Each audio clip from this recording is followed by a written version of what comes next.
Chapter 528. Li Wangyu had completely thrown caution to the wind. After killing 2 Japanese in a row, the smell of blood on his body was so strong that no one could look straight at him. The Japanese, whose head was still bleeding, finally felt a chill run down his spine. The Japanese warriors were ruthless enough, but when facing this young man from Great Tang who had effortlessly stabbed 2 of their comrades to death with his blade, he was truly a little afraid. You, don't come over. If you come over, I'll stab this woman to death. Li Wangyu gave him a terrifying smile. Okay, then kill me, but later I'll let you know what it means to live a life worse than death. I don't know how long you've been in the Tang dynasty, but have you ever heard of a punishment?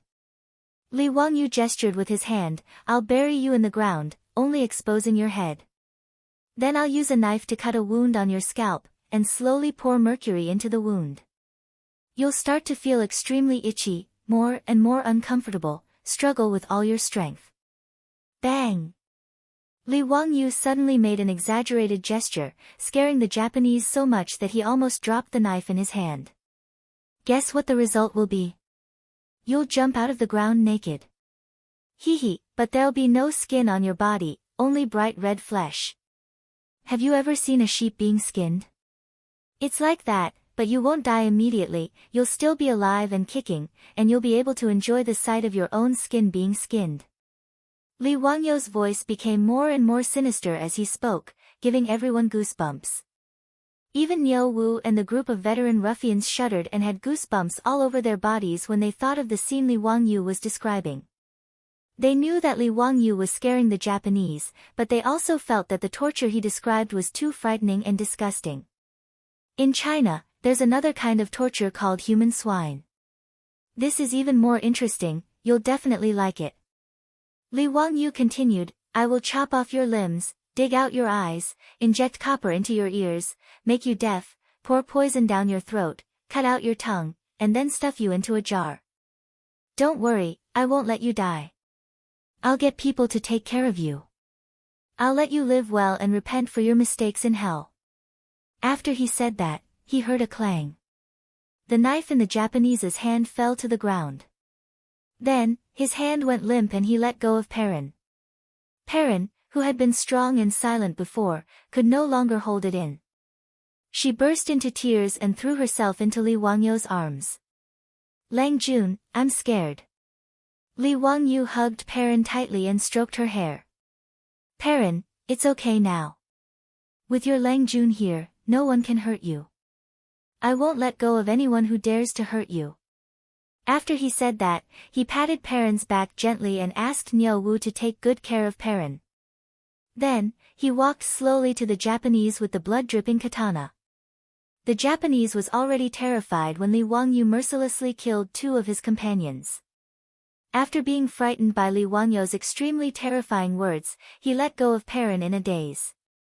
Just like what was written in the book, Chrysanthemum and Katana, the Japanese, who had been fierce just now, bowed to Li Wangyu and showed a flattering smile.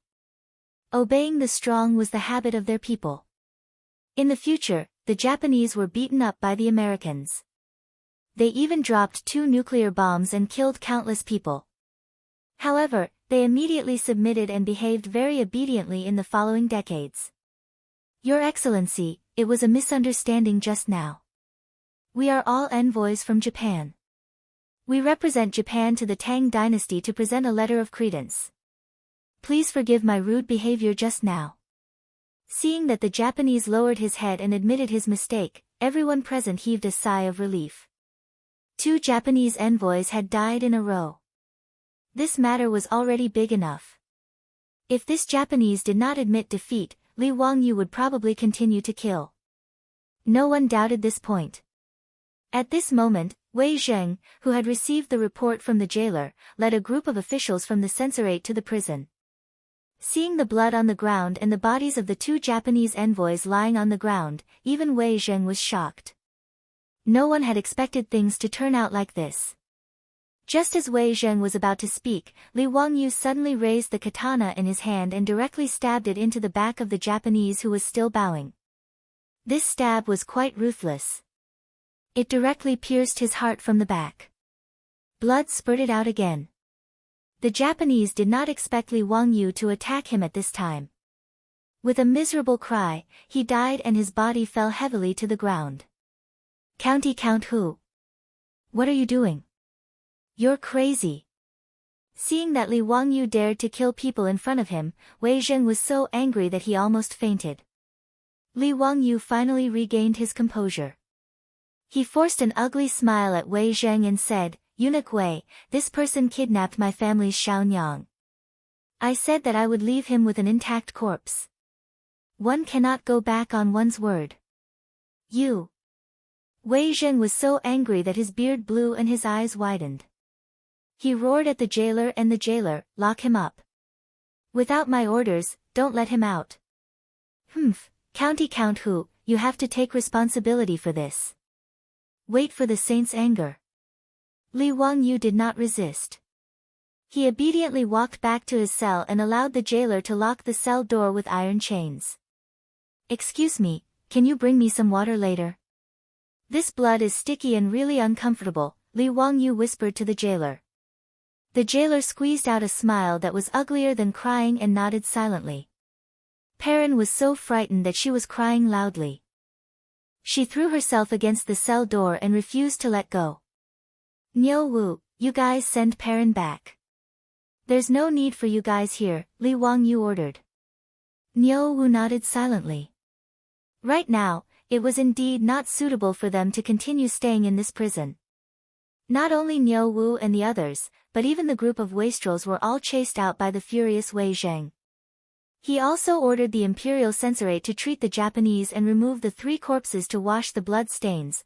Right now, this matter was no longer something that Wei Zheng could handle. He could only report the truth to Pai Lupi and ask him to make a decision. After hearing Wei Zheng's report, Pai Lupi couldn't help but be stunned. Duke Wei, are you joking? That brat Zio suddenly killed 3 Japanese envoys in the prison. How could he have such guts? Yes, Your Majesty. There was a reason for this matter. Previously, when the Japanese envoys humiliated the prison guards, County Count Hu was indignant. Together with my son, Qing Chumo, Fang Jun, and the others, he beat up the Japanese envoys. Originally, the matter was over, but who would have thought that one of the Japanese envoys would use a knife to hold the Lai Hot hostage? This caused County Count Hu to fly into a rage and kill the envoys. Although Wei Zheng was angry, he still explained the facts clearly, causing Pai Lupi to frown. This group of Japanese truly deserved to die. They even dared to hold a woman hostage in the prison. I feel that Zio did well.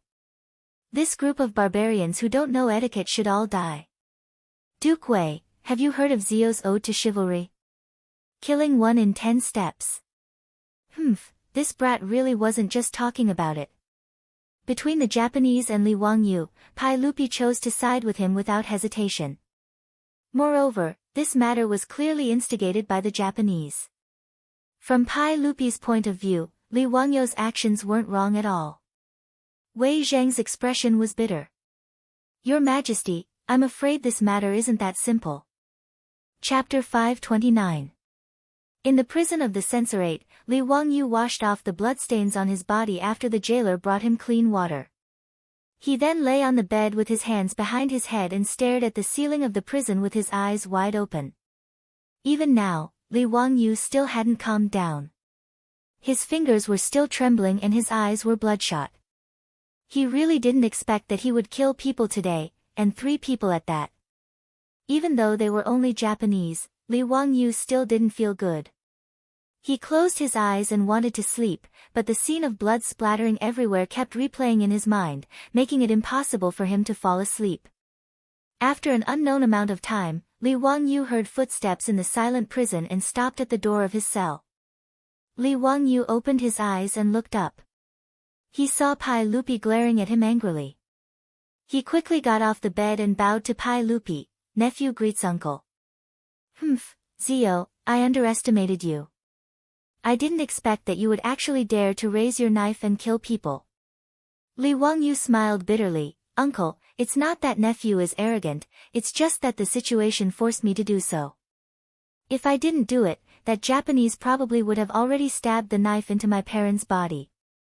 I won't hide it from uncle, but nephew's hands are still trembling. This is also nephew's first time killing someone.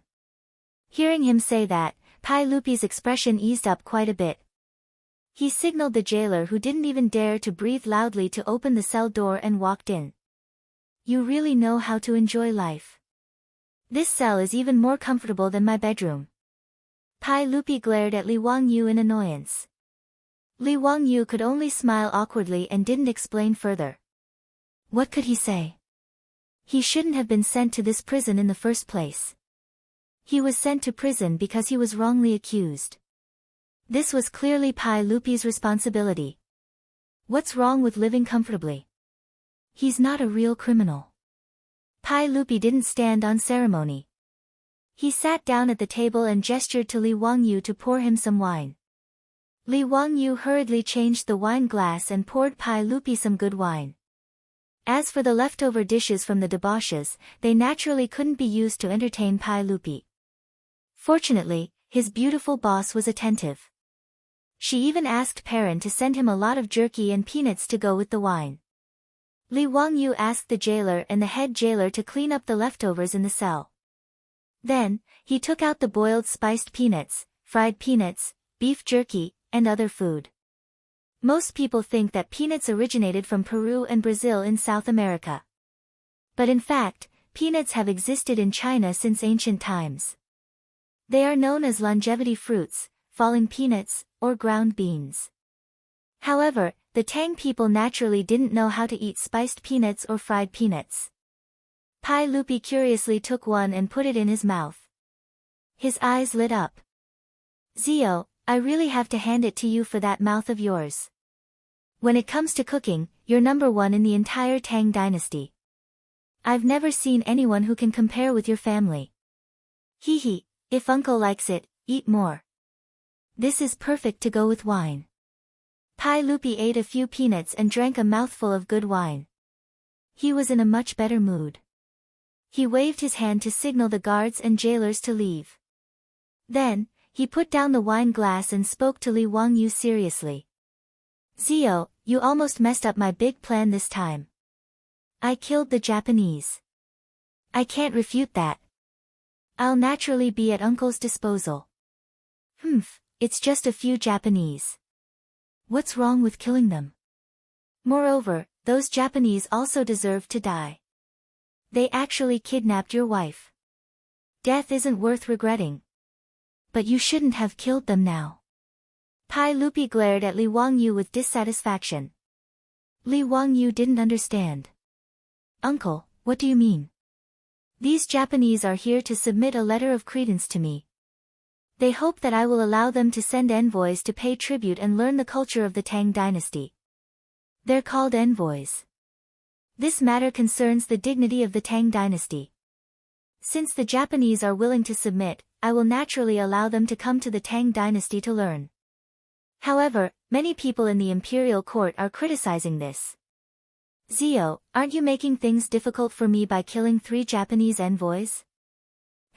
I'm afraid that Wang Rinyu, Zheng Yuanshou, Cui Xin, and the others are overjoyed. Pai Lupi was very happy to be able to make the Japanese submit to him. As for the Japanese wanting to send a large number of envoys to learn from the Tang dynasty, he naturally wouldn't object. One must know that during the Sui dynasty, the Japanese sent envoys to meet Emperor Yang of Sui. In the letter of credence, it was written, "The Son of Heaven is everywhere." The Son of Heaven is everywhere. The Emperor of Heaven called himself the Son of Heaven, and called Emperor Yang of Sui, the Son of Heaven is everywhere. This naturally made Emperor Yang of Sui furious. And now, under Pai Lupi's wise and mighty leadership of the Tang dynasty, those barbarians from before had all bowed their heads and submitted to him. How could Pai Lupi not be happy? In fact, there were many officials in the imperial court who supported the Japanese sending envoys to the Tang dynasty. Whether it was Fang Xianling, Du Ruhui, Zhang Sun Wuji, or even Wei Zheng, they all supported it. After all, from their point of view, to be able to attract a large number of students from the surrounding vassal states showed the prosperity of the Tang dynasty. It also showed that the Tang dynasties might shook the world. Actually, it wasn't just the Tang dynasty that was like this. Even in the future, in order to attract students, didn't a certain Chinese university come up with a student companion system that countless netizens ridiculed? And now, in the imperial court, the ones who opposed the matter of sending envoys were Li Wangyou's enemies, the aristocratic families. This was actually very easy to understand. The aristocratic families didn't want Pai Lupi to be in the limelight. They also didn't want Pai Lupi to show off his political and military skills and continue to consolidate Pai Lupi's imperial power. The aristocratic families found all sorts of excuses to go against Pai Lupi in the imperial court. They wanted to stop this matter.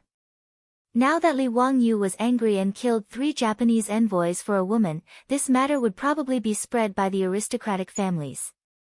For example, the Japanese were rude and unreasonable and couldn't be taught.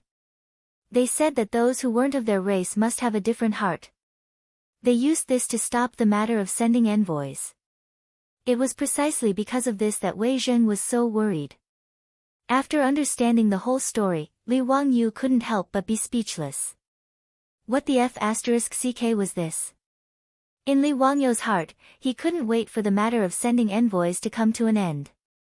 Li Er and the rest didn't know, but Li Wangyou knew very well that the Japanese, who were looking at each other across the sea, had wild ambitions.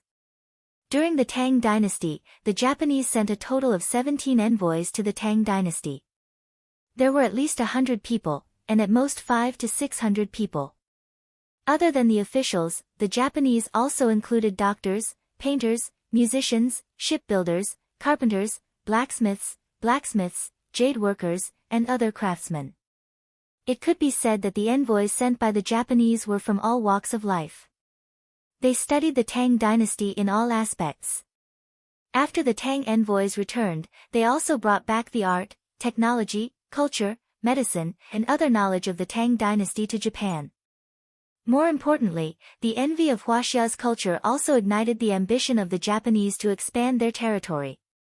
After the Japanese absorbed the essence of the Tang dynasty's culture, even though the Song dynasty became more prosperous, there were no more envoys.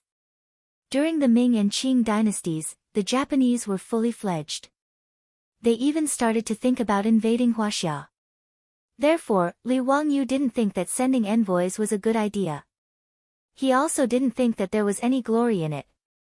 Of course, what made his balls hurt even more was that the people who stood on the same side as him were his previous enemies, the aristocratic families. Chapter 530. Li Wangyou felt really embarrassed. If he made a mistake, he might end up like Zhu Beiji looking at himself in the mirror. Li Wangyou was really unwilling to go against his conscience and support Pai Lupi, allowing a large number of Dongying envoys to come to the Tang dynasty and unscrupulously learn the precious knowledge accumulated by their ancestors. If he stood together with the aristocratic families and openly opposed the Tang envoys, Pai Lupi might really throw him into jail in a fit of rage. Li Wangyou pondered for a while before slowly saying, "Uncle, forgive me for speaking bluntly, but I'm afraid the Neon envoys have some ulterior motives. I have some understanding of the Neon people. These dwarfs are all alone overseas. I'm worried that they will become a big problem in the future after learning all the good things of the Tang dynasty." Pai Lupi naturally didn't believe his words. He just thought that the Neon people had kidnapped his wife today. After the conflict, he naturally wouldn't say anything good about them. Right now, the main enemy of the Tang dynasty was the Turks in the north. As for the Neon people, even the aristocratic families who opposed the Tang envoys the most didn't feel that they were a threat to the Tang dynasty. Li Wangyou thought for a long time but couldn't find any excuse to persuade Pai Lupi. This made him very distressed. "Uncle, in short, it's better to be careful. We can't cultivate another problem for the Tang dynasty. I think that the Tang envoys sent to the Tang dynasty can learn the classics of the ancient sages and the doctrines of Taoism and Buddhism. They can even enter the court to observe politics. However, the craftsmen of the Tang dynasty can't be taught to them. It should be strictly kept secret." Pai Lupi didn't comment. "Oh, why is that?" Li Wangyou's eyes spun for a long time before he came up with a reason that wasn't really a reason. Uncle, Neon, Beach, and Scylla face each other across the sea. It's not far from Goguryeo. Goguryeo was built by the Wei dynasty in Korea. According to the book of the later Han, it said that Goguryeo is of the same race as the Neon people and their language is similar. Uncle, you have to be on your guard. If the Wei nation learned how to build warships, sabers, and even military systems from our Tang dynasty and secretly imparted them to Goguryeo, wouldn't they be aiding the enemy? Wei Neon is alone overseas and has no enemies at all. Why do we need to learn this? He bowed deeply to Pai Lupi and said, Uncle, the 3 expeditions of the Sui dynasty to Goguryeo failed. The corpses of hundreds of thousands of Chinese men were used by the Goguryans as a capital. How humiliating is that? If our Tang dynasty's military armaments manufacturing is learned by Goguryeo, it will be a disaster for our Tang dynasty. I don't know when we will be able to conquer Goguryeo and bring back the corpses of our Chinese heroes. Uncle, please reconsider. As the saying goes, if a ruler does not keep secrets, he will lose his country. If a minister does not keep secrets, he will lose his body. If a few things are not kept secret, it will be harmful. How can the craftsmen of our Tang dynasty be taught to these barbarian countries? Li Wangyou's words did not make any sense. He was just changing the concept and forcefully pulling Wei Neon and Goguryeo into a relationship. However, Goguryeo was also a thorn in Pai Lupi's heart. This was especially so for the capital built with the corpses of the former Sui dynasty soldiers. After the Tang dynasty was established, it worked hard to repair its relationship with Goguryeo, Beach, and Silla. In the 5th year of Wuda, the 2 sides exchanged prisoners of war. In the 7th year of Wuda, Goguryeo's Prince Rongleo accepted the title of Tang dynasty. Li Yuan gave Prince Rongleo the titles of Prince Liaodong and Prince Goguryeo. Prince Wu of Beach was given the title of Prince Jiafang, and Prince Xinping of Silla was given the title of Prince Lelong. But regardless of whether it was Li Yuan or Li Er, when they asked Goguryeo to retrieve the remains of the fallen officers and soldiers of the Sui dynasty, they were both rejected.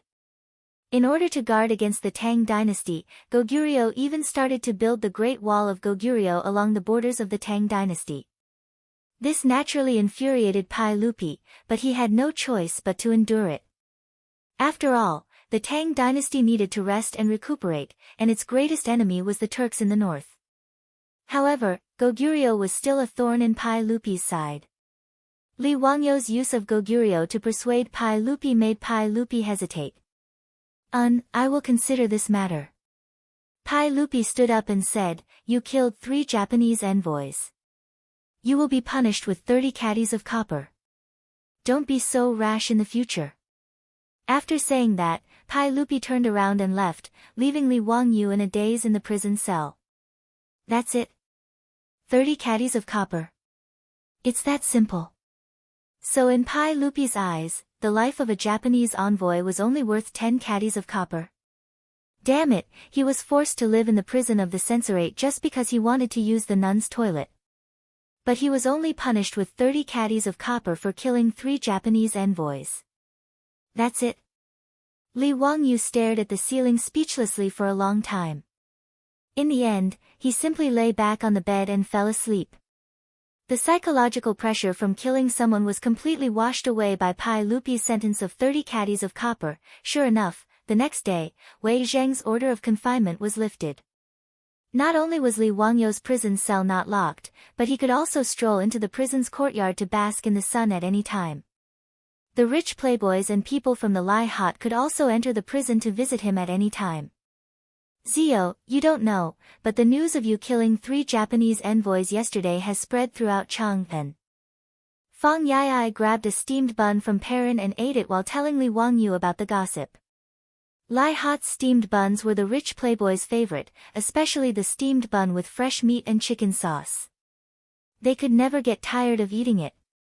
Li Wangyou looked at the guy who ate without washing his hands in disgust and quietly avoided the steamed bun that he had just touched. I'm afraid the news was spread by those aristocratic families, right? Hee hee, most likely it was them. I'm dying of laughter. A few days ago, those aristocratic families were desperately promoting how absurd and unruly you were and that building a nun's toilet was an attempt to reverse ethics. But in just one night, everything changed. Everyone in Chang'an is talking about how you confronted those despicable and shameless Japanese and how you mercilessly killed them. In addition to degrading those Japanese envoys to be worthless and rude, they are also promoting how brave you, the county count of Hu County, are. Ha, I'm dying of laughter. The rich playboys naturally knew about the dispute between the aristocratic families and Li Wangyu. Seeing that the aristocratic families were pinching their noses and promoting Li Wangyu's bravery and fearlessness in Chang'an, they almost laughed their teeth out. In fact, how could Wang Rinyu, Zheng Yuanshou, Cui Xian, and the others not feel uncomfortable? They felt as uncomfortable as if they had eaten a dead fly. But the aristocratic families were quite thick-skinned. Compared with suppressing Li Wangyu, making Pai Lupi feel uncomfortable was more important for them. The aristocratic families had the same attitude as Pai Lupi. They didn't care about the Japanese at all. But they didn't want to see the Japanese send a large number of envoys to the Tang Empire to raise Pai Lupi's imperial prestige. The aristocratic families had to choose the lesser of two evils. Naturally, they could only choose this. Li Wangyu didn't care about this. Sending envoys to the Tang Empire was something that Pai Lupi would fight with the aristocratic families. It wasn't his place to worry about it. What's more, Pai Lupi had Feng Xianling, Du Ruhui, and Zhang Sun Wuji by his side to give advice. It wasn't something that a political newbie like him could participate in. In comparison, Li Wangyu was more worried about him wanting to build a toilet. Perrin, why didn't Changqing come? Li Wangyu took a bite of the delicious bun and turned to ask Perrin. After a night of rest, Perrin was now lively again. She made a face at Li Wangyu and said, Sister Changqing was worried about you all night, but she said that the sage wouldn't make things difficult for you because of the Japanese. She said that she wanted to take revenge for you. When the shop opened this morning, Sister Changqing went out. I don't know where she went. Li Wangyu heard this and was a little stunned. Take revenge for me? What does my beautiful boss want to do? Chapter 531. Li Wangyu was deeply worried about his beautiful boss wanting to take revenge for him. He wasn't worried about his beautiful boss, but he was afraid that his beautiful boss would make things too big and it would be difficult to clean up. Although his beautiful boss was only in charge of the carriage business and underwear business in the Tang dynasty, she was not an ordinary person. In the future, his beautiful boss was able to become Li Wangyu's boss at the age of 24. She didn't rely on a degree from the University of Pennsylvania, but on her own ability. Although after transmigrating to the Tang dynasty, because of her gender and her lack of familiarity with the Tang dynasty, the beautiful boss kept a low profile. However, Li Wangyu was sure that if his beautiful boss really wanted to stir up trouble, she would definitely cause a lot of trouble. However, Li Wangyu was looking forward to it. As a strong woman in the future, it would be quite interesting to fight with the natives of the Tang dynasty. Li Wangyu couldn't help but think of the other strong woman of the Tang dynasty, Wu Mainyang, Wu Zetian. He wondered what it would be like if his beautiful boss and the famous empress met. However, Li Wangyu couldn't help but laugh when he thought about it again. Wu Mainyang was born in the 7th year of Wu De and was only 4 years old now. No matter how monstrous she was, she could only be trained by her beautiful boss. Recalling the history of the Tang dynasty in his mind, it seemed that Wu Zetian and her family were still living in Jingzhou. Wu Mainyang would only move back to Chang'an with her mother in the 9th year of Zhengguan when her father, Wu Shiqin, passed away. That year, Wu Mainyang should be 12 years old. Thinking of this, Li Wangyu rubbed his chin and wondered if he should do something at that time. If he could be the teacher of Li Qingqian, Li Tai, and the future Li Ji, then be the empress's teacher, it would be a very interesting thing. However, it was still too early to talk about this. As for what his beautiful boss wanted to do, Li Wangyu couldn't stop her. In short, his beautiful boss shouldn't be at a disadvantage. After understanding this, he decided not to care about it anymore. He focused on the meat bun in his hand and ate his breakfast in peace. Just like that, Li Wangyu stayed in the prison of the censorate. Every day, he would play mahjong and fight the landlord with the other rich kids. He also had 3 meals a day delivered by Perrin. His life was very comfortable. Other than not being able to leave the prison of the censorate, everything else was no different from being in his own residence. Moreover, in the eyes of the prison head and the prison guards, Li Wangyu, the county count of Hu County, had taught the Neon people a lesson for them. Therefore, they were very grateful. In addition, everyone was afraid of Li Wangyu. That day, Li Wangyu killed 3 Neon people without saying a word, which shocked the jailer greatly. And Li Wangyu was also very generous, throwing out a lot of copper coins. This group of prison heads and jailers wished they could worship Li Wangyu as if he was their ancestor. 2 on 2. Fang Yai threw out his cards and asked Wei Shuyu, did your master say how long it will take for Zio to get out? It's been a few days. It's really boring to play mahjong in this prison every day. 4 on 3, bomb. Wei Shuyu threw down the bomb proudly. My master doesn't have the final say in this matter. The saint has to say it. I think it will be soon. Hasn't the old man Tuoba's coffin been stopped for 5 days? In 2 days, it will be time to bury him. I think after he is buried, Zio should be able to get out. Li Wangyu looked helpless. I can't afford it. Pass. This old man Tuoba really had nothing better to do. He killed himself for no reason, and now he's blaming me. How can you reason with him? Pass. Shuyu, do you know how to play mahjong? Zio is the landlord. Why did you bomb me? If you ask me, this old man Tuoba is very powerful. He can hang himself to death. He is very capable. When Li Wangyu heard his words, he stopped playing mahjong.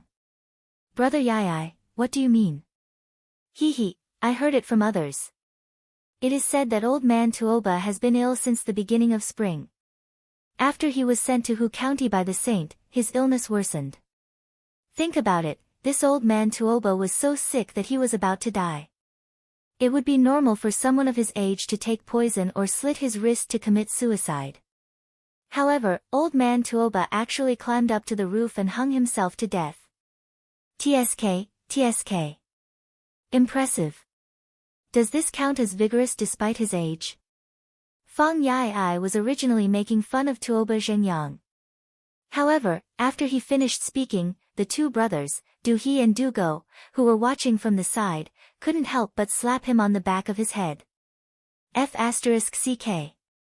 Why did the 2 of you hit me? Fang Yi was stunned by the beating and immediately became furious. Du He and Du Go were so angry that they used their hands to hit Fang Yai's head. Are you stupid? Why didn't you say something so important earlier? Do you have a pig's brain? You didn't ask. Why should I tell you? Fang Yai didn't react. Li Wangyu was speechless. Was this pig's brain really only filled with muscles? He even suspected that Fang Xianling was cuckolded when she gave birth to his son. Or did the midwife drop his head on the ground when she gave birth? No wonder Fang Yai in history would follow that woman Gao Yang to rebel. He was really stupid. Brother Yai, since you have already guessed that old man Tuoba was seriously ill, how could he have the ability to commit suicide by hanging himself from the roof? Have you never doubted it? Li Wangyu rolled his eyes. Doubted what? Fang Yai didn't understand. Then, he suddenly widened his eyes and looked at the crowd in disbelief. Do you mean that old man Tuoba didn't have the ability to commit suicide by hanging himself from the roof? However, that group of old men lied and said that he committed suicide by hanging himself. Wei Shuyu came over and said coldly, it is even possible that old man Tuoba was strangled to death by others. This is impossible, right? That's a 5th grade scholar of national studies. Who would be so bold? Who would dare to murder an official of the imperial court? Fang Yai muttered. That might not be the case. Just look at how many people have benefited from old man Tuoba's death. That group of old men who were chased away by the sage to Hu County are now back. This group of people might be willing to do such a thing for their own positions. Zio was even wronged and was sent to prison because of this. Do you think it is possible? Wei Shuyu said coldly. Fang Yai was speechless. He wasn't really stupid. He just didn't think in that direction before. But this is just our suspicion. What use can it be? Can we go to Old Man Tuoba's residence and open his coffin for an autopsy? Old Man Tuoba even left a blood letter. This matter is already set in stone. What else can we do? Fang Yai muttered. Li Wangyu thought for a long time. His eyes lit up. He reached out and waved at the rich kids. A few of them gathered together and whispered. Chapter 532. Every time the drum of Chang'an was beaten, the huge city would slowly fall into a deep sleep and become extremely silent. At 9:00 in the modern world, other than Ping Kong Square and Chongren Square, the other places in Chang'an had already fallen into silence. The censorate was already empty. Other than the night watchman, there was no other movement. As for the prison of the censorate, there were only a few dim lanterns swaying in the night wind, giving off a dim light. The tightly shut door of the prison opened with a creak. The sound was not loud, but it traveled far in the night sky. It seemed to be frightened by the opening of the door. After a long time, whispers could be heard from the dark prison. Count Hu, you must come back before 5:00. Otherwise, you won't be able to survive. If others find out that you're released, you'll be dead. This was the voice of the prison head. Don't worry, it won't take too long. I guarantee that I'll be back before 5:00. Just remember to open the door for me. Li Wangyu's voice came. Yes, yes. Count Hu, come this way. The prison can only send you to the vicinity of Jingfeng Gate. Can you really leave the Imperial City? The gates of the Imperial City will not be opened unless there are special circumstances. Don't worry, you don't have to worry about this. The two figures carefully avoided the light of the lanterns and sneaked out along the corner of the censorate. Carefully avoiding the patrolling soldiers, they arrived near Jingfeng Gate and Li Wangyu sent the prison head away. At this time, in a dark alley near Jingfeng Gate, there was already a carriage waiting there. The wind lantern hanging on the carriage had the word, Wei, written on it. This was not the carriage of Wei Zheng's residence, but that of Duke Wei Fang Xianling. Wei referred to his title. Li Wangyu hid in the darkness and picked up a small stone to throw on the carriage, making a soft sound. A few heads immediately popped out of the carriage. They were Fang Yai, Wei Shuyu, and Du He. Damn! Zio, do you dare to dawdle a little more? By now, Fang Yai and the others had all learned Li Wangyu's catchphrase. Li Wangyu hurriedly got into the carriage. Bullshit, do I have to wait until now to sneak out? Let's go, let's go. I have to be back before 3 in the morning. Otherwise, the jailer will be in trouble. I know. We still have plenty of time. What are you afraid of? You won't be discovered if you use your family's carriage, right? Li Wangyu asked. Fang Yai smiled proudly and said, Don't worry, my father is in charge of guarding the Imperial City today, he won't use a carriage. Moreover, I added sealwort to his tea. My father has already fallen asleep in the office. He won't wake up until dawn. In order to prevent sudden events, the big shots of the Palace Secretariat, Shangshu, and Menxia provinces would take turns to stay on duty in the Imperial City in case there were emergency matters that needed to be dealt with at night. After Fang Yai finished speaking, he personally ran to drive the carriage. Tonight, in order to keep it a secret, he didn't bring the carriage driver with him. The carriage slowly moved and soon arrived in front of the Jingfeng Gate. The colonel guarding the gate naturally recognized Fang Xuanling's carriage and hurriedly came forward to greet him. Greetings, Lord Fang. Are you out of the city for something? Shu, lower your voice. My lord has finally fallen asleep. Don't wake him up. Today is the 7th day of Duke Tuoba's death. My lord is busy with work during the day and can only take time to pay his respects. Quickly open the door. Don't waste time. I have to come back later. Fang Yi, AI lowered his voice and pretended to speak to the colonel. His words naturally didn't arouse any suspicion. The colonel bowed to the carriage and asked the soldiers to open the side door. Although the imperial city and the gate couldn't be opened at night, it was obvious that people at Fang Xuanling's level were not included. Sometimes, when he dealt with work late, he would often leave the imperial city and return home in the middle of the night. As for the Golden Guards patrolling the streets of Chang'an City, they wouldn't check the carriage of the Duke Wei mansion. Wouldn't that be looking for trouble? Fang Yi, AI smoothly drove the carriage out of the imperial city and toward the Taoist square in the east of the city. Tuoba Zhenyang's mansion was in the Taoist square. Tuoba Zhenyang was a 5th-rank scholar and naturally didn't have the right to open the main gate of his mansion on the street. Fang Yi, AI followed the same pattern and asked the gate of the Taoist square to open. He smoothly stopped the carriage near the Tuoba mansion. Seeing the carriage arrive, several people walked out from the nearby dark corners. Naturally, it was Ching Chumo and the other foppish young masters. There was a good show to watch tonight.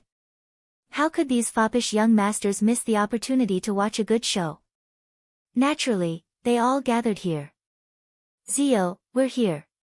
What do we do next? Are you sure that all the officials in Tuoba Mansion are present today? Li Wangyu asked. Fang Yi, AI nodded. Of course. Tomorrow morning, after the drum of dusk is sounded, the funeral will begin. Even if those fellows are just putting on a show, they still have to gather at Tuoba Mansion tonight to keep watch and send him off. That's good. Let's act according to our previous plan. You guys go in and pay respects to Tuoba Mansion. When the candles in the main hall are extinguished, you guys just have to act according to plan. The brothers Du He and Du Go looked at each other and were still a little confused. Zio, just like what you said, we can bring Tuoba Mansion back to life? This doesn't sound very reliable. You even know this kind of witchcraft? Hee, you don't have to worry about this. Anyway, it won't be wrong. Li Wangyu didn't explain and smiled mysteriously. Fang Yi, AI, Wei Shuyu, and the others looked at each other and could only shake their heads. They jumped off the carriage and tidied their clothes. After making sure that they had brought everything, the group of foppish young masters walked toward Tuoba Mansion. Because of the funeral, the main gate of Tuoba Mansion had been open day and night for the past few days so that the guests who came to pay respects could enter. Tuoba Zhenyang's morning hall was located in the central room of the mansion. In the morning hall, his filial son and grandson, dressed in white, were burning paper money. The dozen old officials who carried Tuoba Zhenyang's coffin back to Chang'an City were also in the main hall. They were chatting softly to pass the time. Other than these old officials, some of Tuoba Zhenyang's friends and students were also in the main hall. Even though it was already late at night, Tuoba Mansion was still very lively. Li Wangyu was hiding at the side. When he saw Fang Yi, AI and the others enter Tuoba Mansion, he whistled softly. Two people walked out from an alley not far away. They were Niu Wu and Su Lu, a member of Tuoba Mansion's troupe. Both of them were dressed in black and carried a short bow on their backs. Niu Wu, Su Lu, do you remember what I said before? When Fang Yi, AI and the others are done paying respects, shoot stones with your bows and arrows to extinguish all the candles in the main hall. Is that okay? Niu Wu nodded. Don't worry, Lang Jun. It's a piece of cake. Su Lu didn't say anything. He just nodded. He and Niu Wu came to this political square before the drum was sounded and had been hiding until now. Be careful. Don't be discovered. After this, you don't have to worry about it. Go find a place to sleep. When the gate opens in the morning, go back to Kaihua Square. Got it. Niu Wu and Su Lu nodded. The two of them took a few steps back and ran up the wall of Tuoba Mansion. Then, they disappeared into the darkness. Chapter 533. Cheng Chumo and the other prodigal sons came to pay their respects to Tuoba Xingyang in the middle of the night, which attracted the attention of everyone in the morning hall. Although Tuoba Xingyang's family did not know why these prodigal sons came, they were guests from afar. Moreover, they were the sons of the first wife of the High Duke's public house, so they had no choice but to think too much about it.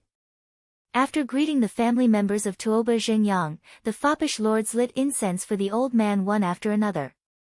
After the ceremony was over, they stepped aside and comforted the family members of Tuoba Xingyang perfunctorily. As they were talking, a few almost inaudible sounds of something breaking through the air were heard in the morning hall. Following that, the candles in the morning hall went out one after another. The originally brightly lit morning hall was immediately plunged into darkness. Only the fire in the brazier where the joss money was burned could still be seen. This sudden change caused an uproar among the people in the morning hall. Some called for the servants to bring in the candles, and some screamed in shock.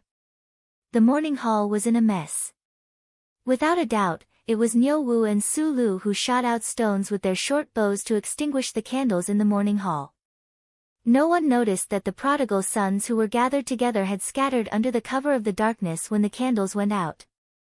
They even took out things from their sleeves and threw them in all directions. As the prodigal sons moved, Green Willow, the wisps suddenly appeared in the dark morning hall.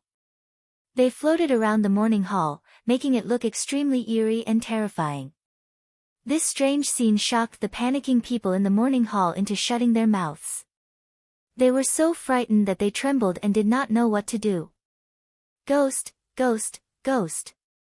Someone was so frightened that he fell to the floor and shouted while pointing at the willow, the wisps in the air. In fact, not only were the prodigal sons in the morning hall frightened, but even the prodigal sons who followed Li Wangyou's plan were also frightened by this scene. Cheng Chubi's back was covered in a layer of white sweat. He moved closer to his elder brother's ear and whispered, Big brother, Zio, he can't really know witchcraft, right? Is he really going to summon Tuoba Xingyang's soul back?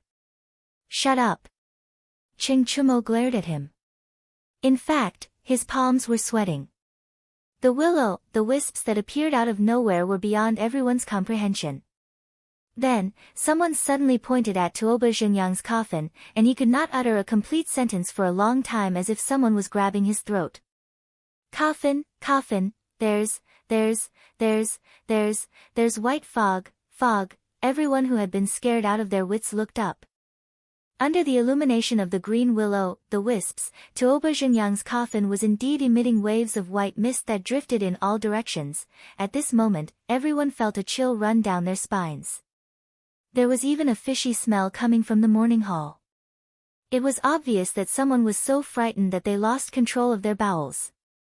Just as he was terrified, he heard a voice from Tuoba Xingyang's coffin, I died a horrible death. The voice was old and seemed to be similar to Tuoba Xingyang's voice, but it also sounded hollow and empty. When the voice came from the coffin, a few people in the morning hall rolled their eyes and fainted. The group of old officials who carried Tuoba Xingyang's coffin were even worse. Among the dozen or so people, many of them had fainted from fright. Most of the others were so frightened that they fell to the ground. Tuoba Xingyang's family members, on the other hand, were relatively calm. After all, he was their family. Even if he had turned into a ghost, they were not particularly afraid. Tuoba Xingyang's son fell to his knees in front of the coffin and sobbed uncontrollably. Father, are you back? I'm so unfilial. Father, do you have any unfulfilled wishes? Please tell me. Since the northern and southern dynasties, Huaxia had believed that the souls of the deceased would return home on the 7th day of their death. Although no one had seen it with their own eyes, it was the custom. Thus, Tuoba Xingyang's family naturally thought that Tuoba Xingyang's soul had returned to his home. The ethereal voice sounded again, Dalong, my son, I've died a terrible death. Someone killed me in Hu County. My son wants to avenge his father. Tuoba Xingyang's son heard it clearly this time. The voice had indeed come from his father's coffin. Although the voice did not sound like his father's, he and his family members assumed that it was the voice of a person who had died.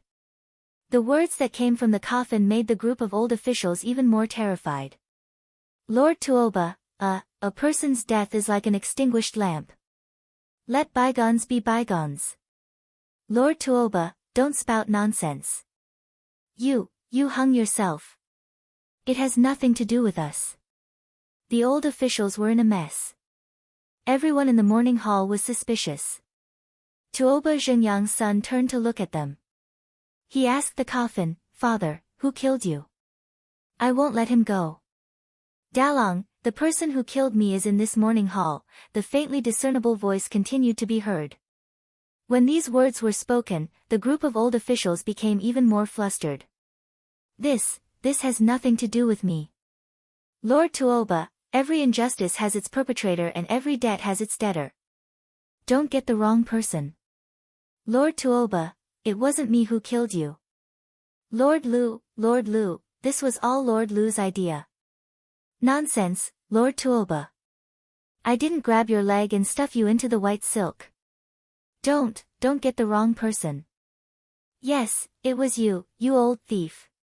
How dare you spout nonsense? It was clearly your idea. Tuoba Zhengyang's soul had returned, and he even claimed that he had died an unjust death in front of everyone. The murderer was right in the mourning hall. Naturally, these old officials were scared out of their wits. In their panic, they blurted out everything they could think of. The old officials began to argue with each other in the mourning hall. Their words, combined with what Tuoba Zhengyang's ghost had said earlier, made everyone realize what had happened. It turned out that the nonsense about hanging himself and using his death to prove his innocence was all fake. Tuoba Zhengyang had died an unnatural death, and the murderer was this bunch of pretentious old officials who had carried his coffin into Chang, and with righteous indignation. Tuoba Zhengyang's son roared angrily and pounced on Lord Lu. He sat on him and punched him. Old thief, how dare you kill my lord? I'll beat you to death today and have you pay for it with your life.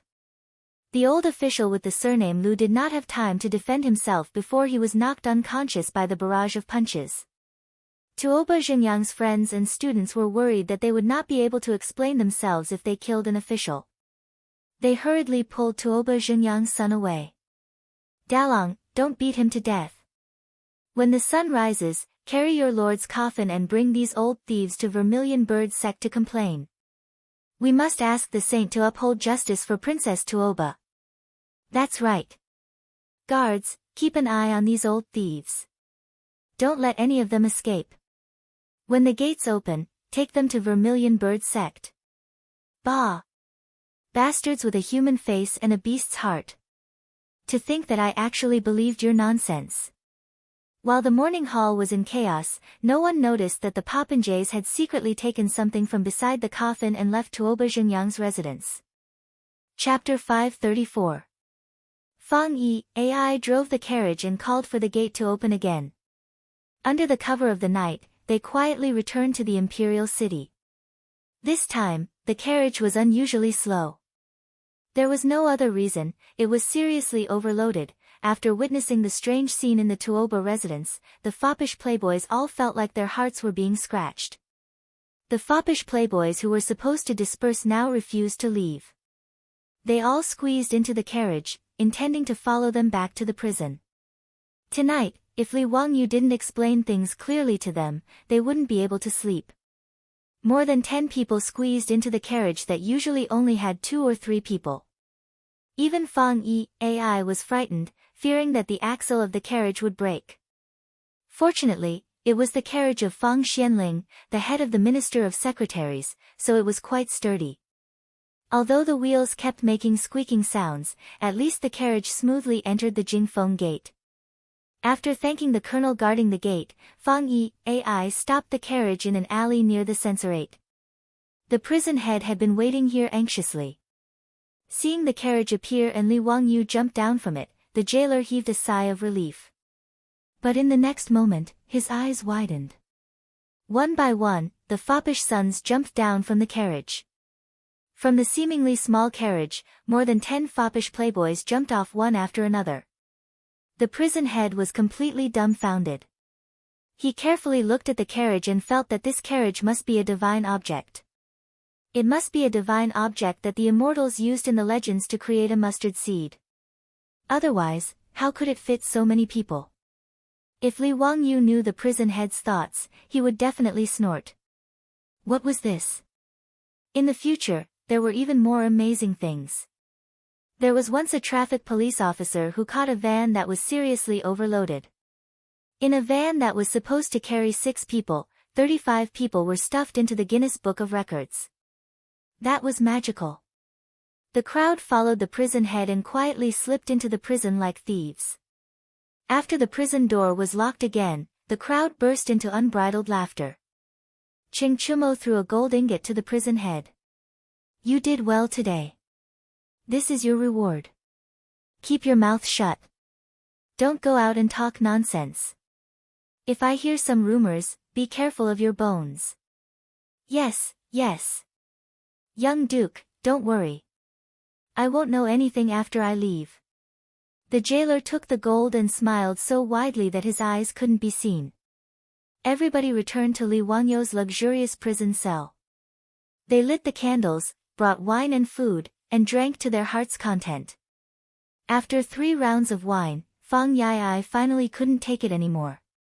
He put down his wine glass and asked, Zio, explain to your brothers what happened tonight. These words were naturally what all the silk pants wanted to know. They all looked at Li Wangyu, hoping for an explanation. In this regard, Li Wangyu chuckled. Actually, it's nothing much. I just wanted to trick them. I didn't expect that group of old thieves to have such poor mental fortitude and confess without being pressed. After hearing Fang Yai's words 2 days ago, Li Wangyu took it to heart. He had Niu Wu go to Hu County and find Yang Quan, asking him to help investigate Tuoba Zhenyang. Yang Quan naturally knew that Tuoba Zhenyang had hanged himself. When the news spread that day, he was the one who led the Yamen runners to Tuoba Zhenyang's room and untied the old man from the white silk hanging from the ceiling. After hearing Niu Wu's words, Yang Quan couldn't help but have some doubts. He found the county magistrate, Fang Chun, and went to investigate again.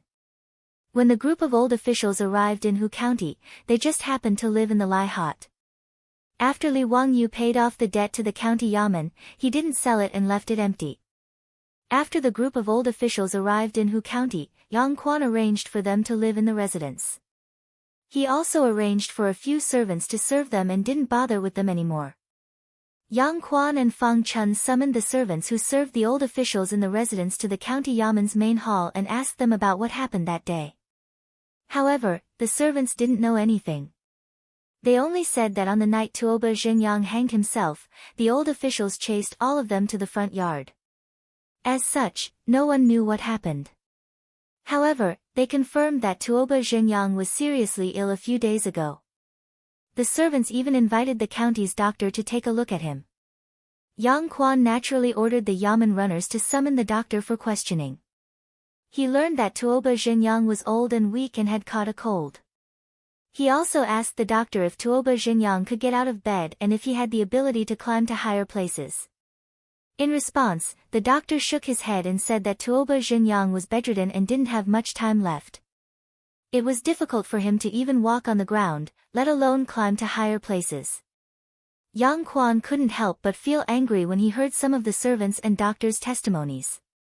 However, these testimonies weren't enough to refute the old officials' claims. After all, they could say that Tuoba Zhenyang had a momentary recovery of consciousness before his death. It wasn't impossible for him to hang himself because he was indignant. After Niu Wu reported the results of Yang Quan's investigation to Li Wangyu, he naturally guessed the cause of the incident. He sighed in his heart. This group of old thieves was really ruthless. They didn't hesitate to kill their own colleagues for their own positions and even used it to smear their reputation. They were really shameless. However, Li Wangyu didn't have any evidence to accuse this group of old thieves. Therefore, he came up with the idea of pretending to be mysterious. He made use of the rumor that the souls of the dead returned on the 7th day of Tuoba Zhenyang's death to accuse him of being the murderer. However, he didn't expect the effect to be so good. After a series of operations, the group of old thieves was scared witless and revealed many flaws. Zio, tell me clearly. What was in those small porcelain bottles that you asked us to scatter in the morning hall? Did you create those terrifying will-o'-the-wisps? Ching Chumo asked. Li Wangyu laughed. That's right, brothers. Those porcelain bottles contained phosphorus powder. When this powder was scattered, it would emit a green light in the dark. This is the so-called will-o'-the-wisps. Those who had some scientific knowledge in the later generations knew that the so-called will-o'-the-wisps were the spontaneous combustion of phosphine produced when human bodies or animal remains decomposed. In fact, will-o'-the-wisps were spontaneous combustion of phosphine. This had been known in Huaxia since ancient times. In the Jin dynasty's natural history, it was written, where a battle dies, its blood accumulates over the years and turns into phosphorus. When the phosphorus touches the ground and the plants are dew-like, it is slightly invisible. When pedestrians or people touch it, the human body will emit light. However, very few people knew about this. Most people still firmly believed that it was will-o'-the-wisps. As for the method Li Wangyu used to collect the phosphorus powder, it wasn't enough to mention. It was a really smelly process. In fact, it was very simple. It was to distill human urine. The white powder obtained in the end was sodium phosphate. In order to create this thing, Niu Wu, Niu Yong, and the others complained for a long time. It was really disgusting. Li Wangyu asked Niu Wu and the others to distill a few small bottles of phosphorus powder. He put them in small porcelain bottles and gave them to the debauches. After the candles in the morning hall were extinguished, they were to scatter the contents of the porcelain bottles. Naturally, the will-o'-the-wisps were formed. To put it bluntly, it was not even worth mentioning. The debauches finally understood that what they scattered was actually extracted from human urine. Each and every one of them was extremely disgusting. F***ck. Zio, you're too disgusting. You actually let us scatter such a filthy thing in our hands. Deal with this bastard. Following Fang Yi's shout, the debauches swarmed forward and ravaged Li Wangyu. Chapter 535. Under the threat of the silk pants, Li Wangyu had no choice but to confess everything. The smoke coming out of the coffin was naturally the result of dry ice meeting water. Making dry ice was introduced in the science textbook of the 4th grade. The reaction of vinegar and baking soda produced carbon dioxide. A bottle filled with carbon dioxide could be cooled in the refrigerator. There were no refrigerators in the Tang dynasty, but there were ice cubes made from saltpeter. Dry ice could also be obtained by cooling them. When dry ice met water, it would turn into gas and sublimate rapidly. The temperature of the surrounding air would drop, and the water vapor in the air would condense into countless water droplets, producing fog. This was actually very simple physical and chemical knowledge. As for the matter of Tuoba Xingyang's resurrection, Li Wangyu refused to say anything. He only said that it was an ancestral technique that could not be taught to outsiders. The fops could only give up. The reason why Li Wangyu did not say anything was because he could not say anything. The method he used was the same as the one he used in front of the Taiji Palace. He used a phone and a Bluetooth speaker. Originally, because there was no electricity, the Bluetooth speaker had become useless. It had been hidden in the Tao Ancestors statue and was consecrated by Li Er in the Taiji Palace. Later, Li Wangyu created a hand-cranked generator. Naturally, he did not want to leave the speaker in the Taiji Palace. He had already found an opportunity to secretly take the Bluetooth mini speaker from the statue in Taiji Palace. He brought it back to his residence and charged it. He used it often and listened to music with his beautiful boss in the room. In order to keep the secret, Li Wangyu asked the craftsman to make a small wooden box that could not be opened. He put the Bluetooth speaker in it and gave it to Qing Chumo. He asked him to place it next to Tuoba Xingyang's coffin during the chaos. On the other hand, he was outside the Tuoba residence, using his phone to create a good show. Of course, he could not tell these details to the fops. Not only could he not explain the phone and the Bluetooth speaker, but he also did not dare to let this matter spread. Otherwise, if Pai Lupi knew, he would skin him alive. The small wooden box containing the Bluetooth speaker was also secretly brought back by the rich kids and returned to Li Wangyu. Unbeknownst to anyone, the foppish lords cooperated with Li Wangyu and created a great show where Tuoba Xingyang came back to life. The silk pants drank and celebrated in the prison until dawn. The group of people were too lazy to return to their residences. They slept soundly in Li Wangyu's prison cell. At this time, the morning drum of Chang'an city had been beaten, and the gates of the city were opened. The city of Noda began to recover from the darkness. At Vermilion Bird Gate, the imperial army guarding the gate, as well as the officials preparing to attend court, couldn't help but widen their eyes. A few days ago, Tuoba Xingyang's coffin was brought here, and it was already an eye-opener for everyone. Why was it happening again today? Because of Tuoba Xingyang's death, Li Wangyu, the county count of Huxian, was ordered by the saint to take over the prison.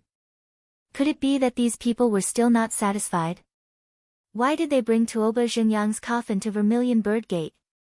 What surprised the imperial army and the officials even more was that the group of old officials who carried the coffin a few days ago looked as if they had lost their parents. Their clothes were disheveled, and their hair was messy. Some of the old officials even had nosebleeds and bruises on their faces. They were in a sorry state. "Everyone, may I ask where you are going?" The colonel guarding Vermilion Bird Gate didn't dare to be negligent. He hurriedly ordered the imperial army to stop the group of people. He didn't dare to let this group of people into the imperial city. "We are going to the censorate to complain."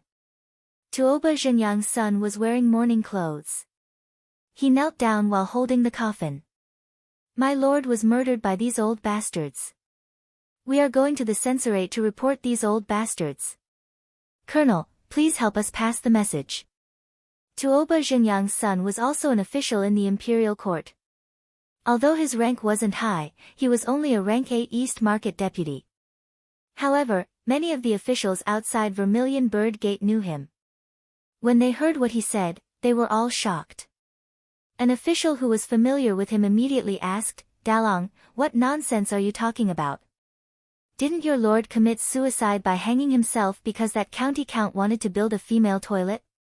He used his death to show his sincerity.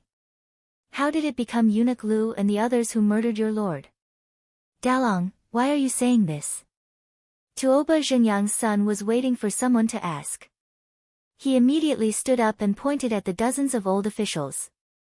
He raised his voice and said with righteous indignation, "I dare to tell everyone that last night was the 7th day of my lord's death."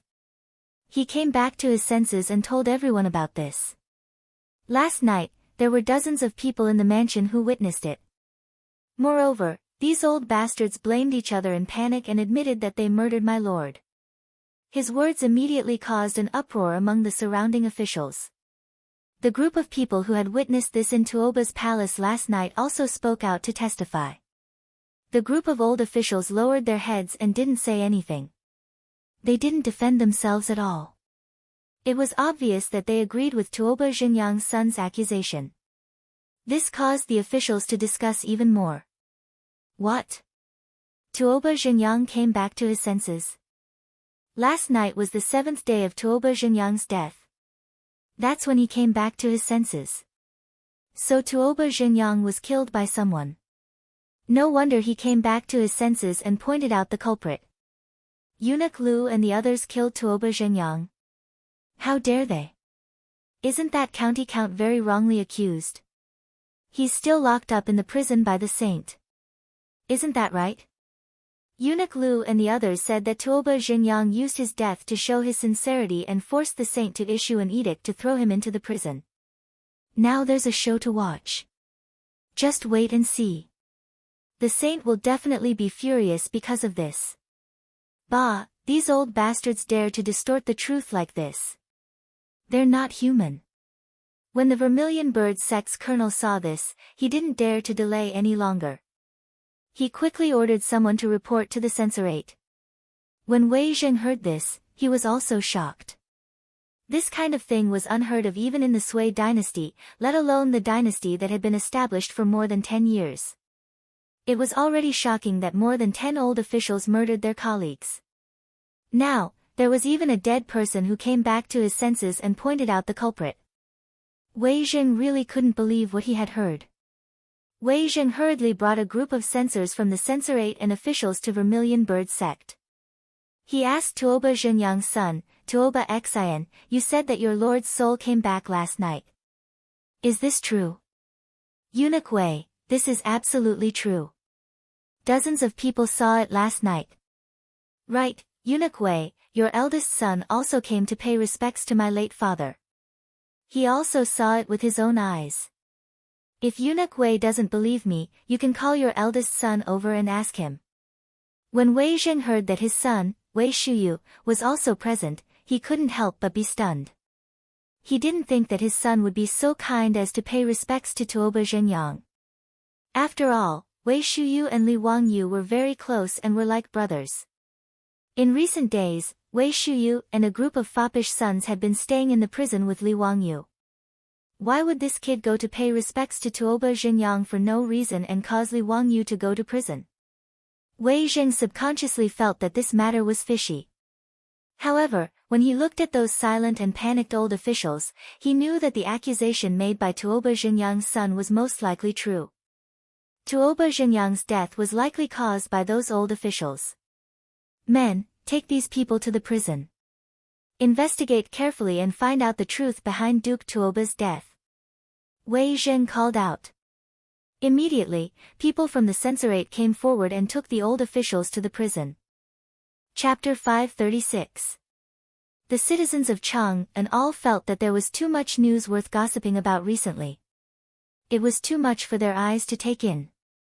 Just a moment ago, they were still talking about how County Earl who wanted to build a female toilet and forced an old official to commit suicide.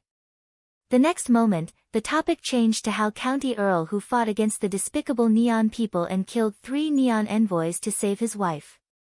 The citizens of Chang'an were dumbfounded. The situation had changed too quickly. Then, an even more shocking news came. Professor Tuoba Zhenyang's resurrection on the 7th day of his death and his identification of the murderer caused an uproar in Chang'an. Compared to County Earl Hu, the citizens were more interested in the resurrection of the dead. Many busybodies even went to the Taoist square to find out more about this. As soon as the servants of the Tuoba manor left the manor, they would be surrounded by people who wanted to know what had happened last night. Most of these servants had witnessed the resurrection of Tuoba Zhenyang with their own eyes last night. When they were questioned, they all described the resurrection of Tuoba Zhenyang vividly. Everyone who heard this was amazed. Naturally, the news quickly reached Pai Lupi's ears and made him furious. Today, in the Taiji Palace, Pai Lupi scolded the group of old officials in front of hundreds of officials for more than 10 minutes. His anger was evident in his words.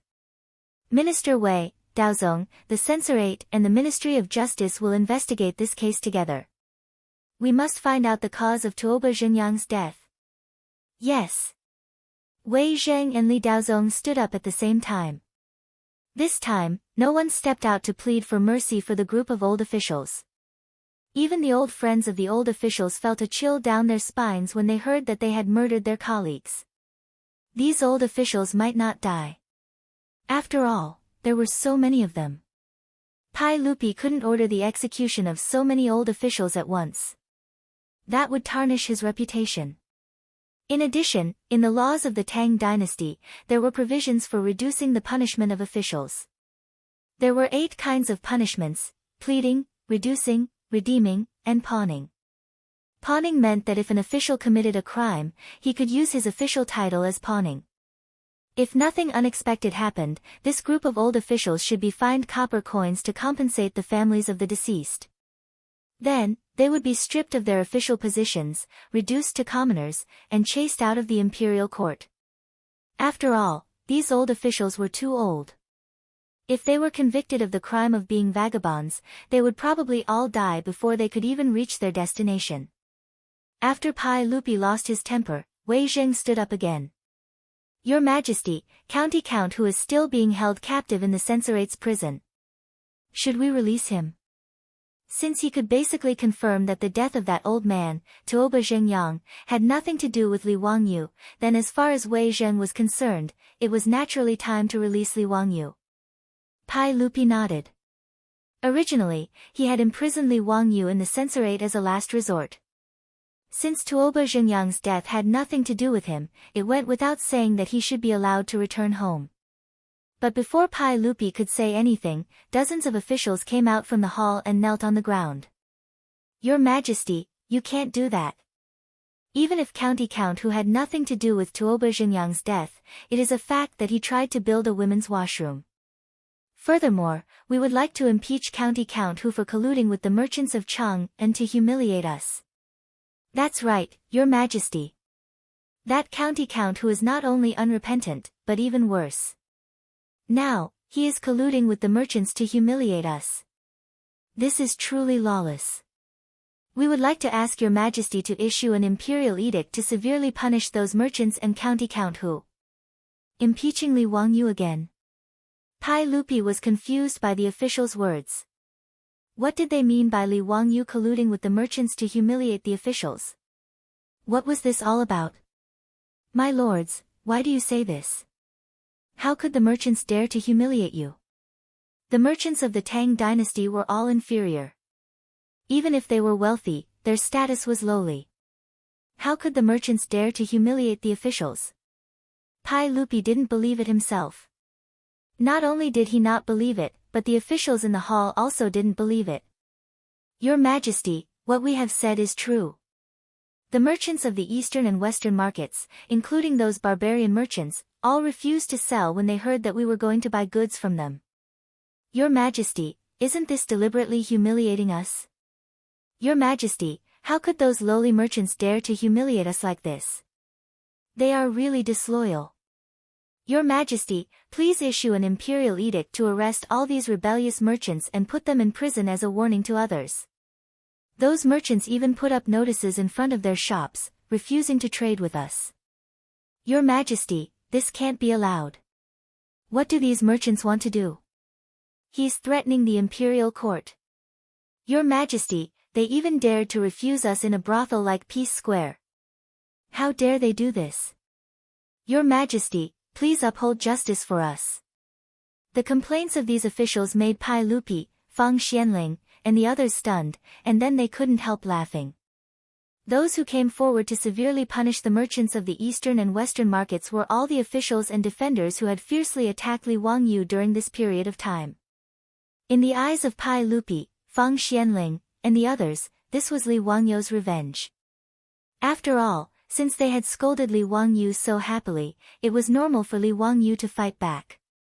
There was a regulation in the Tang dynasty law that if you bought fake or substandard goods, you could return them within 3 days.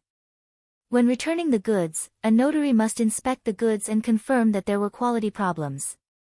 If the merchants refused to return the goods, they could report it to the officials, who would come forward to mediate the return and punish the merchants with 40 lashes as punishment.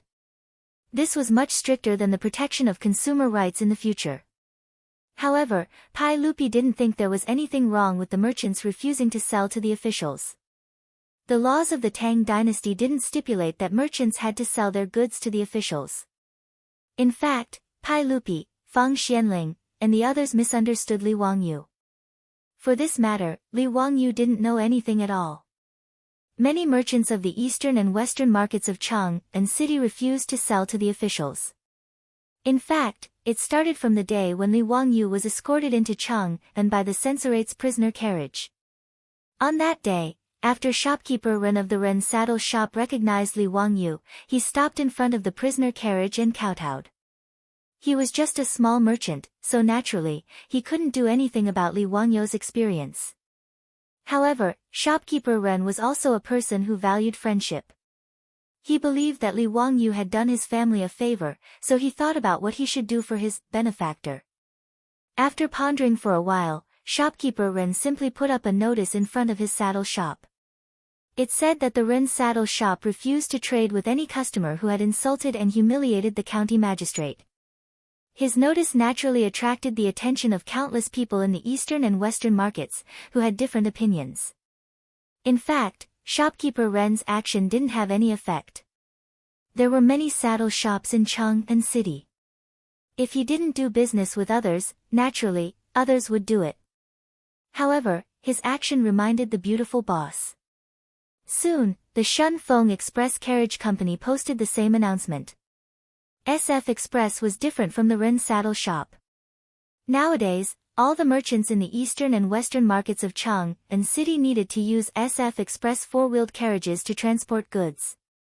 What was more, Pai Lupi had given all the freight business in Chang'an City to SF Express.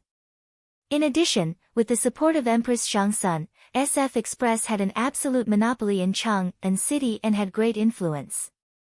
Before those merchants could think clearly about whether they should do the same, the biggest grain merchant in Chang'an City, Cho family, also posted the same notice, advancing and retreating with SF Express. Then, in Chang'an City, all the barbarian merchants of Sut also posted the same notice. Even the barbarian wineshops refused to enter the officials who had insulted the county magistrate. Next, it was Ping Kong Square. Those painting houses and brothels also posted the same notice. Chapter 537. While Li Wangyu was still thinking about how to play the devil, the eastern and western cities of Chang'an, as well as Ping Kong Square, quietly launched a silent protest. Needless to say, the Cho family, Cho Yuanliang, Cho Kun, and Li Wangyu could be said to be on the same side. Many of the officials in Chang'an already saw the Cho family as Li Wangyu's direct line. Cho Kun owned 10% of the carriage company, supplied all the raw materials for the brewery, and also managed the beverage vending machine business. No matter how one looked at it, the Cho family and the Huxian family were one and could not be separated. Advancing and retreating with the carriage company was the Cho family's inevitable choice. As for the Sogdian merchants, they stood up at this time because of the Zoroastrianism Sabeo and Milliman's intentions. Ever since Li Wangyu created the sacred sun fire, in front of everyone, the Zoroastrianism of Chang'an became more and more prominent in the Zoroastrianism. Originally, Milliman wanted to see how Li Wangyu created the sacred sun fire, but due to the influence of the other rich people, he did not take action. However, before Milliman could think of anything, Li Wangyu had been promoted several times and became the famous founding county of the Tang dynasty. Naturally, Milliman completely extinguished that little thought. Since he could not make threats and promises, Milliman naturally chose to build a good relationship with Li Wangyu. Mobilizing the shops of the Sogdian people, following the carriage company and the Cho family to boycott the officials, and doing a favor to Li Wangyu was a good choice. If the Zoroastrianism needed to light up the sacred sun fire in the future and ask Li Wangyu for help, they would also have a relationship. As for the brothels in Ping Kong Square, it was even simpler. Firstly, those brothels were attracted to Li Wangyu's talent and were willing to cheer for him. Li Wangyu's poems were all classics. Which of the brothels in Ping Kong Square did not know how to sing? Lu Yong of the Northern Song dynasty was poor and dejected. With only a few good poems, he attracted countless prostitutes to offer themselves to him. Not to mention, Li Wangyu was a talented, rich, and good-looking young man. Xiao Lang was only 16 years old. Which girl didn't love him? As for those fat officials, who would like them? At most, they had no choice but to receive these guests for the sake of Kai Yuan Tong Bao and the gold ingots. Now that there was a conflict between the two, the prostitutes of Peace Lane did not even need to think to know who they would support. Furthermore, although these prostitutes had fallen into the secular world, they were still women. Li Wangyu was impeached and sent to prison by these old Taoist defenders for building a female toilet in Chang'an. Although these prostitutes could not do anything, they could express their attitude by refusing to receive customers.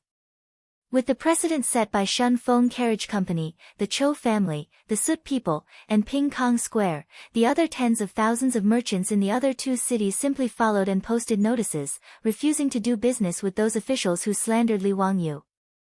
Even if there were merchants who did not want to offend those officials, or those who sneered at Li Wangyu's actions, in the face of such a situation, they had no choice but to go with the flow, lest they be treated as outliers by the tens of thousands of merchants in the other two cities. Therefore, those officials who opposed Li Wangyu the most were unlucky. Not only were they rejected when they went to Ping Kong Square, but they were also rejected when they wanted to buy some cloth, oil, salt, and vinegar from their own mansions. This forced the servants of these officials to go out to buy goods. They could only conceal their identities, for fear of letting others know the identity of their masters. This made these officials feel extremely humiliated, but they could not do anything about these merchants. Therefore, they could only file a complaint today, accusing Li Wangyu of bullying and humiliating them. After understanding the whole story, Pai Lupi could not help but shake his head. This group of officials was really too disappointing. They actually had the nerve to bring this kind of thing to Taiji Palace to impeach Li Wangyu. They really did not know what they were talking about. Qing Yaojin and the other big shots directly laughed out loud in the hall, feeling that this group of officials was really too funny. Originally, everyone could not hold back their laughter, but when they saw Qing Yaojin and the others laugh out loud, they could not help but roar with laughter. They actually had the nerve to bring this kind of shameful thing to the main hall. It was really the shame of hundreds of officials. And the group of officials who had complained tearfully before were now all red in the face from the ridicule of their colleagues. They wished that a crack would open in Taiji Palace for them to hide in. Pai Lupi naturally would not punish Li Wangyu or those merchants because of this group of officials' impeachment. To be treated like this by the merchants, other than showing that this group of people was incompetent and did not have the support of the people, what else could be explained? Alright, dear officials, think of a way to deal with this matter. Don't bring it up in court again. Official way, since Tuoba Gong's death has nothing to do with Li Wangyu, then let him go. Pai Lupi was too lazy to continue arguing with this group of people and directly ordered Wei Zheng. Wei Zheng naturally accepted the order. Although he did not approve of Li Wangyu building the female toilet, he also did not think that Li Wangyu should be detained in the prison for this reason. It was really a bit absurd. The officials who had impeached Li Wangyu did not dare to say anything. They could only bow their heads and retreat among the hundreds of officials like ostriches. This matter was considered to be over. Just as Pai Lupi was about to discuss court politics with the officials, he saw Mi Tua hastily come in from the back of Taiji Palace and whisper in Pai Lupi's ear. Everyone, Her Highness the Empress and Consort Yang led all the concubines out of the palace. They said they were going to Dingzhou village in Hu County for a short stay. Hearing this, Pai Lupi couldn't help but furrow his brow. His wives had all left the palace at this time without even notifying him. This made Pai Lupi very surprised. Do you know what this is about? Why do I not know about this?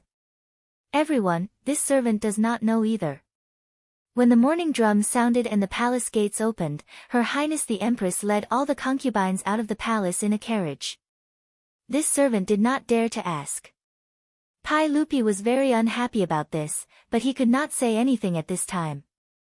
However, he was willing to bet that it definitely had something to do with Li Wangyu. His wives had all gone to Dingzhou village. No matter what, he had to find Li Wangyu and ask him about this matter. He turned his head and ordered Mi Tua, go to the censorate and take that bastard Li Wangyu to the legislative hall. I will deal with him after court. Mi Tua made a sound of agreement, but did not move. Pai Lupi asked curiously, why are you still not going? Is there something else? Mi Tua looked awkwardly at the officials in the hall. After hesitating for a moment, he reported in a small voice, everyone, the 100 Cavalry Department reported that the ones leaving the city for Dingzhou village in Hu County were not only Her Highness the Empress and the concubines, there were also Anne. What else? Don't stutter, tell me clearly. Yes, there were also the madams and young wives of the Duke's manors. Mi Tua quickly lowered his head and replied. His words made Pai Lupi stunned. What did he mean? Seeing that Pai Lupi did not understand, Mi Tua quickly explained, Everyone, in Chang'an City, these 4th or 5th grade officials, as well as the madams and young wives of the noble manors, after the city gate opened today, they all boarded the carriages of their manors and joined Her Highness the Empress. They left the city together and went to Dingzhou village. Pai Lupi understood Mi Tuo's words, and he was completely stunned. What was going on? A gathering of the noblewomen of Chang'an City? Or were the noblewomen collectively leaving home? Why was there no news at all before? His wife and the noblewomen of Chang'an City were collectively leaving the city. There must be something wrong. Pai Lupi did not care that he was in court. He suddenly slapped the armrest of the throne and stood up. He said angrily, "Go, bring that bastard Li Wangyu to me. I want to know what he wants to do." Chapter 538. When Li Wangyu was brought into Taiji Palace from the prison of the censorate, all the officials in the main hall already knew what had happened. At this time, there was a lot of discussion. They couldn't understand why their wives and daughters had run off to Dingzhou village together without a word. "Kid, why did you kidnap your aunt to Dingzhou village? You better explain it clearly to me." Qing Yaojin had a fiery temper. When he saw Li Wangyu enter the main hall, he went forward to grab him and interrogate him. Li Wangyu was directly confused by his question. What and what? For the past few days, other than sneaking out of the prison last night to act mysterious, he had been obediently staying in the prison. What kind of nonsense was this old hooligan Qing Yaojin spouting? What did he mean by kidnap his wife? "Uncle Qing, what are you talking about? Your nephew has been locked up in the prison of the censorate for the past few days. Uncle Qing, did you make a mistake?" Li Wangyu had an innocent face. He really didn't know what this old hooligan was talking about. Qing Yaojin glared at him. Her Highness the Empress, Consort Yang led the imperial concubines in the palace, as well as the wives and young wives of the officials and officials. They all left Chang'an City early this morning and went to your Dingzhou village. You brat, you tell me you don't know? Do you believe that I won't punish you? What? Li Wangyu looked at the surrounding officials in confusion. He saw that everyone was nodding their heads, agreeing with Qing Yaojin's words. He turned his head stiffly and looked at Pai Lupi on the throne. However, he saw that Pai Lupi was also glaring at him with an angry face. It was actually Pai Lupi's wife who had led the wives of the officials and officials in the main hall to escape. But why the hell did they go to Dingzhou village? Li Wangyu suddenly quivered. Damn, he almost forgot that his beautiful superior had said that she would take revenge for him. This, probably, should be the revenge of his beautiful superior. Li Wangyu's back was covered in cold sweat. Sure enough, his beautiful boss didn't make a move, but once she did, she made a big move.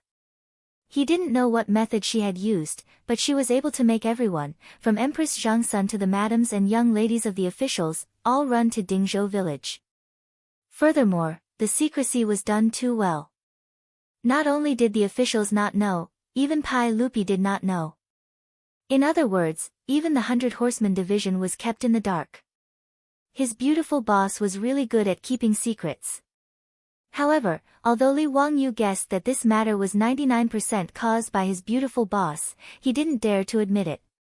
Not only could he not admit it, but he also had to insist that this matter had nothing to do with him. Otherwise, wouldn't Pai Lupi, Qing Yaojin, and the others tear him apart? I can't afford to offend this bunch of men whose wives left home. Li Wangyu hurriedly cleared his name. Your Majesty, gentlemen, I've been locked up in the prison these days.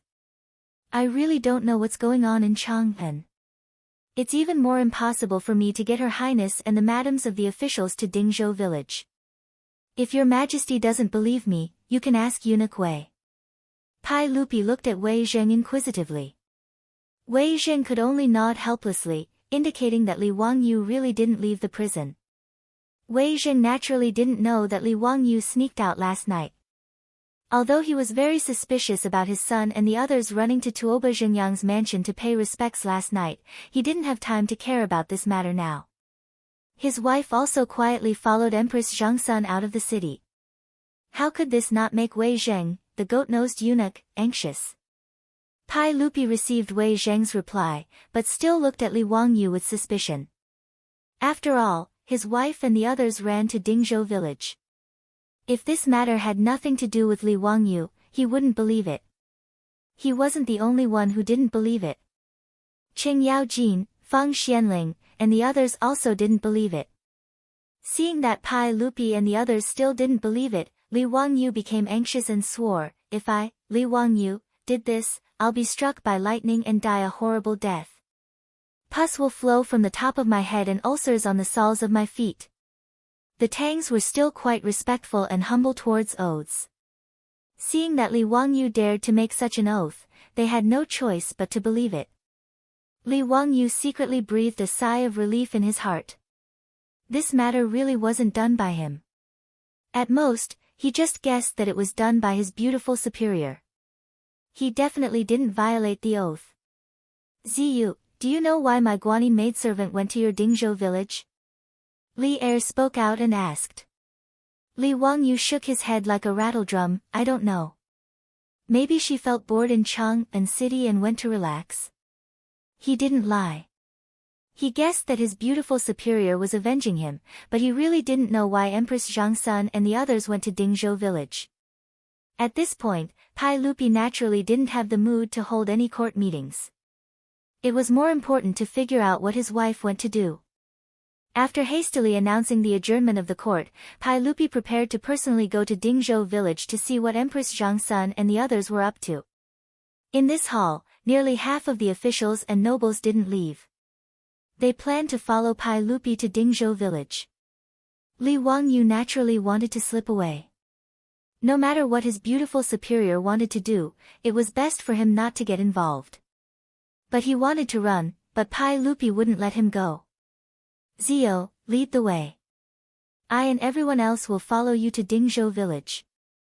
In response, Li Wangyu could only rub his nose with an awkward smile and follow Pai Lupi and the others out of Taiji Palace. The large group of people rode out of Chang'an City and headed in the direction of Hu County. When they arrived at Dingzhou village, they found out that Empress Zhangsun and the other madams of the officials and nobles had indeed come here. Moreover, they had directly gone to Li Wangyu's manor. "Bastard, you still dare to say this has nothing to do with you? Tell me, why did Her Highness and the others go to your manor?" Qing Yaojin couldn't help but scold Li Wangyu. "Uncle Cheng, I really don't know. No matter what Her Highness and the others want to do, it has nothing to do with me. I died unjustly and was locked up in the Taiji prison. I really don't know anything about this." Pai Lupi waved his hand impatiently. "That's enough. What's the point of saying all this now?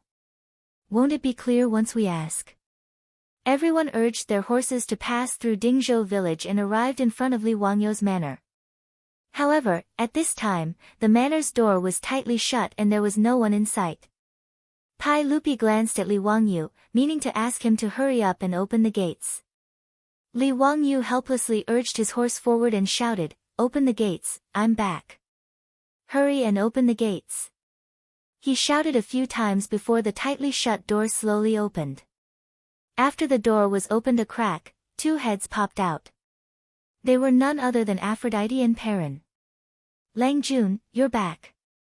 Lang Jun, did the sage let you go back?" As soon as the two girls finished speaking, they immediately noticed the large group of people behind Li Wangyu. When they saw Li Er riding on the horse, they couldn't help but playfully stick out their tongues.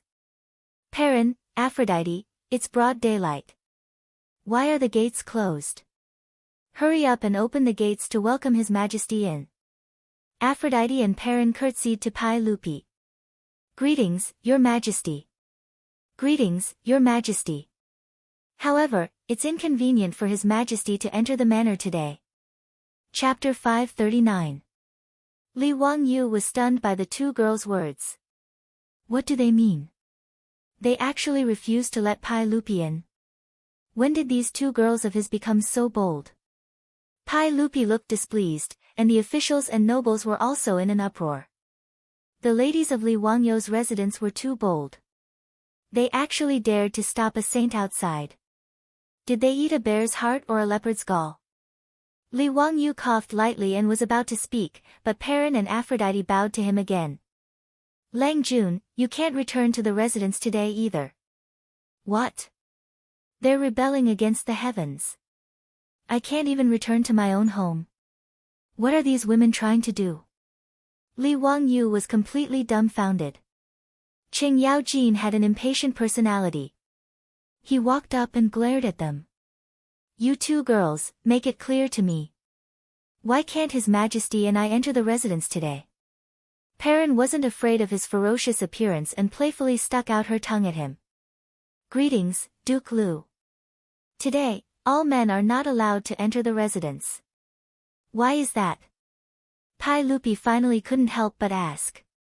In reply to Your Majesty, the residence is full of madams today. The lingerie store is releasing a new line of underwear today, so Her Majesty the Empress and all the other nobles were invited. Moreover, the residence is full of women now, and most of them are frolicking by the water. Their clothes are skimpy, so it's really inconvenient for men to enter. Perrin's answer left Pai Lupi and the other officials and nobles speechless. They couldn't bring themselves to say that they wanted to enter Li Wangyu's residence. No matter how beastly Pai Lupi was, he wouldn't openly run in to see the other madams of the officials and nobles. Her clothes were revealing, and she was playing with water. Clearly, Li Wangyu's mansion was full of scenes of spring. Naturally, no man could be allowed to enter. Not to mention other people, if any man dared to enter Li Wangyu's mansion now, Pai Lupi would directly order people to slap him and send him to the palace to be a palace eunuch. Qing Yaojin, Feng Xianling, and the others looked at each other. No one dared to say that they wanted to enter the Lai Hot.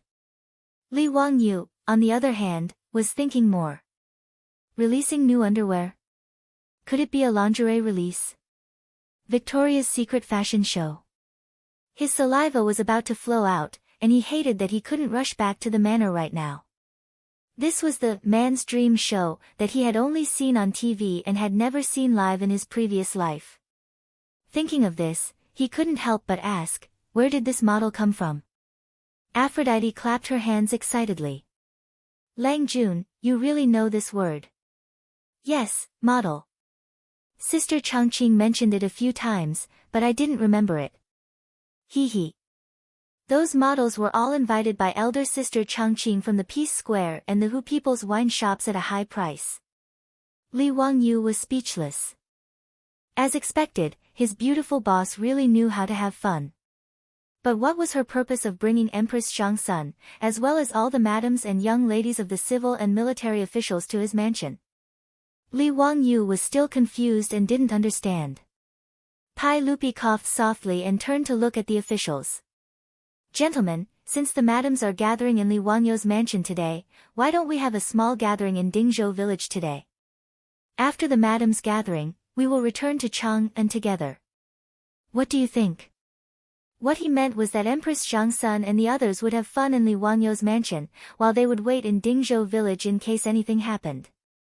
Pai Lupi still felt that today's matter was full of strangeness. Even if they came to Li Wangyu's mansion to attend the underwear conference, they should have at least said hello. Not to mention that not only his wife and the concubines in the harem did so, but also the madams of the noble officials' mansions. This didn't make sense. Qing Yaojin, Feng Xianling, and the others naturally nodded at Pai Lupi's words. But Perrin bowed again. Your Majesty, I'm afraid that Her Highness and the madams won't return to Chang'an today. Huh? What do you mean? Why is that? Pai Lupi was stunned and quickly asked. Your Majesty, Her Highness and the madams think that Chang'an is too dirty, so they plan to stay in our mansion for a few days. When Chang'an becomes clean, they plan to go back. Perrin's words immediately silenced Pai Lupi and the other officials. What did she mean? She thought that Chang'an was dirty. Whether it was Empress Xiangsun, concubine Yang, or the madams of the other mansions, the places where they lived were spotless, if not shiny. Why did she think that Chang'an was dirty? Feng Xianling and Du Ruhui suddenly understood and couldn't help but turn their heads and glare at Li Wangyu. The officials and nobles present were not fools, including Pai Lupi. After everyone figured out the meaning of her words, they all turned their heads and glared at Li Wangyu. If their eyes could kill, Li Wangyu's body would have been full of holes. Uncle, everyone, why are you looking at me like that? I didn't do anything. This has nothing to do with me. Li Wangyu felt his hair stand on end from the way everyone was looking at him. He quickly waved his hand, trying to clear his name. Qing Yaojin snorted and slapped him on the shoulder. Humph, it has nothing to do with you. Tell me, what did Her Highness and the others mean when they said that Chang'an was dirty? I don't know. Li Wangyu naturally knew, but he could only play dumb at this time. If it weren't for you, bastard, who wanted to build toilets, how could there be so many troubles? Humph, what do you mean by Chang'an is dirty? Aren't you talking about those yellow and white things? Li Wangyu smiled and said, Hey, Uncle Cheng, you can't blame me. I'm just being kind. Besides, in Chang'an, the streets are full of yellow and white things. It's really indecent. I'm willing to build toilets out of my own pocket. What's wrong with that? His words made Qing Yaojin speechless. It was true. Without public toilets in Chang'an, the sanitary situation was really bad. Those dark corners of the walls were full of filth. In summer, there were swarms of flies. Even the drainage ditches on both sides of the streets were not much better. The cities in this era all had such a smell. Okay, Jijie, don't say any more. Zio, let me ask you, how long will it take to build those toilets?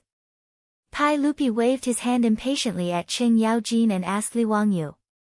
Uncle, as long as I give enough money, I can hire thousands of craftsmen to build 300 toilets at the same time with the mirage mud, bricks, and tiles provided by the Ministry of Works.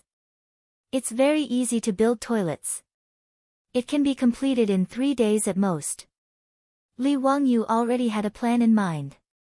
He had consulted the craftsmen of the Ministry of Works and the General Works Bureau on how to build toilets. He knew what to do and immediately answered. Pai Lupi nodded helplessly. Okay, that's it. You can return to Chang'an now and start recruiting craftsmen to build toilets. The mirage mud, bricks, and tiles are easy to deal with. Duan Qing, is there a problem with this? The wife of Duan Luen, the Minister of Works, was also in Lai Hot. He naturally stepped forward without hesitation. No problem. Today, I will arrange for the Ministry of Works to prepare the mirage mud, bricks, and tiles needed by County Count Hu. That's good. The feng shui of Dingzhou village is good. It's quiet and elegant. Let the madams and my empress rest here for a few days. When the toilets are finished in 3 days, everyone can come with me to pick them up. The officials nodded in agreement at Pai Lupi's words. Since their madams were fine, staying in Li Wangyu's mansion for 2 or 3 days wasn't a big problem. As for Li Wangyu building toilets, they didn't object. Of course, this was a good thing. When everyone smiled and nodded, Perrin shook her head. Your Majesty, I'm afraid that the Empress and the madams will not return to Chang'an in 3 days. Chapter 540. Perrin's words made Pai Lupi and the other officials dumbfounded again. What did she mean? She didn't want to go back to Chang'an after the toilet was fixed. Li Wangyu looked at the most honorable officials of the Tang dynasty looking at each other and almost couldn't hold back his laughter. In his mind, the lyrics of a song kept echoing, falling in love with someone who doesn't come home, waiting for a door that doesn't open, fickle eyes, tightly shut lips, why bother to force it, why bother to ask for it? Your Majesty, I'm afraid that Her Highness and the other madams won't return to Chang'an in 3 days. They said that there are many inconveniences in Chang'an, so they don't plan to go back for the time being, Perrin continued. Inconveniences? Was this a joke? Not to mention Empress Zhangsun and the imperial concubines, who lived in luxury in Taiji Palace, even the madams of the officials and officials had everything they needed. Where did the inconveniences come from? Pai Lupi and the other officials were puzzled, but Li Wangyu understood. Damn it! Did my beautiful boss fool Empress Zhangsun and the other madams into a women's rights movement with the purpose of building a women's toilet in Chang'an? The more Li Wangyu thought about it, the more certain he was that it should be so. Otherwise, it couldn't explain the reaction of Empress Zhangsun and the others. After guessing the truth, Li Wangyu didn't dare to say anything for fear of getting into trouble. He wanted to build a women's toilet, but it was just a habit of his later life. He didn't think so much. If he knew that there would be so many troubles, Li Wangyu wouldn't ask for trouble. After all, he wasn't a staunch supporter of feminism. He even had the idea of having multiple wives. How could he offend so many people in order to build a women's toilet? But anyway, in the eyes of the officials and Pai Lupi, Li Wangyu was the first to propose to build a women's toilet. Once everyone figured out the true purpose of his wife, Li Wangyu would be in deep trouble. Thinking of this, Li Wangyu's footsteps quietly moved a few steps away from Qing Yaojin, Li Er, and the others, so as not to get into trouble. If his beautiful boss could really persuade Empress Zhangsun and a group of officials and noble ladies in Chang'an to carry out the so-called toilet revolution, Li Wangyu would really give her a thumbs up. She was really awesome. This reminded him of the Bollywood movie, Toilet Hero, that he had seen in his previous life. The plot was exactly the same. To put it simply, the movie, Toilet Hero, was about a single man from an Indian village who fell in love with the well-educated female lead. On the night of their wedding, the female lead discovered that there was no toilet in her house.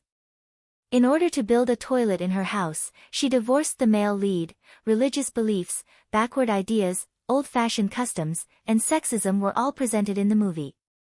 Now, Li Wangyu wanted to build a women's toilet in the Tang dynasty, but the resistance he encountered was no less than that of the Indian village in the movie. If Pai Lupi didn't think highly of him, he probably wouldn't have just stayed in the prison for a few days. After Li Wangyu figured out his beautiful boss's thoughts, he obediently closed his mouth and didn't say a word. Little girl, make it clear. What do you mean by inconvenient life in Chang'an? Qing Yaojin glared at her again. Perrin smiled sweetly and said, Hi Duke Lu, I don't know what it means. The nobles asked me to pass on the message like this. Pai Lupi couldn't help but glare at her and said, In that case, you go and ask the Empress to come out and talk to me. Your Majesty, the Empress has ordered that she won't see any men today. She wants to pray for all the women in the world. Now, everyone in the mansion, including the troops and servants, has been driven to the village to live temporarily. Except for the Empress and the other concubines, the nobles' palace maids, servant girls, and even the palace servants, the Empress didn't bring them. Your Majesty wants to see the Empress, but I can't do anything about it. Perrin's words almost made Pai Lupi's nose crooked out of anger. If it were anywhere else, who would dare to stop him? But now, the county magistrate's mansion had become a forbidden area. All the civil and military officials, including Pai Lupi, could only look at each other and sigh. If there was only his wife in the mansion, it wouldn't matter. But now, all the nobles in Chang'an had gathered here and even said that men couldn't enter. This left Li Er and the others with no place to show their prowess. You go and call the Empress' personal palace maid here. Pai Lupi said angrily. The Empress didn't want to see him, so Pai Lupi couldn't vent his anger. But if the palace maid dared to say no again, Pai Lupi really would raise his sword and cut her down. This time, Perrin didn't refuse. After curtsying to Pai Lupi, she lifted her skirt and ran back into the mansion. After the two of them entered, the door slammed shut with a bang. Pai Lupi couldn't help but angrily glare at Li Wangyu, scaring Li Wangyu so much that he quickly shrank back. A man who had been dissed by his wife had a very bad temper. Li Wangyu wasn't prepared to be Pai Lupi's punching bag. Not long after, the door to the county magistrate's mansion opened a crack, and a palace maid came out. When Li Wangyu saw her, he was happy. An acquaintance. The person who came was the palace maid that Li Wangyu had seen twice before. Your servant greets your majesty. Your majesty is holy. The palace maid obediently curtsied to Pai Lupi. Rise. Let me ask you, why is the Empress unwilling to return to the palace? Your Majesty, the Empress and the nobles are merciful and can't bear to see the women of Chang'an suffer. They plan to stay at the county magistrate's mansion and pray for the blessings of all the women in the world, so they don't plan to return to Chang'an for now. The palace maid didn't dare to raise her head as she replied in a low voice. Pai Lupi didn't understand what she was saying. What did his wife and these nobles want to do? One moment they complained that Chang'an was dirty, the next they said that life was inconvenient, and now they wanted to pray for the blessings of all the women in the world. This completely confused Pai Lupi. On the side, Duruhue figured out the meaning. He hurriedly moved to Pai Lupi's ear and whispered, Your Majesty, the women's room. With this reminder, Li Ertsai came to a sudden realization. His wife had led a group of nobles away without saying goodbye and hid in Dingzhou village. So it was to hint to him that he should build a women's room in Chang'an. This was something that Pai Lupi hadn't thought of. After understanding the whole story, Pai Lupi couldn't help but turn his head to look for Li Wangyu. It was all this trouble caused by this bastard. Li Wangyu tried his best to shrink his body into the crowd and avoid Pai Lupi's gaze. He really admired his beautiful superior. To build a women's room, she was willing to spend so much money. He couldn't help but admire her. Men, have the imperial guards surround the county magistrate's mansion and protect the Empress's safety. Don't let a single male fly in. Pai Lupi shouted loudly. Then he didn't want to waste any more words and turned to leave. The group of officials and nobles could only helplessly shake their heads and follow Pai Lupi. His wife wanted to cause trouble with the Empress in order to force the Emperor and the officials to agree to build a women's room in Chang'an. This matter left the officials speechless. There were even some old officials who couldn't help but spit in Li Wangyu's direction before angrily leaving. Li Wangyu could only awkwardly rub his nose and pretend he didn't see these angry officials. After all, in order to build this women's room, he had even spent time in prison. Now, Empress Zhangsun was leading a group of nobles in an uprising. Let's see how Pai Lupi and the officials would deal with it. Chapter 541. Since he could not enter his own mansion, Li Wangyu could only follow Pai Lupi and the others back to Chang'an. Fortunately, he had bought the house in Kaihua Square before, so he would not be homeless. Otherwise, he would have to run back to the prison for a few more days. However, as soon as he returned to Chang'an, Li Wangyu was summoned to the palace by the eunuchs before he had time to bathe and change his clothes. As soon as Li Wangyu entered the legislative hall, he saw Pai Lupi staring at him with a sour face. In the hall, Fang Xianling, Du Ruhui, Zhangsun Wuji and a few other big shots were also present. Everyone looked at him with an unfriendly face. Li Wangyu naturally knew this and began to cry out for justice without hesitation. Uncle, everyone, I am innocent. I really don't know why Her Highness the Empress and the madams of the other big shots wanted to go to my mansion. This is really a great injustice. I have been obediently staying in the prison of the censorate for the past few days, but I have not gone anywhere.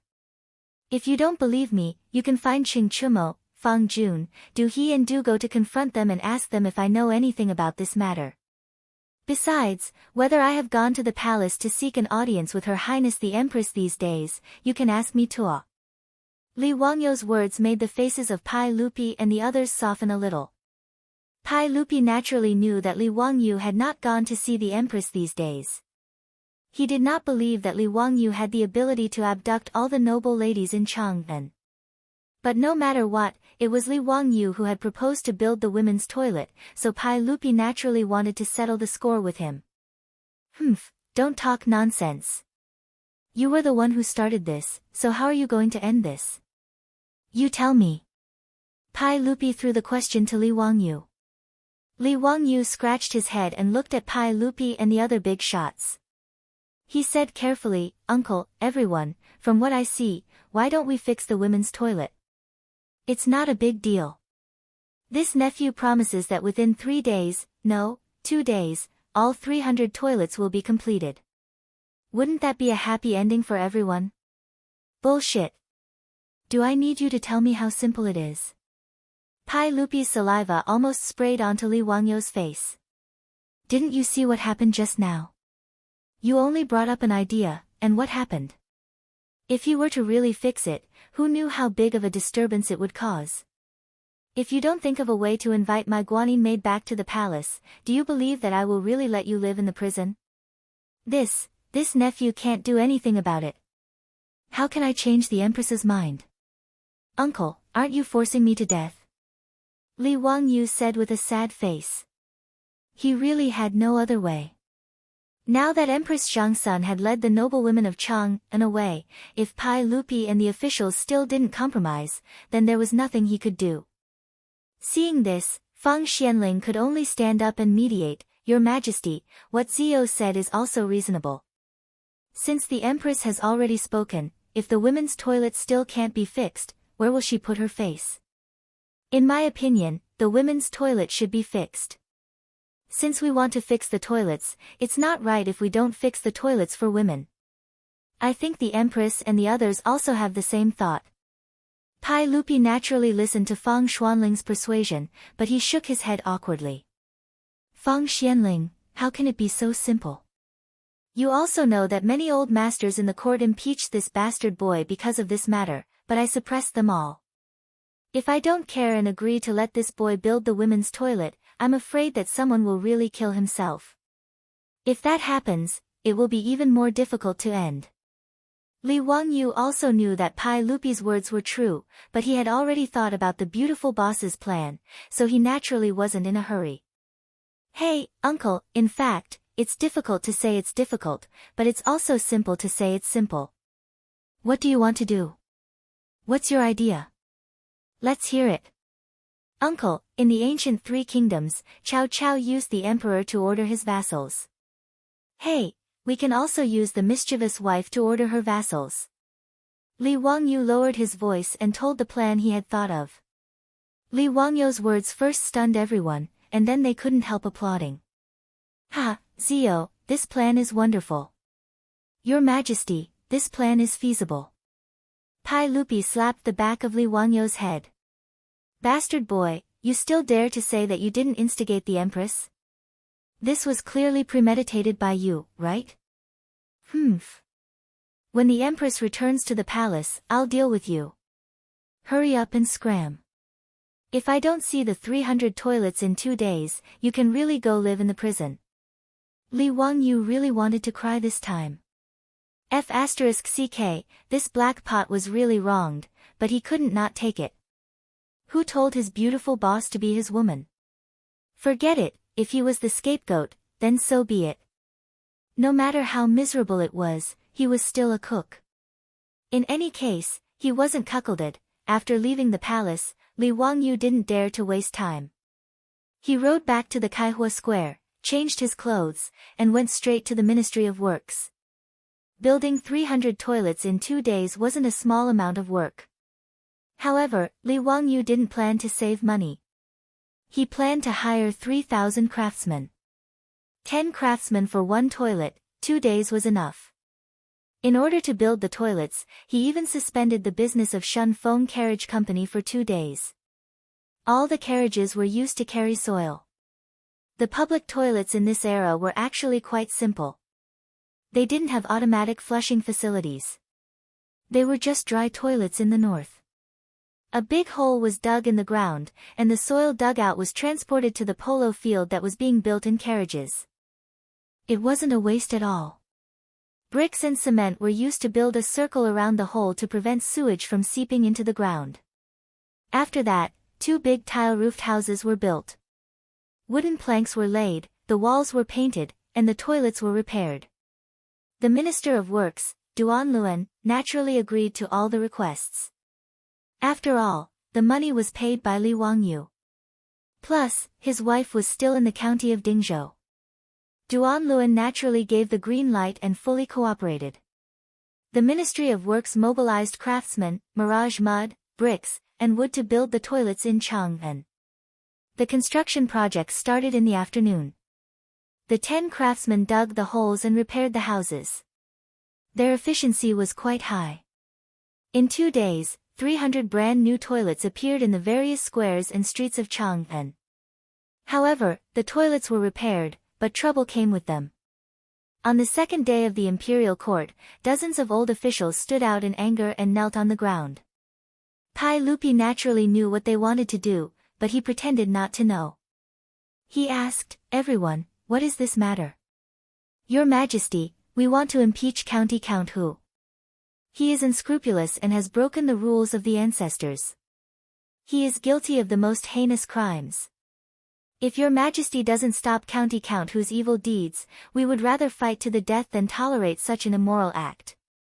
Pai Lupi pretended to be surprised and said, "Oh. There's such a thing. Li Wangyu, is there such a thing?" Li Wangyu was prepared to watch a good show today, so he naturally got up early to attend the court. When he heard Pai Lupi's question, he quickly stood up and bowed to Pai Lupi. "Your Majesty, I don't know what you are talking about. However, I admit that I have not done what you are talking about." Immediately, an old official stood up and angrily rebuked, "How dare you quibble? County Count Hu, let me ask you, did you build the toilets in Chang'an?" "That's right, I did." "Humph, it's good that you admit it. Did you also build the women's toilets? Isn't building toilets for women a violation of etiquette and ethics?" Seeing Li Wangyu admit it, the old official snorted contemptuously and raised his voice again. Li Wangyu quickly waved his hand. "Wait, who said I built the women's toilets?" Still not admitting it. "We aren't blind. You ordered people to build toilets on the left and right. Aren't they the men's and women's toilets?" Li Wangyu smiled even more brilliantly. "Everyone, I'm afraid you are mistaken. Those two toilets are the men's toilets." Chapter 542. Li Wangyu's words enraged the officials. They were so angry that their fingers trembled. A group of people jumped up and angrily rebuked, "Nonsense. You still dare to quibble at this point?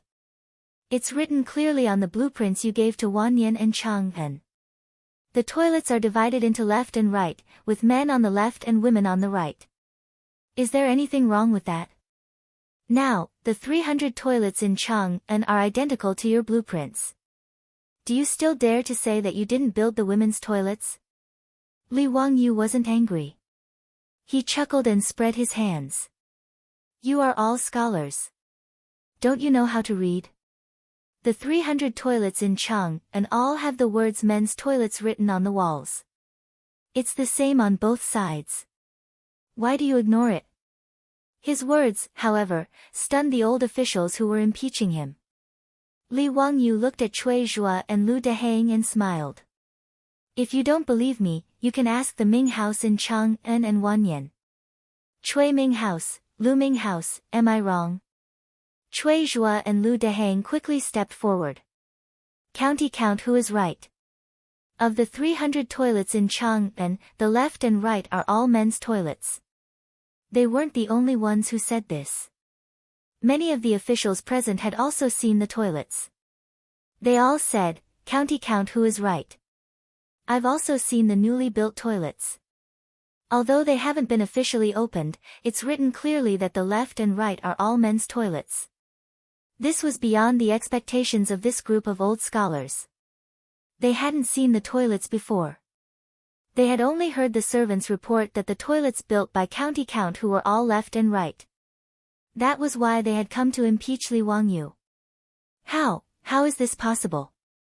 Since they're all men's toilets, why did you build the left and right toilets? Someone noticed something was wrong and questioned. Li Wangyu shrugged. "I was willing."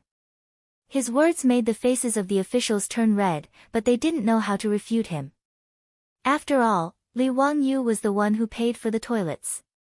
As long as the toilets were not built, other people could do whatever they wanted. It was none of their business. In fact, all of the officials present could see that Li Wangyu's toilets were clearly the men's and women's toilets. But others just wouldn't admit it, and the words, "men's room," were clearly written outside the toilet. In this Taiji palace, of all the civil and military officials, the only ones who were unwaveringly opposed to building a female toilet were actually a group of old teachers and defenders. Most of the officials were non-committal about this. It didn't matter whether he cultivated it or not. However, ever since 2 days ago, their wives and daughters had silently followed the Empress to the Count of Hu County's manor, and they had an attitude of not coming back until the women's toilets were repaired. The officials naturally began to favor Li Wangyu. However, no one was willing to come out and clarify this matter, so they all pretended to be confused. Pai Lupi saw that Li Wangyu had made the group of old teachers speechless, so he chuckled and said, "All right, since this is a misunderstanding, let's not talk about it anymore. Everyone, let's start discussing state affairs." He wanted to dismiss the old officials with a few words, and it made the old teachers even more depressed.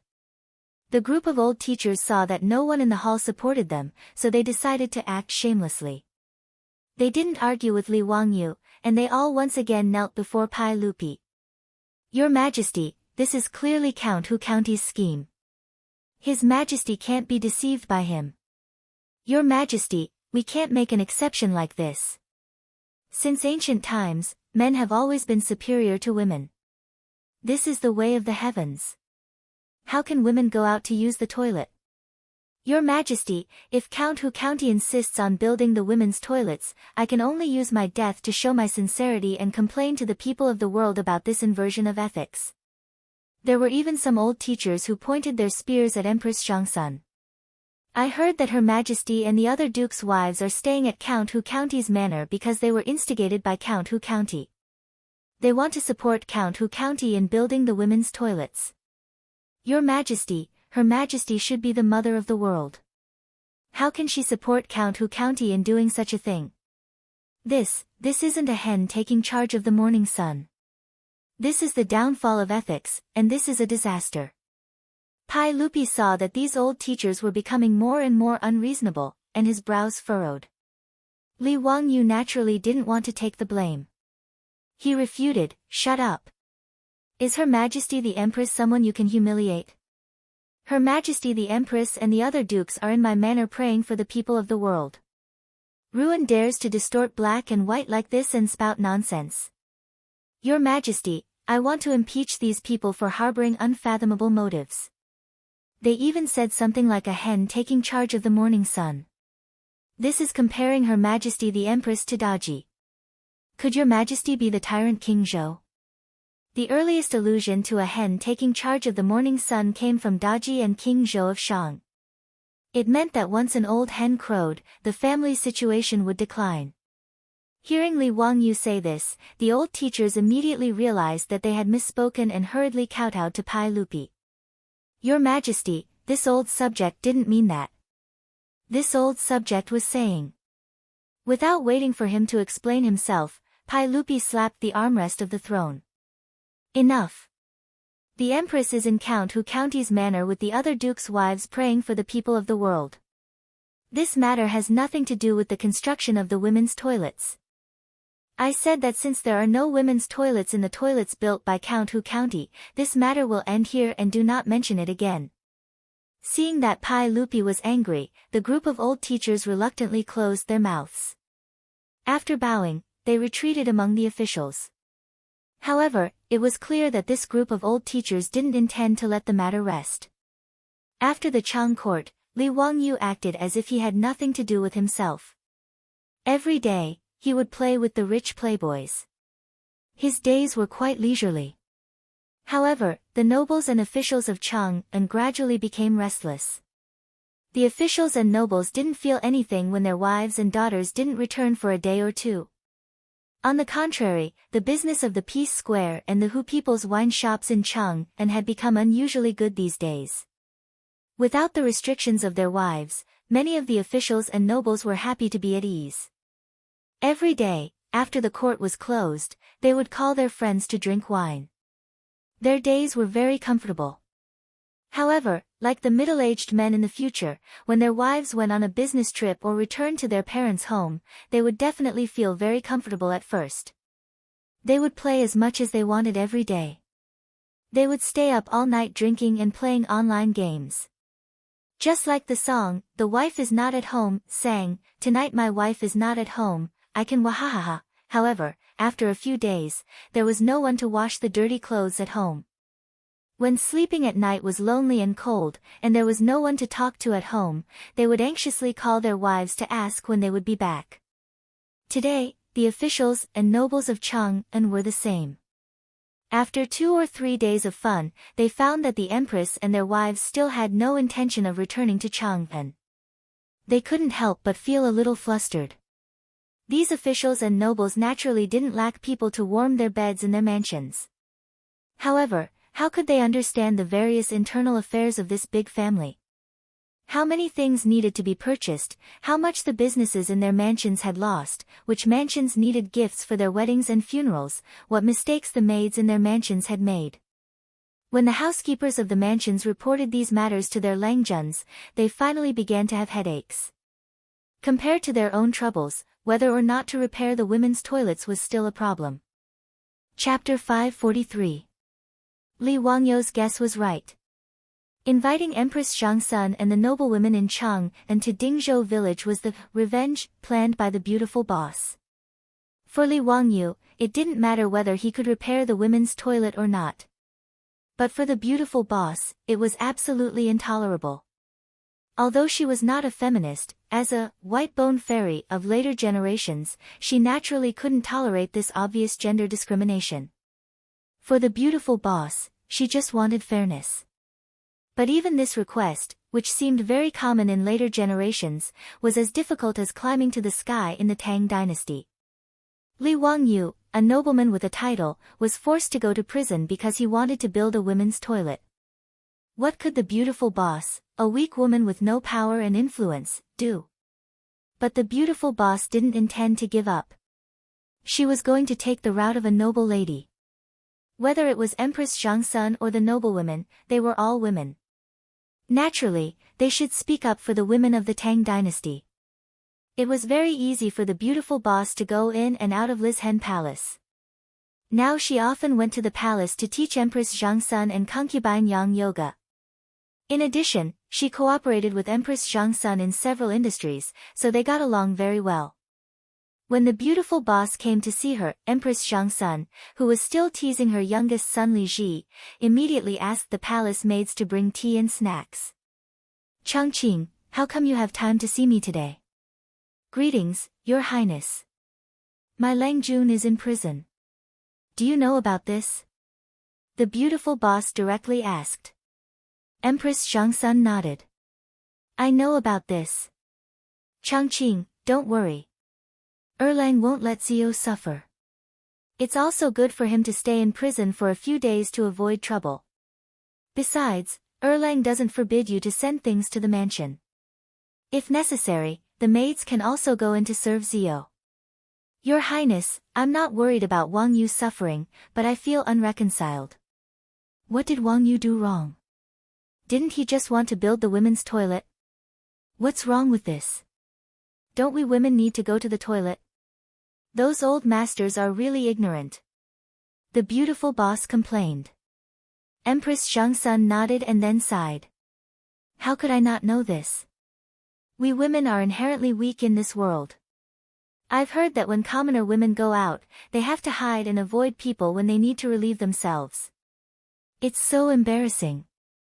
Even so, she was still reprimanded by those people for not maintaining proper etiquette. "Your Highness, since you know this and sympathize with all the women in the world, why don't you support Wang Yu in building a women's toilet?" the beautiful boss immediately asked. "How can it be that simple? Even though I'm the empress, my every move is watched by countless pairs of eyes in the imperial court. Now that even Erlang is unable to support Zio, how can this consort stand up and go against the court officials?" The beautiful superior couldn't help but laugh. She lowered her voice and said, "Your Highness, you don't have to speak directly. I have an idea, do you think it'll work?" Hearing her beautiful superior's words, Empress Zhangsun repeatedly nodded her head and immediately ordered a palace maid to invite Yang Fei over. Yang Fei naturally didn't oppose this plan. After the three of them discussed it, they each went to make their own preparations. Empress Zhangsun and Yang Fei would persuade the imperial concubines in the palace. One of them was the head of the imperial harem, and the other was Pai Lupi's favorite concubine. In addition to their special identities, the imperial concubines in the imperial harem naturally followed Empress Zhang Sun and Yang Fei's lead. As for the madams of the officials and nobles, their beautiful superiors would persuade them. Nowadays, the underwear produced by the underwear shop could be considered luxury goods. Almost all the customers were the madams and young ladies of the officials and nobles. Underwear was popular among the noblewomen of the Tang dynasty as soon as it appeared. If anyone didn't wear underwear produced by the underwear shop, they would be too embarrassed to go out and greet others. The beautiful superior was familiar with the madams and young ladies of each mansion. She often went in and out of each mansion and participated in various gatherings of the noblewomen. With the support of Empress Zhang Sun and the persuasion of the beautiful superior, she easily obtained the agreement of the madams. They didn't necessarily value the well-being of the women of the common family. With their status, it was even more impossible for them to use those toilets. But to be able to do such a big thing with Her Highness the Empress made these bored noblewomen very excited. So they hit it off and kept it a secret from their Langjun. They didn't reveal anything at all. And these secret plans all happened in the boudoirs of each mansion. No matter how powerful the 100 Horsemen department was, they didn't know anything about it. This group of top noblewomen and young ladies of the Tang dynasty were as excited as if they were going on an outing when they left Chang'an City. And the beautiful superior was worried that they would be bored in the mansion, so she specially arranged all kinds of entertainment. From mahjong competitions to board games, singing and dancing, cruising boats and rocking bridges, singing and dancing girls invited from Chang'an City with a lot of money, and performing tricks and acrobatics, there was no shortage of anything in the mansion of County Count Hu, and it was full of women. There was no need to worry. All the concubines and noblewomen in the harem had so much fun that they forgot about home. The hot springs and saunas in the mansion were loved by Empress Zhang Sun and the others to the bone. And the washroom in Li Wangyo's mansion was an eye-opener for Empress Zhang Sun and the other noblewomen. The washroom was covered with shiny tiles, and the ceramic toilet could flush automatically. Not only did it not have any smell, but it even smelled of incense. It should be known that even the top noblewomen of the Tang dynasty were not very high-end when it came to going to the washroom. There was an anecdote in history that the princess of Xiangqing in the West Jin dynasty married Wang Dun, her husband. After they got married, Wang Dun had to go to the washroom of the princess's mansion to go to the washroom. He saw a box in the washroom and opened it curiously. There were many dried dates in it. Wang Dun thought that they were snacks for going to the washroom, so he ate them all. At that time, Wang Dun knew that he had made a big joke. Those dried dates were used to block the nostrils when going to the washroom to isolate the smell. It was like that in the West Jin dynasty and in the Tang dynasty. So it was conceivable that the quasi-modern washrooms in Li Wangyo's mansion had shocked Empress Zhang Sun and the other noblewomen. All the noblewomen of the Tang dynasty, including Empress Zhang Sun, were secretly thinking about how to renovate the washrooms when they returned to Chang'an. In this way, from the concubines of Pai Lupi to the madams and young ladies of the other mansions, none of them clamored to return to Chang'an. They all relaxed and lived in Li Wangyo's mansion as if they were on vacation. Empress Zhang Sun and the others were happy, but the officials and nobles were depressed. In the past few days, those old masters were surprised to find that their colleagues, who were usually respectful to them, looked at them with resentment in their eyes. Not to mention talking to them and greeting them, everyone avoided them as if they were the plague.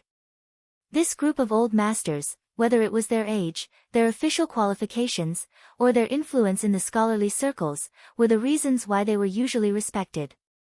Even the officials and nobles, who were higher than them, were polite and respectfully called them Lord Lu, Lord Du, and Lord Xianyuan after meeting them. And they were used to it. They even flaunted their seniority and didn't take the other officials seriously. But in the past few days, when those officials saw them, they didn't even greet them, let alone greet them. What's more, some even glared at them and spat a mouthful of thick phlegm on the ground before turning away with disdain. What was even more unexpected was that they were impeached in the Chang dynasty today. Chapter 544. In the Taiji Palace, the first official could not take it anymore and stood up to impeach the group of old teachers. Like a signal gun, almost 100 court officials stood up to impeach the group of old teachers. They finally understood that if they did not overthrow the group of old teachers, the female toilets in Chang'an would not be able to be built. And if the female toilets were not built, their wives would not return to Chang'an. In this way, the choice was simple. What about the difference between men and women, the reversal of ethics, disrespect of etiquette and etiquette? These were all nonsense. Was it considered etiquette to have yellow and white things all over the street? Could it be that it was ethical to make young ladies and young wives act like thieves and hide everywhere to relieve themselves? The court officials went all out in order to drive the group of old teachers out of the court. They came up with all sorts of reasons to impeach them. Speaking of which, the group of old teachers, although their official ranks were not low, most of them did not have any real power. They were all officials in noble positions. If one were to say that they had taken bribes and perverted the law, that was true. Even when Pai Lupi asked the 100 Horsemen Department to investigate them, they did not find anything. But this was not a problem for the court officials. In order to bring back their wives, they racked their brains and began to find faults with the old teachers. There were typos in official documents, improper words and actions, and undamaged clothes. These were all child's play. Even the dogs of the old teachers who urinated and defecated on the road were grounds for impeachment. Pai Lupi was not surprised by this farce of impeachment. Instead, he sat on the throne and smiled as he watched the crowd perform. The group of old teachers was completely dumbfounded. Usually, they were the ones who impeached others from a moral high ground. When had they ever been treated like this? They were so angry that their faces turned pale. Their bodies trembled as if they had Parkinson's disease. Your Majesty, I am innocent. Are these people crazy? How dare they humiliate me like this?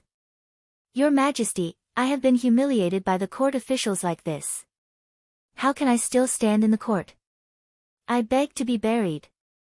Your Majesty, since you don't need me, I will return. I beg to retire and return to my hometown. The group of old masters was too lazy to say anything more. They could clearly see Pai Lupi's attitude. Thus, they all knelt down and took off their official hats with trembling hands. Naturally, they were unwilling to resign. However, in this great hall, they were being pushed down by so many officials. Even if they were attached to their positions, what could they do? If he didn't know what was good for him, he might end up like those old officials who had been taken down from the prison. That would be a fate worse than death. Pai Lupi pretentiously stood up from the throne and walked down the steps to help the old masters up. You are all my trusted subordinates. How can you leave like this? Don't say such things again.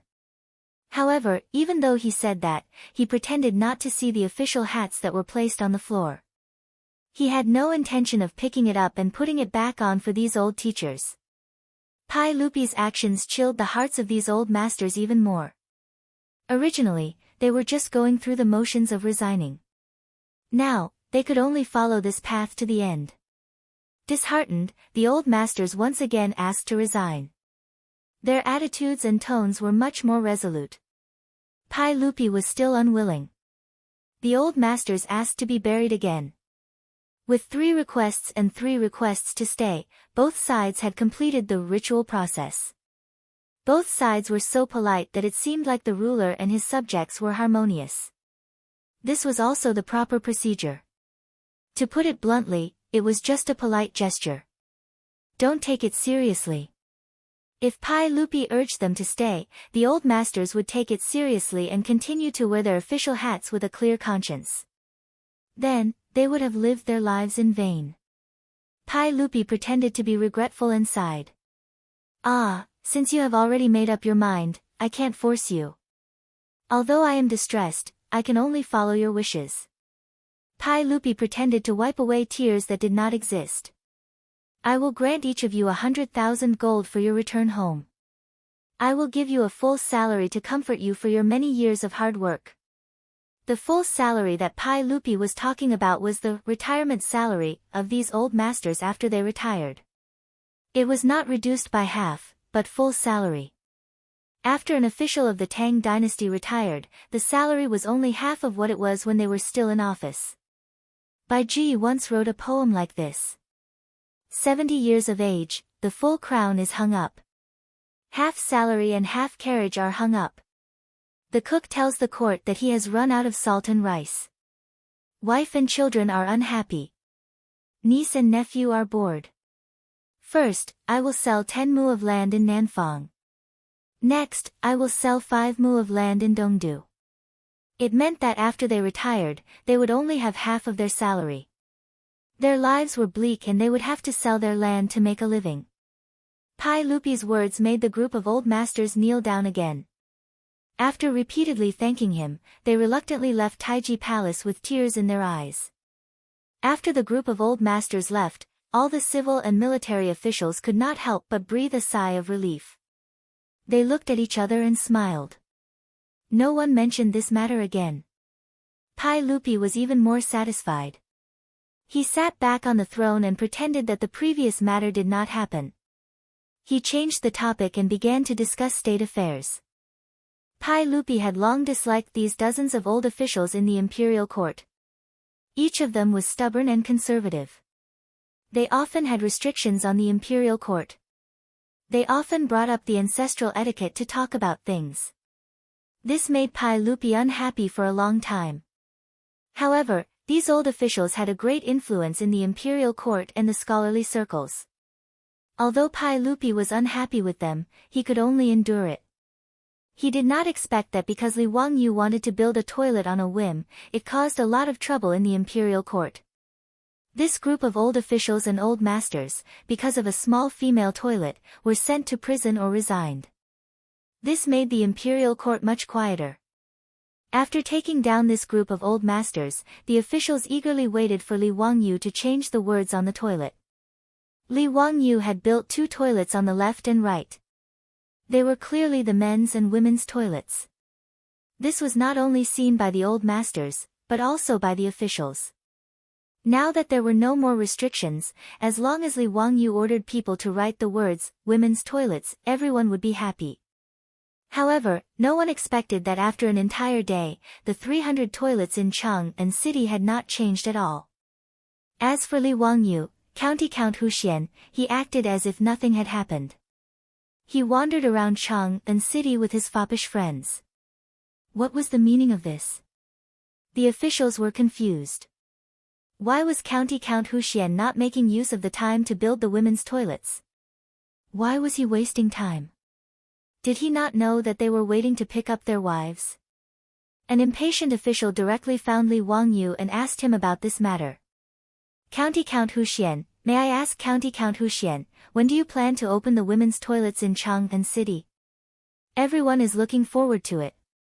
Li Wangyu showed a confused expression. What women's toilets? Where did the women's toilets come from? Those 300 toilets, I built all the men's toilets. There are no women's toilets. Don't talk nonsense. Because I wanted to build the women's toilets, I went to prison for a period of time. Now that I deeply realize my mistake, I will never build the women's toilets. His answer immediately stunned the official. Why was this County Count Huxian acting so arrogant? If you are so arrogant, can we still have fun together in the future? Li Wangyu naturally did this on purpose. Since he had wanted to build the women's toilets, he had been impeached by the officials. Now that the situation had reversed, if he did not properly torment the officials, he would be letting down the opportunity that his beautiful superior had created for him. Chapter 545. The news that County Count Li Wangyu did not intend to change the opening of the women's washroom immediately spread to the ears of the officials in Chang'an. The officials and nobles who originally thought that they would be happy after taking down the old officials were completely dumbfounded. Why did he not follow the script? Was there still any trust between people? Some people immediately understood that this was County Count whose revenge on them. Who asked them to stand by and watch when others were impeached for building the women's washroom. Some even hit them when they were down. Now that the situation had reversed and the officials were asking Li Wangyu to change the women's washroom, they would naturally be criticized by County Count Hu. After the court was dismissed, Pai Lupi had nothing to do, so he invited Feng Xianling, Du Ruhui, and Zhang Sun Wuji into the palace to play mahjong with him to pass the time. Currently, Empress Zhang Sun and a group of madams were living comfortably in County Count Hu's residence and had no intention of returning. Pai Lupi and the other old men had a lot of time to play mahjong. Ever since Li Wangyu created mahjong, it quickly became popular in Chang'an. Not only did Pai Lupi and the officials and nobles like it, but it also quickly became popular in the marketplace and in the various gambling houses. The sound of playing mahjong resounded throughout the land of China nearly 1,000 years in advance. 50,000, Your Majesty. Now that Ziyu is provoking the officials like this, I'm afraid he will cause a lot of trouble. Feng Xianling casually threw out a card. Pai Lupi hurriedly shouted, bang. 9 of them. Feng Xianling, it's okay. This kid must have some complaints in his heart. Let him vent his anger. Zhang Sun Wuji looked at Pai Lupi and reached out to take the 9 of them. Win. All of them. Your Majesty, you are very kind. In my opinion, it would be good to let County Count Huxian go and stir things up a bit. Although the Tang dynasty was established for less than 10 years, we inherited too many officials from the Sui dynasty and became depressed. Now that His Majesty was in the prime of his life, it was time for him to work hard. How could he allow these officials to hold His Majesty back? There was nothing wrong with Count Huxian building a toilet, but there were people in the court who stirred up trouble out of nothing and stirred up a lot of trouble. This is still a small matter.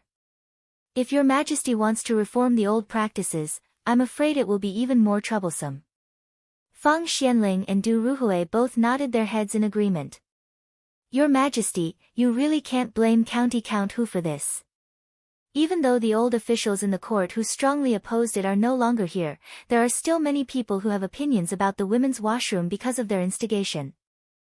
This subject has heard that there are quite a few elderly people on the street with dove canes who are shouting that if a female toilet is to be built, they will go and destroy the toilet. Du Ruhui also laughed. Feng Xianling nodded. These people are even more troublesome than the old officials in the imperial court. They are all very old and can't be beaten or scolded. If they really ordered people to push down the toilets, Ziyu really wouldn't be able to do anything. I'm afraid even Wanyan and Chang'an counties would be at their wits' end. The elderly that the two of them were talking about were those above 60 years old who were highly respected among the people. The country would give them the king's staff, also known as the dove canes. The elderly who received the dove canes would not only receive a rank of 7, but they would also have the privilege of walking on the side roads of the emperor and entering and exiting the government offices. Even if they committed a crime, they would be given a lighter punishment. The 10 bamboo scrolls of the king's staff said, when one is old and receives the king's staff, there is a dove on it.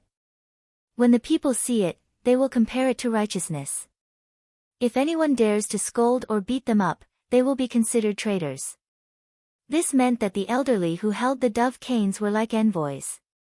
Anyone who dared to scold or beat them up would be heavily punished.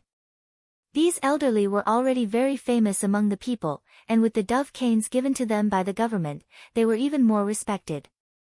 These elderly also had the duty to help the government educate the people and promote filial piety.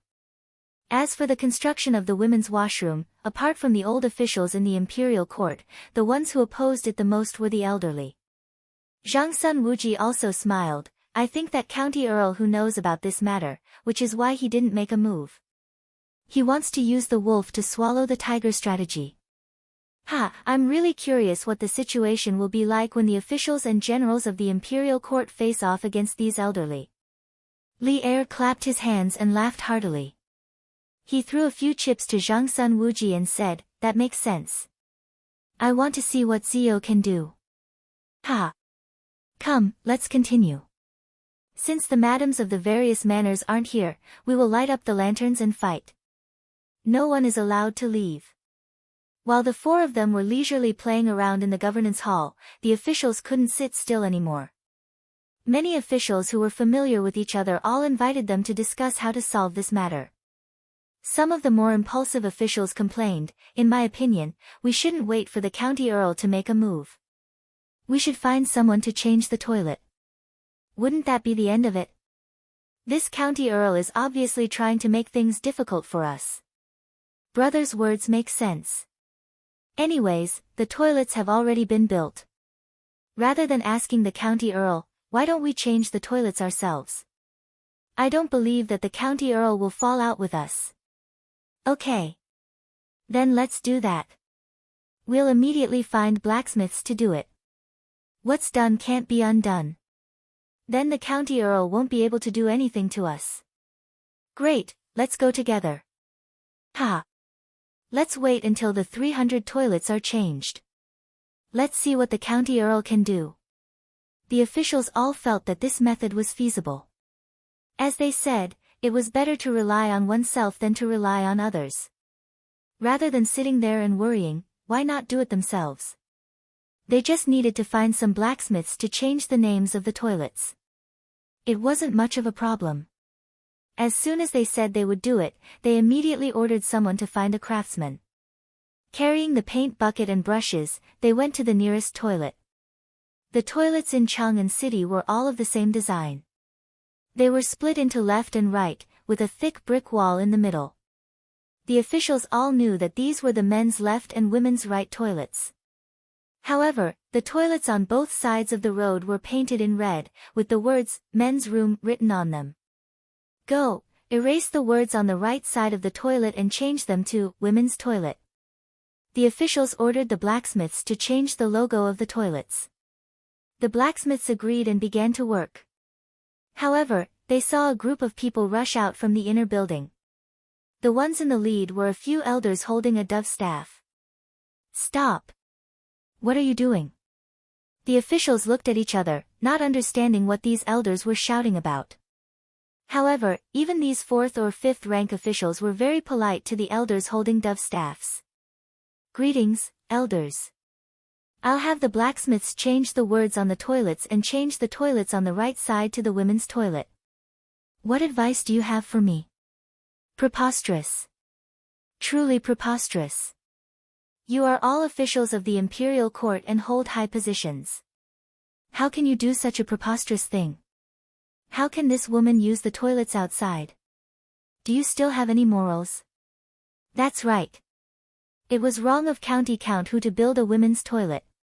Fortunately, County Count Hu repented under the teachings of the saint.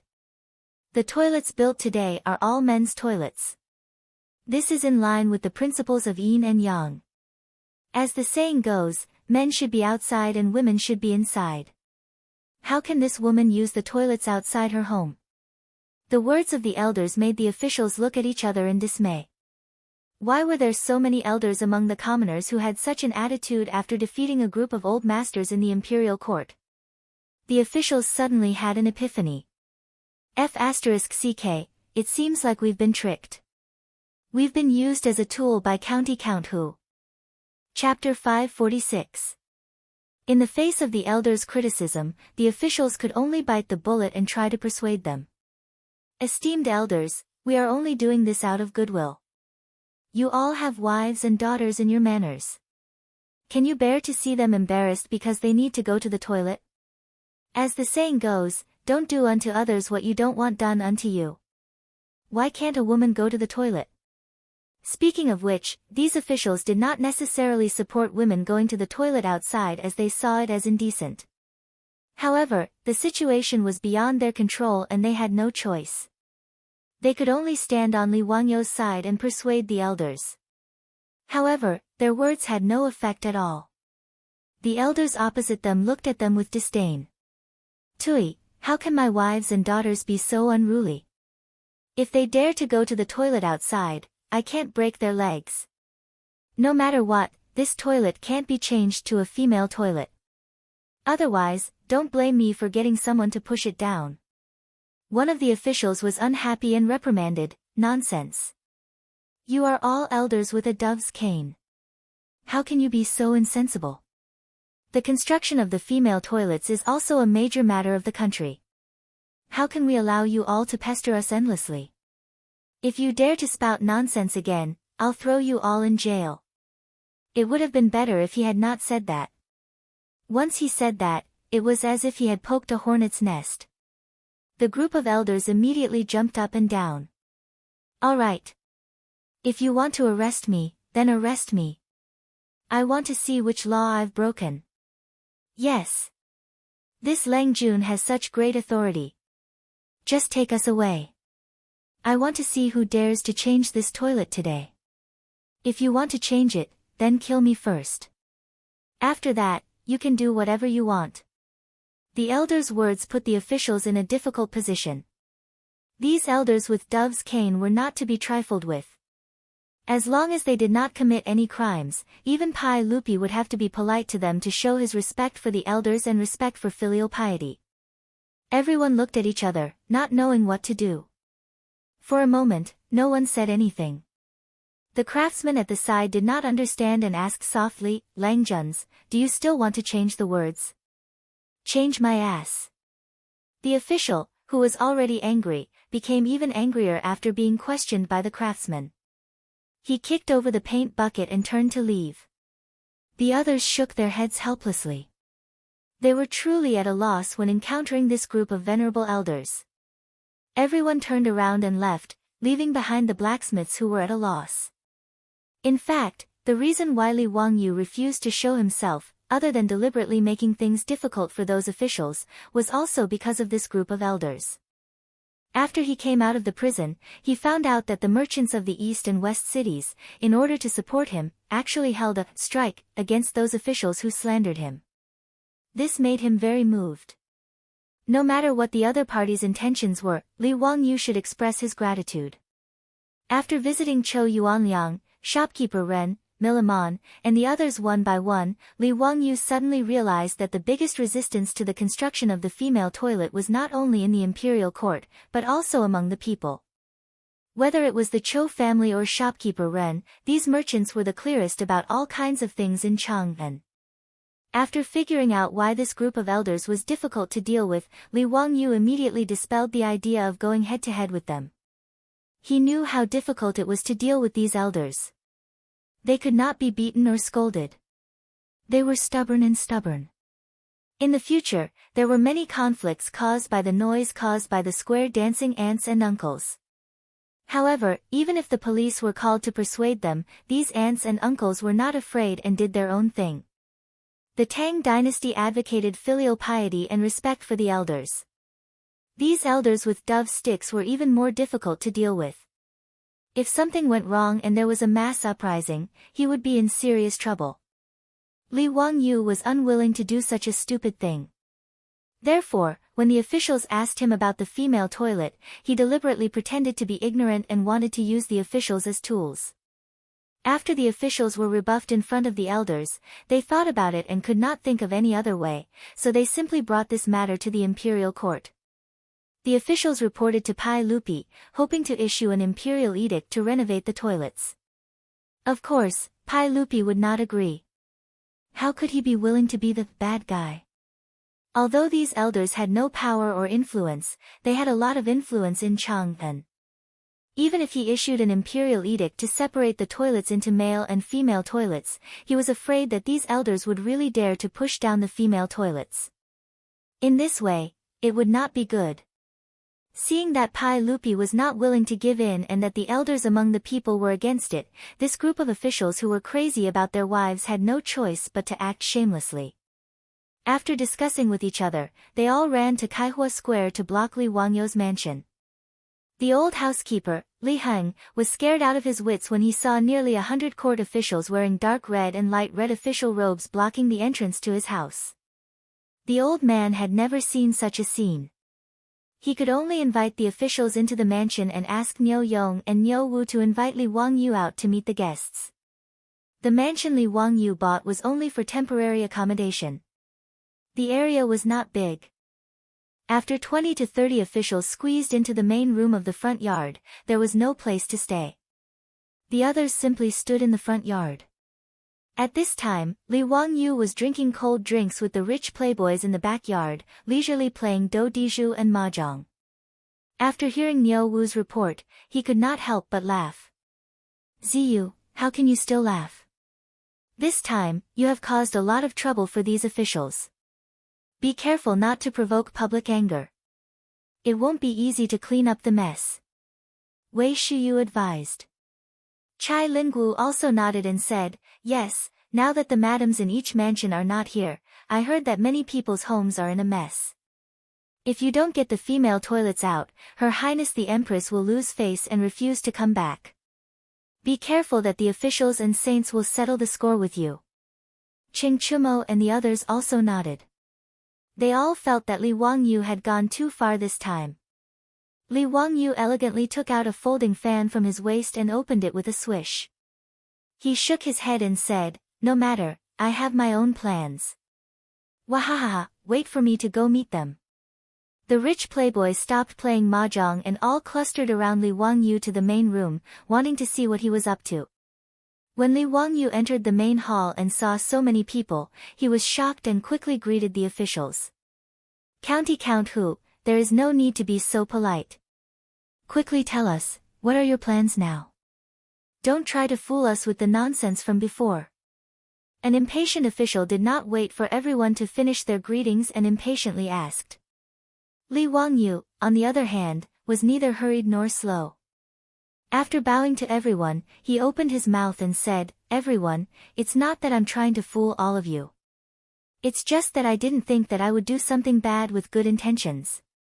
It is not that I, Li Wangyu, am looking for trouble.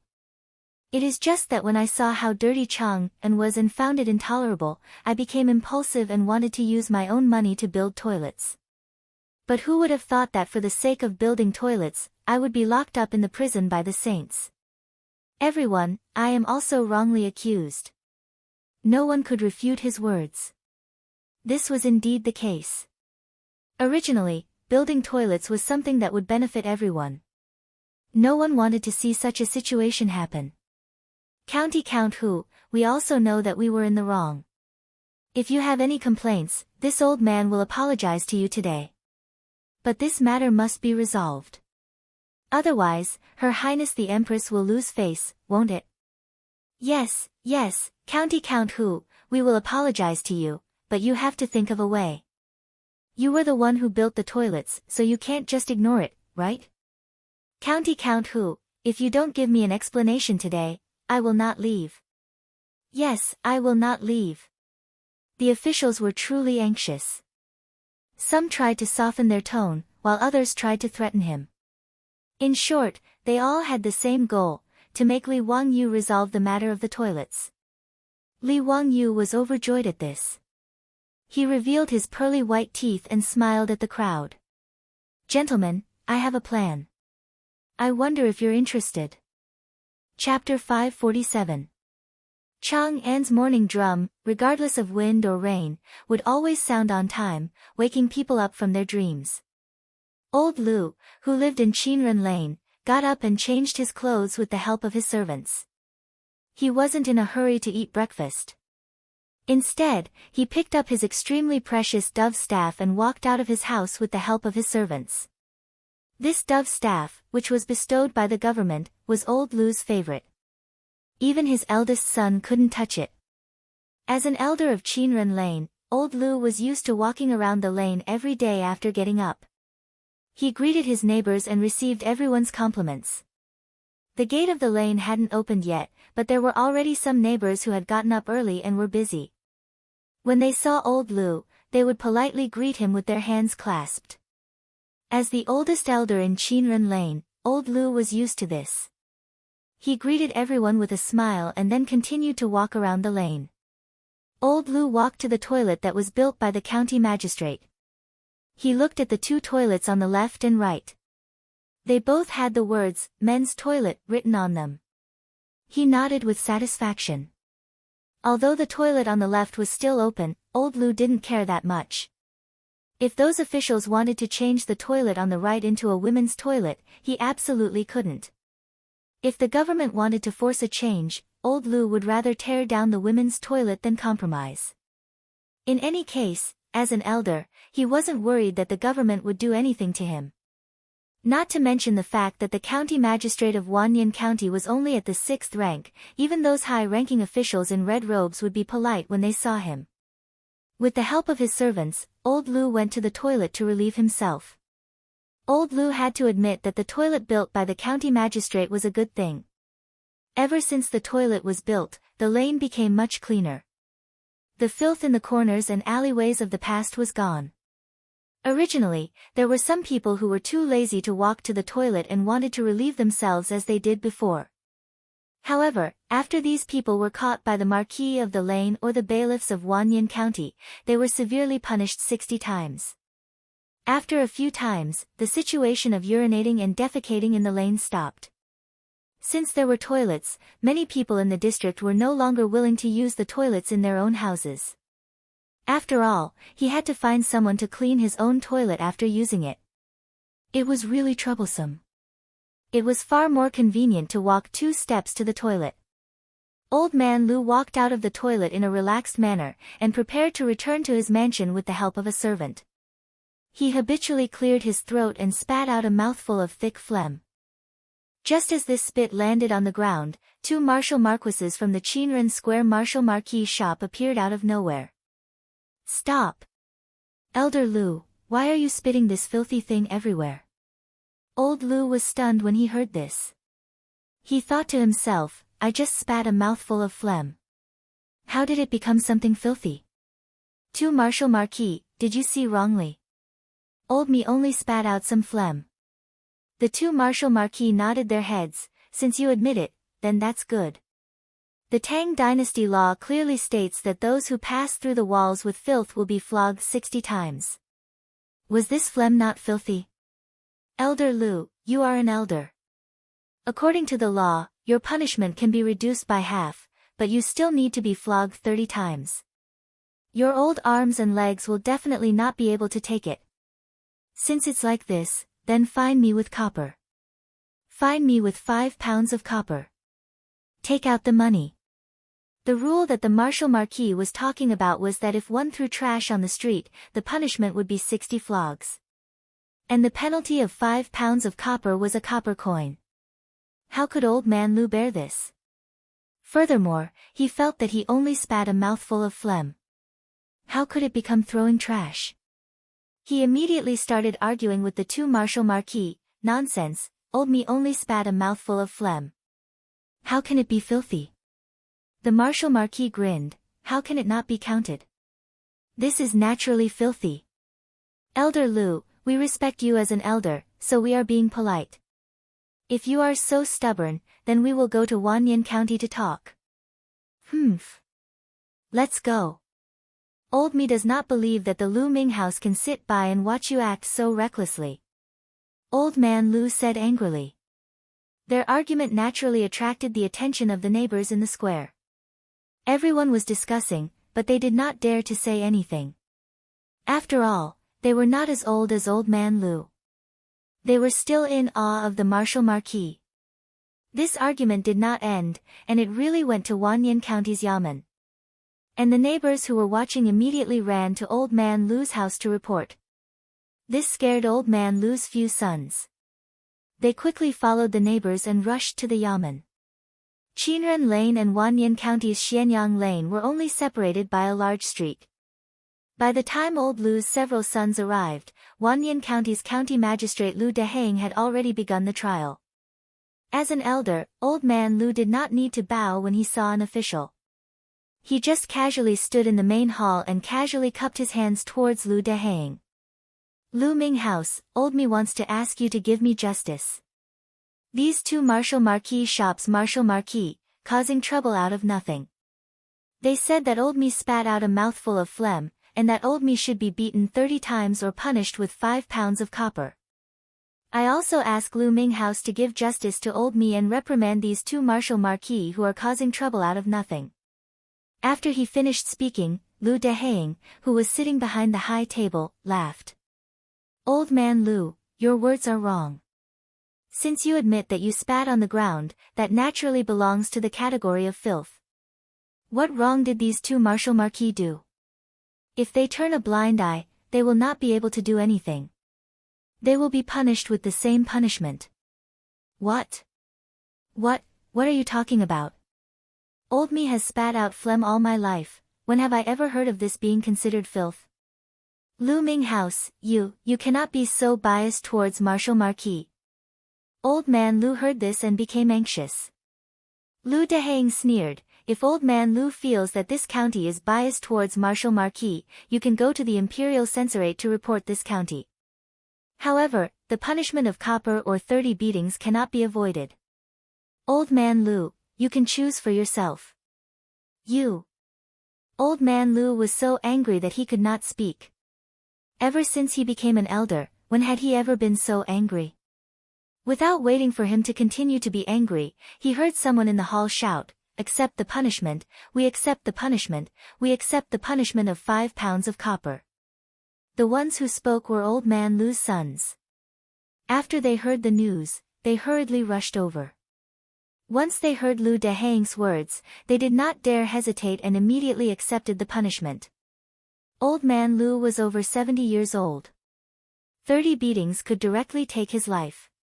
How could they not accept the punishment? Although it was painful to take out a copper coin, it was not to the extent of hurting his muscles and bones. Old man Lu's sons immediately took out a copper coin from their money pouch and paid the punishment. Only then did this matter end. A few people carefully supported old man Lu out of the county government. Old man Lu angrily glared at the county government's gate and habitually wanted to spit again. However, his son was so scared that he hurriedly stopped him. Father, you don't dare spit again. A copper coin. Old man Lu finally reacted and quickly swallowed the spit back. He angrily stomped his foot, return home. The sun had just risen and he had lost a copper coin for no reason. Old man Lu felt that he did not look at the almanac when he went out today and bumped into a villain. But he did not expect that this unlucky matter was not over yet. Chapter 548. With the help of his sons, old Lu walked out of Wanyan County and prepared to go back to Qinren Square angrily. He had just walked a few steps when he was stopped by the Yamen runner of Wanyan County. Stop! Who told you to walk on the left? Carriages, horses, and pedestrians should move to the right. Don't they know this simple rule? If you walk on the wrong side, you will be beaten 50 times. Old Lu, as an elder, how can you not follow the law? The Yamen runner's words made old Lu's blood pressure rise. This is the street in the square, not the street outside. How can I walk on the right side? Every day in Chang'an City, caravans came and went. Walking on the right side was an iron law. If someone violated it, he would be beaten 50 times. But that was the rule set to avoid congestion on Vermilion Bird Avenue. Now the Yamen runner actually asked him to walk on the right side of the street in the square. How could old Lu not be angry? How could he not feel that the Yamen runner was deliberately looking for trouble? Hee, old Lu, we respect you as an elder, so we are trying to persuade you. Which law of the Tang dynasty says that in the square, we don't have to walk on the right side? You. Old Lu pointed at the pedestrians on the street with his dove cane. There are so many people who don't walk on the right side. Why don't you stop them? The Yamen runner rolled his eyes. They are not elders. Old Lu, you are an elder with a dove cane. Naturally, you have to set an example and educate the people. How can you be the same as these people? The Yamen runner's words made old Lu lose his temper. The status of an elder and the dove cane in his hand were what he valued the most. An elder indeed had the obligation to help the government educate the people. He could only be silent. Supported by his sons, he walked to the right side of the street and slowly walked to his own mansion. When he arrived at the gate of his mansion, he found that a group of people had gathered. Seeing that old Lu had returned, they hurriedly made way. What's the commotion now? Old Lu was already fuming with anger, and questioned in an unfriendly tone. Blocking his door were a few martial marquises from Qinren Square. After seeing Elder Lu, the few martial marquises did not lack etiquette.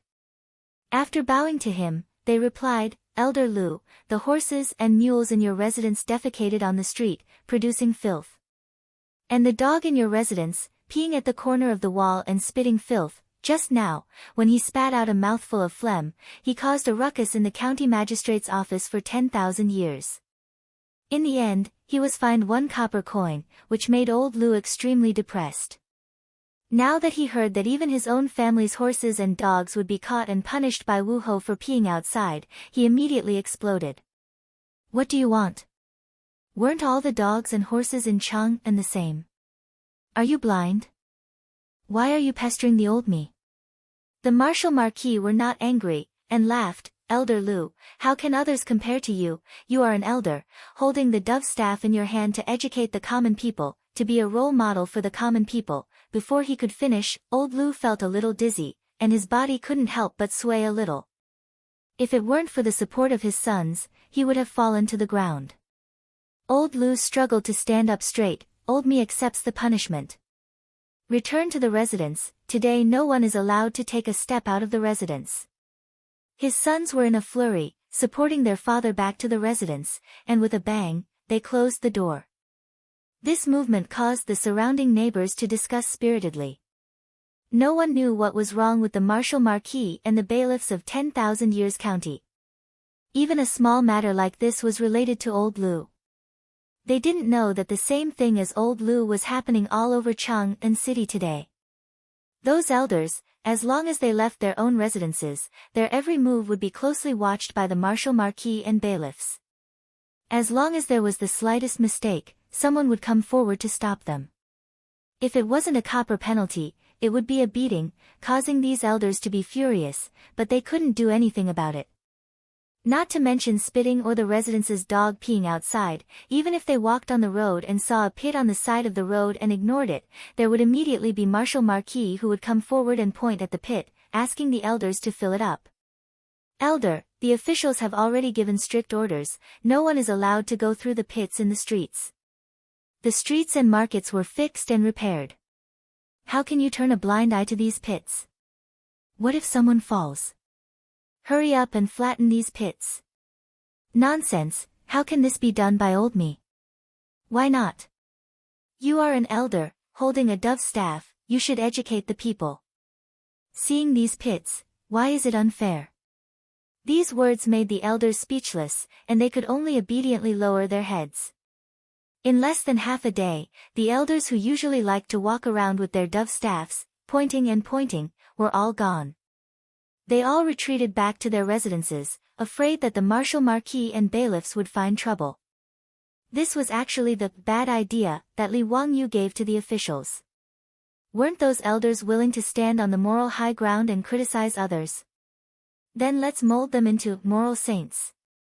Not only can they not make the slightest mistake, but they also have to immediately fix the road when they see injustice.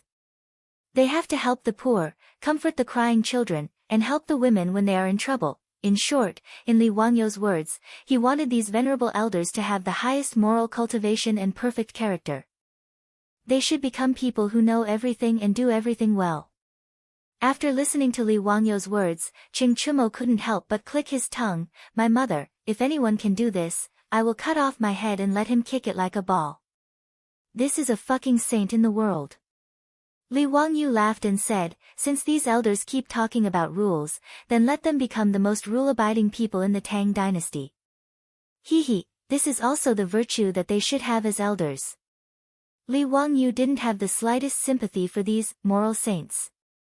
Just like Tolstoy, after he found an older and cheaper woman and ended his virginity, he cursed in his diary and cursed women, who is the source of our licentiousness and indulgence.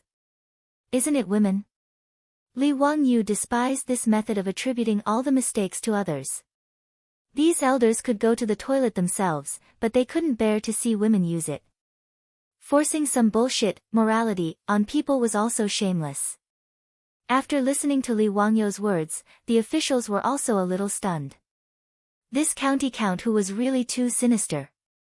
He didn't beat or scold people, but he could drive people crazy. The officials thought to themselves that if this matter were to fall on their heads, it would be a fate worse than death.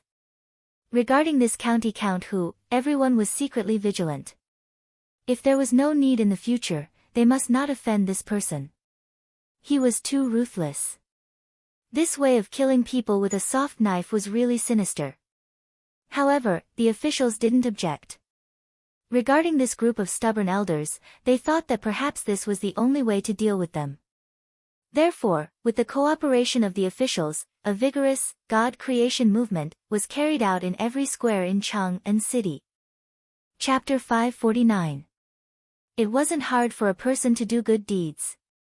What was hard was to do good deeds for the rest of their lives and never do bad deeds. They had always benefited the masses.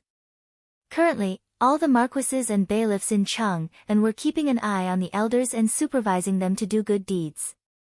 How could the elders stand being targeted by the government? As a result, they all closed their doors in fear of trouble. The elders could stay inside, but their children and grandchildren couldn't stay inside, right? Moreover, they had to go out to buy daily necessities like oil, salt, soy sauce, vinegar, and tea. In short, if they couldn't find fault with the elders, then they would find fault with their families. It was said that the elders had to educate the people, and their families had to set an example. After a day, the elders in Chang'an were all complaining incessantly. Naturally, there were smart people among the elders.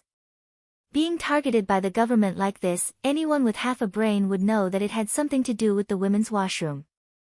They didn't give the officials any face before, so this was probably their revenge. All of a sudden, the opinions of these elders were divided. Some people started to feel regret. Whether or not the women's washroom was built had nothing to do with them. Morals and ethics didn't seem important compared to their own troubles. The smart elders, such as Old Man Lu, immediately went to the county office. He reported to Lu Dehang seriously and requested that one of the toilets in their area be changed into a women's washroom. Old Me has something to report to Ming House. Count Huxian is kind-hearted and has built toilets all over Chang'an. This old man truly admires him. Old Me felt that it was inappropriate that there was only a men's washroom and no women's washroom. It was said that people had 3 urgent needs, regardless of gender. It was very inappropriate that there was no washroom for women. Old Me felt that the toilets built by County Count Hu all had 2. It would be a waste to only let men use them. Why not change the toilets in Qinren Square to the left for men and the right for women? What does Ming House think? Old Man Lu said these words against his will. His heart was bleeding. Lu Dehang calmly shook his head, that's not right. There are many people who object to this. Some people even said that if they built the women's washroom, they would destroy the toilets. If that's the case, wouldn't we be letting down County Count Hu's kind intentions? That's not right, not right. Old Lu was almost choked to death by Lu Dehang's words. Among the elders, he was the first to say such words. But now, he had to swallow back the words that he had said. This caused him to blush uncontrollably. Don't worry, Ming House. When Old Me goes back, I won't let anyone destroy the toilet. Old Me doesn't dare to say anything about the other inner squares, but if anyone dares to touch the toilets in Qinren Square, Old Me will fight it out with him. Lu Dehang was quite satisfied with Old Lu's tactfulness. Since Elder Lu has said so, then this county naturally has no reason to disagree. Thus, for the benefit of the county, I will let the craftsmen change the toilets. Today, the toilets of Qinren Lane will be opened. But let me warn you first. If anything happens to the toilets in Qinren Lane, I will look for Old Lu and hold him accountable. Yes, yes.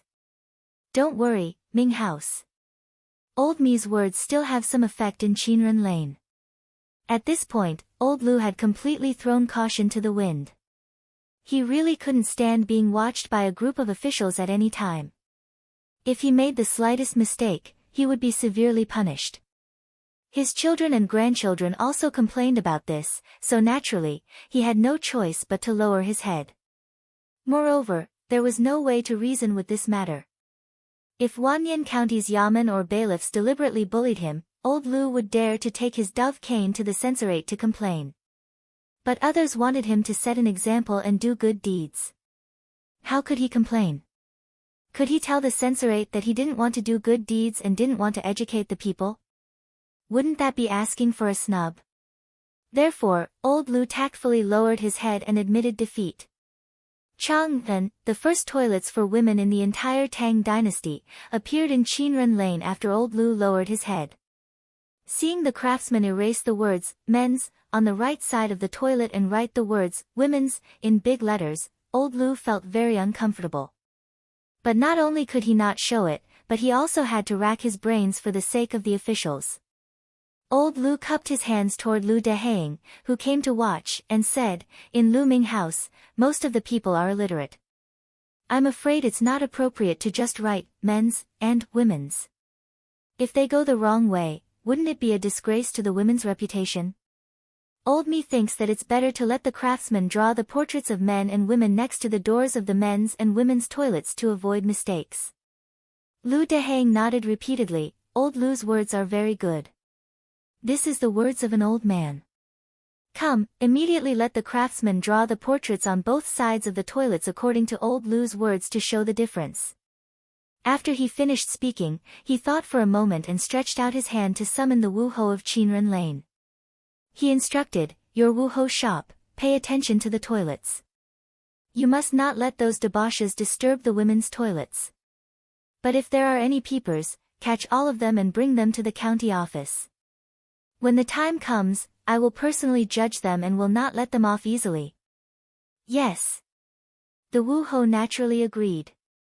After the craftsmen on both sides of the toilets drew the large portraits of men and women, and then opened the closed door of the women's toilets, the first women's toilets in the Tang dynasty were officially opened.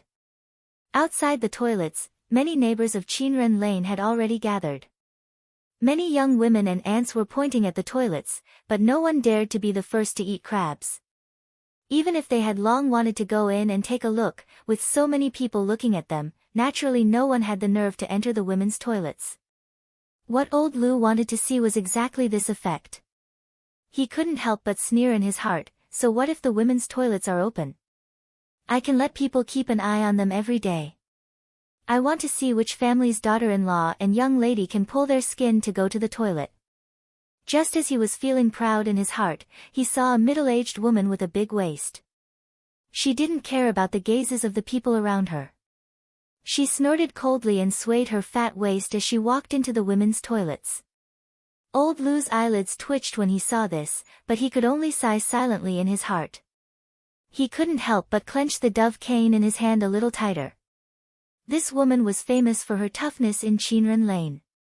No one dared to quarrel with her. Even an old man like old Lu wouldn't provoke her for no reason. With this woman taking the lead, naturally, there would be others following. One after another, several women walked into the women's toilets, which made old Lu very melancholy. He kept saying in his heart that the etiquette was broken, the etiquette was broken, the etiquette was broken.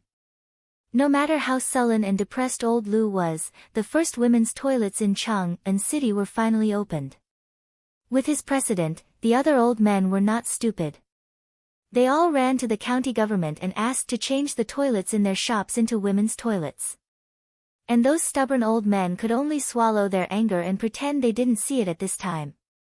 The appearance of the women's toilets was naturally unstoppable. Soon, all the toilets in the 106 shops in Chang'an City were divided into men's and women's toilets. When the first women's toilets in Qinren Lane were opened, Empress Zhangsun, who had lived in Li Wanyo's county government for 7 or 8 days, finally got tired of it. After getting the news, she immediately led a group of noblewomen back to Chang'an City. Chapter 550. Li Wangyu heaved a sigh of relief when the matter of the toilets was finally settled. He really didn't expect that such a trivial matter in the future could cause so much trouble in the Tang dynasty. If Li Wangyu had to choose again, he probably wouldn't consider building toilets even if he was beaten to death. So what if it was dirty? It had been like this for thousands of years. But since it had already been done, there was nothing to regret. After the toilets were opened, Li Wangyu had another very important thing to do, and that was to recruit people to clean excrement. Cleaning excrement didn't sound good because it was dirty, smelly, and tiring. But in the Tang dynasty, it was a job with a golden collar. When Ching Chumo and the other playboys heard that Li Wangyu wanted to organize people to clean excrement and sell excrement, they were so surprised that their mouths were wide open as if they had seen a ghost. Zio, are you crazy? Is it not enough to just build toilets? You actually want to do business? Yes, Zio, aren't you afraid that others will say that you are a count selling excrement? This name is too unpleasant to hear. Zio, don't worry about those toilets. In Chang'an, there will naturally be people to clean them up. You are a county count who founded the country, why do you want to do such a bad thing? Are you crazy? Zio, do you still lack money? The four-wheeled carriage company, the brewery, which one of them doesn't make a lot of money every day? Do you really need to do this? The playboys all tried to persuade Li Wangyu, thinking that he was crazy. Li Wangyu already had a plan. When he first discussed this matter with his beautiful boss, he already had a plan. Hey, brothers, isn't it too easy for those people to clean excrement? Giving 300 toilets to them for free, this little brother will not do such a thing. Besides, I'm not going to clean excrement myself. I plan to recruit 300 people from Hu County to come to Chang'an every day to clean excrement and sell it in the surrounding areas. As for the income from cleaning excrement, I don't plan to pocket it. I want to use it to help orphans, widows, and children in Chang'an and Hu County. Fang Yai didn't understand. Didn't the sage take out 20% of the lottery income to protect the people? Why would I need you to meddle in my business? Nowadays, Chang'an City issued a lottery every 10 days, and the profits were getting higher and higher. The Minister of Civil Affairs, Dai Zhou, was already grinning from ear to ear. According to the current trend, the income from this year's lottery would not be less than 250,000 strings of cash, and 20% of it would be 50,000 strings of cash. Li Wangyu only curled his lips and said, that amount of money is just a drop in the bucket. Brothers, do you know how much of an impact the locust plague has had on the people of Hu County? And how many people in Chang'an were short of food and clothing? Not to mention the income from the lottery, even the annual income from the toilets might not be enough to help the orphans and widows. Ching Chumo, Fang Yai, and the others were speechless. Although they were dandy, they were not the kind of selfish second generation. He understood the hardships of the people. Caring for the young, providing for the elderly, helping the poor, supporting the poor, and providing relief for the sick, all of these required a huge amount of copper coins. And the annual revenue generated by these 300 toilets could save countless lives. Ziyu, you don't have to do this personally, do you? Why don't you let your enemy or someone else do it? Why dirty your own hands? Ching Chumo advised after thinking about it. Li Wangyu stared at Ching Chumo as if he was looking at an idiot. Brother Chumo, are you stupid? You want to push this kind of good reputation to someone else? This little brother is prepared to bring all my elder brothers to do this together. Think about it, if we set up a charity hall, we can take out hundreds of thousands of strings of cash to help the orphans and widows every year. How big of a reputation can we have? At that time, who would complain about the bad reputation of picking feces? If all of you are not interested, then I will find someone else. Ching Chumo was stunned by his words, and his mouth opened wide. Ziyu, what did you say? Hundreds of thousands of strings of cash. Just by picking feces. The group of dandies swallowed their saliva. Hundreds of thousands of strings of cash. Ziyu, are you kidding? Picking feces can make so much money. Li Wangyu laughed. Why else do you think I put in so much effort? Do I have nothing better to do? I have calculated that the profit will only be high, not low. Back then, the junior supervisor of the junior supervisor's office suggested to Pai Lupi that he hoped to sell the officials' cow and horse feces. He estimated that the annual income would reach 200,000 strings of cash. Pai Lupi disliked the bad reputation and rejected this business, but the value was real. There were millions of people in Chang'an City, so the toilets naturally accumulated a lot of feces every day.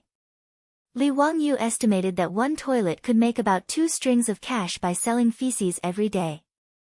300 toilets would be 600 strings of cash, and this was just one day's income. In a year, it would be 200,000 strings of cash. Excluding the expenses of hiring people to pick feces, it would not be a problem to make more than 100,000 strings of cash by selling toilets. After Li Wangyu explained the benefits to the silk pants eyes lit up. Zio, this is a great idea. We must do it. Fang Yai patted his chest shamelessly. Isn't it just picking feces to make money? I don't mind the stinky money. I am willing to do it for the people. The group of playboys gave Fang Yai a bunch of middle fingers in unison to show their praise for his shameless spirit. The dandy originally thought that it would be good if they could make tens of thousands of strings of cash by picking feces every year. They did not expect that there would be such a huge profit. Li Wangyu was even willing to take out all the profits to open a charity hall to do good deeds. It would be used to care for the young, support the old, relieve the poor, and relieve the sick in Chang'an City. This was a big deal, so how could they not be tempted? How much reputation and benefits could it bring to the people by taking out more than 100,000 strings of cash every year to do good deeds? The dandy did not care about money. As for official positions, as long as their fathers were still in the imperial court, it would not be their turn. At most, it would be a nominal position. But reputation was something that everyone loved. Previously, in order to overthrow the old officials in the imperial court, they had spent a lot of effort. Wasn't it because these old officials were reputable? But when the charity hall was opened, wouldn't the dandy be worshipped by the people of Chang'an City as living bodhisattvas? With more than 100,000 strings of cash, how could they not have any reputation? If they encountered such a situation again, they would not have to waste any effort. The people of Chang'an City could drown those old officials with their saliva. However, Chai Lingwu poured cold water on them. Zio, everyone, I'm afraid this is not appropriate. Taking out such a large sum of money to relieve the orphans and widows is naturally a good thing. I'm afraid that we will be impeached by people with ulterior motives, saying that we are trying to buy people's hearts. That would not be good. Li Wangyu glanced at him with an exasperated look on his face. Of course, we can't just rely on us. Since the land to build the toilets was provided by the saint, the charity hall naturally has to be led by the royal family. I will invite the Empress to be the manager of the charity hall. We will follow the Empress and be in the charity hall in name. In this way, who will have anything to say? Are we going to impeach the Empress for buying people's hearts? The Empress and the saint will naturally be worshipped by the people, and we will also have a good reputation. It's killing many birds with one stone. The dandy was stunned, then they clapped and laughed. Wonderful, really wonderful. Zio, you are indeed smart. Haha, this matter is settled. We must take part in it. Just as everyone was talking happily, the old housekeeper Li Heng came in and reported, Lang Jun, shopkeeper Ren of Ren's saddle shop requests to see you. Oh. Is there something he needs? Invite him to the central room. Lang Jun, shopkeeper Ren also brought a guest and requested to see you together. Chapter 551. Li Heng's words puzzled Li Wangyu. It was understandable that shopkeeper Ren wanted to see him, but bringing a guest with him seemed to be against the rules. Li Wangyu did not care about status, nor did he have any prejudice or discrimination against merchants. But in the eyes of the Tangs, it was already very generous of a merchant like shopkeeper Ren to be able to enter his residence and meet him, the county count of Hu County. It was overstepping his authority to bring in an unfamiliar guest without informing him first. Li Wangyu thought for a while and felt that shopkeeper Ren was not someone who did not know the severity of the situation, so he nodded. Bring them to the central room. I will be there in a moment. Cheng Chumo and the others laughed. Zio, you are too easy to talk to. For a merchant like him to be able to enter the residence of a county count like you, he must have burned incense in his past life. It is not a good thing that you are still indulging him like this. This is shopkeeper Ren. Last time when I entered the prison, he also helped me a lot, so we can be considered friends. Brothers, please take a seat. I will go and see what is going on. Li Wangyu smiled and walked to the central room in the front yard. Wait for me, I will go with you. The sooner we send them away, the sooner we can go to the palace to find the empress and settle this matter, hee hee. The rest of our lives depend on this charity hall of yours. Cheng Chumo laughed and followed. In his eyes, nothing was more important than this charity hall. Let's go, let's go. The playboys all cheered and laughed as they clustered around Li Wangyu and walked to the main hall. Li Wangyu was still in Chang'an and had not returned to Zhou village because he wanted to settle the matter of the charity hall. He naturally understood the playboys' anxious thoughts. This group of playboys usually ate, drank, and played. It was not as interesting as running a charity hall. When they arrived at the main hall, the guests had been waiting for a long time. When they saw Li Wangyu and the group of playboys coming out, they quickly stood up and bowed respectfully. The stranger said, "This one is here to see the county count of Hu County." "Sorry for the intrusion." "Greetings, County Count Hu Xian. This is a good friend of mine. Today, he would like to see County Count Hu Xian about something, and he asked me to introduce him. His surname is Luo and his given name is Hui. He is also a wealthy merchant in Chang'an." Although shopkeeper Ren said that, he bowed deeply with an ashamed expression on his face. This made Li Wangyu feel a little strange. Li Wangyu felt that the name Luo Hui sounded familiar, but he couldn't remember where he had heard it before. "There's no need to be so courteous, please sit." "Why do you want to see me today?" Shopkeeper Ren knelt on the floor and opened his mouth, but he didn't know what to say. On the other hand, Luo Hui cupped his hands towards Li Wangyu and said, "County Count Hu, I asked shopkeeper Ren to recommend me today because I have a business deal to discuss with you." "Oh. What kind of business? Tell me about it." Luo Hui's attitude was respectful. After bowing to Li Wangyu, he said, "County Count Hu has spent a large sum of money to build 300 toilets in Chang'an. I admire you very much. However, these toilets also need someone to take care of them. Otherwise, after a long time, the filth will overflow, making them unsightly. That would be a waste of County Count Hu's painstaking efforts. I have many people under my command who are skilled in this field and can endure hardships. Thus, I would like to take the liberty of asking County Count Hu to let me take care of the 300 toilets." "Let him take care of the toilets?" Li Wangyu was stunned. Then, he suddenly remembered who Luo Hui was. In Chang'an, this person called Luo Hui made a living by picking excrement and made a fortune from it.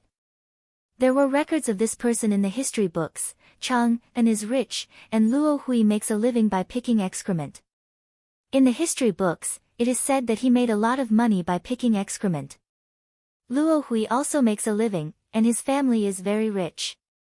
Not only did he make a lot of money by picking excrement, but he was also recorded by the Secretary of History. This Luo Hui could be considered a talent. After Li Wangyu's 300 toilets were put into use, the wealth they contained was something that others could not see. However, Luo Hui, who used to pick excrement, knew very well. Actually, Luo Hui had long wanted to build toilets in Chang'an, but he could not do it. Toilets were easy to build, but land was not. Every inch of land in Chang'an was worth an inch of gold. Li Wangyu could build it because Pai Lupi waved his hand and the government provided the land for free. How could Luo Hui have such ability? Although his family was rich, his status could not even compare to that of a merchant. Naturally, he could only dream about it. After the 300 toilets were built in Chang'an, Luo Hui was very envious. The benefits involved were too great. Luo Hui was able to accumulate a lot of wealth by picking excrement, so he naturally had his own unique skills. Notice Chang'an had a population of 1 million. Among them, there were hundreds of people who picked excrement. Originally, in order to fight for territory, there were many fights. However, Luo Hui was very capable and his methods were very clever. Through various methods such as roping in, suppressing, bribing the yamen runners and marquis, he was able to gather all the excrement pickers in Chang'an under his command and formed a large force. Now, all the excrement pickers in Cheng and had to pay Luo Hui a varying amount of copper coins according to their assigned area. In this way, he only needed to sit in his mansion and he would have a large amount of copper coins every day. Moreover, he had gathered a team of hundreds of people. These excrement pickers were strong and listened to him. This made Luo Hui's ambition expand a lot. However, Chang'an was the heart of the Tang dynasty. There were nobles everywhere in Chang'an.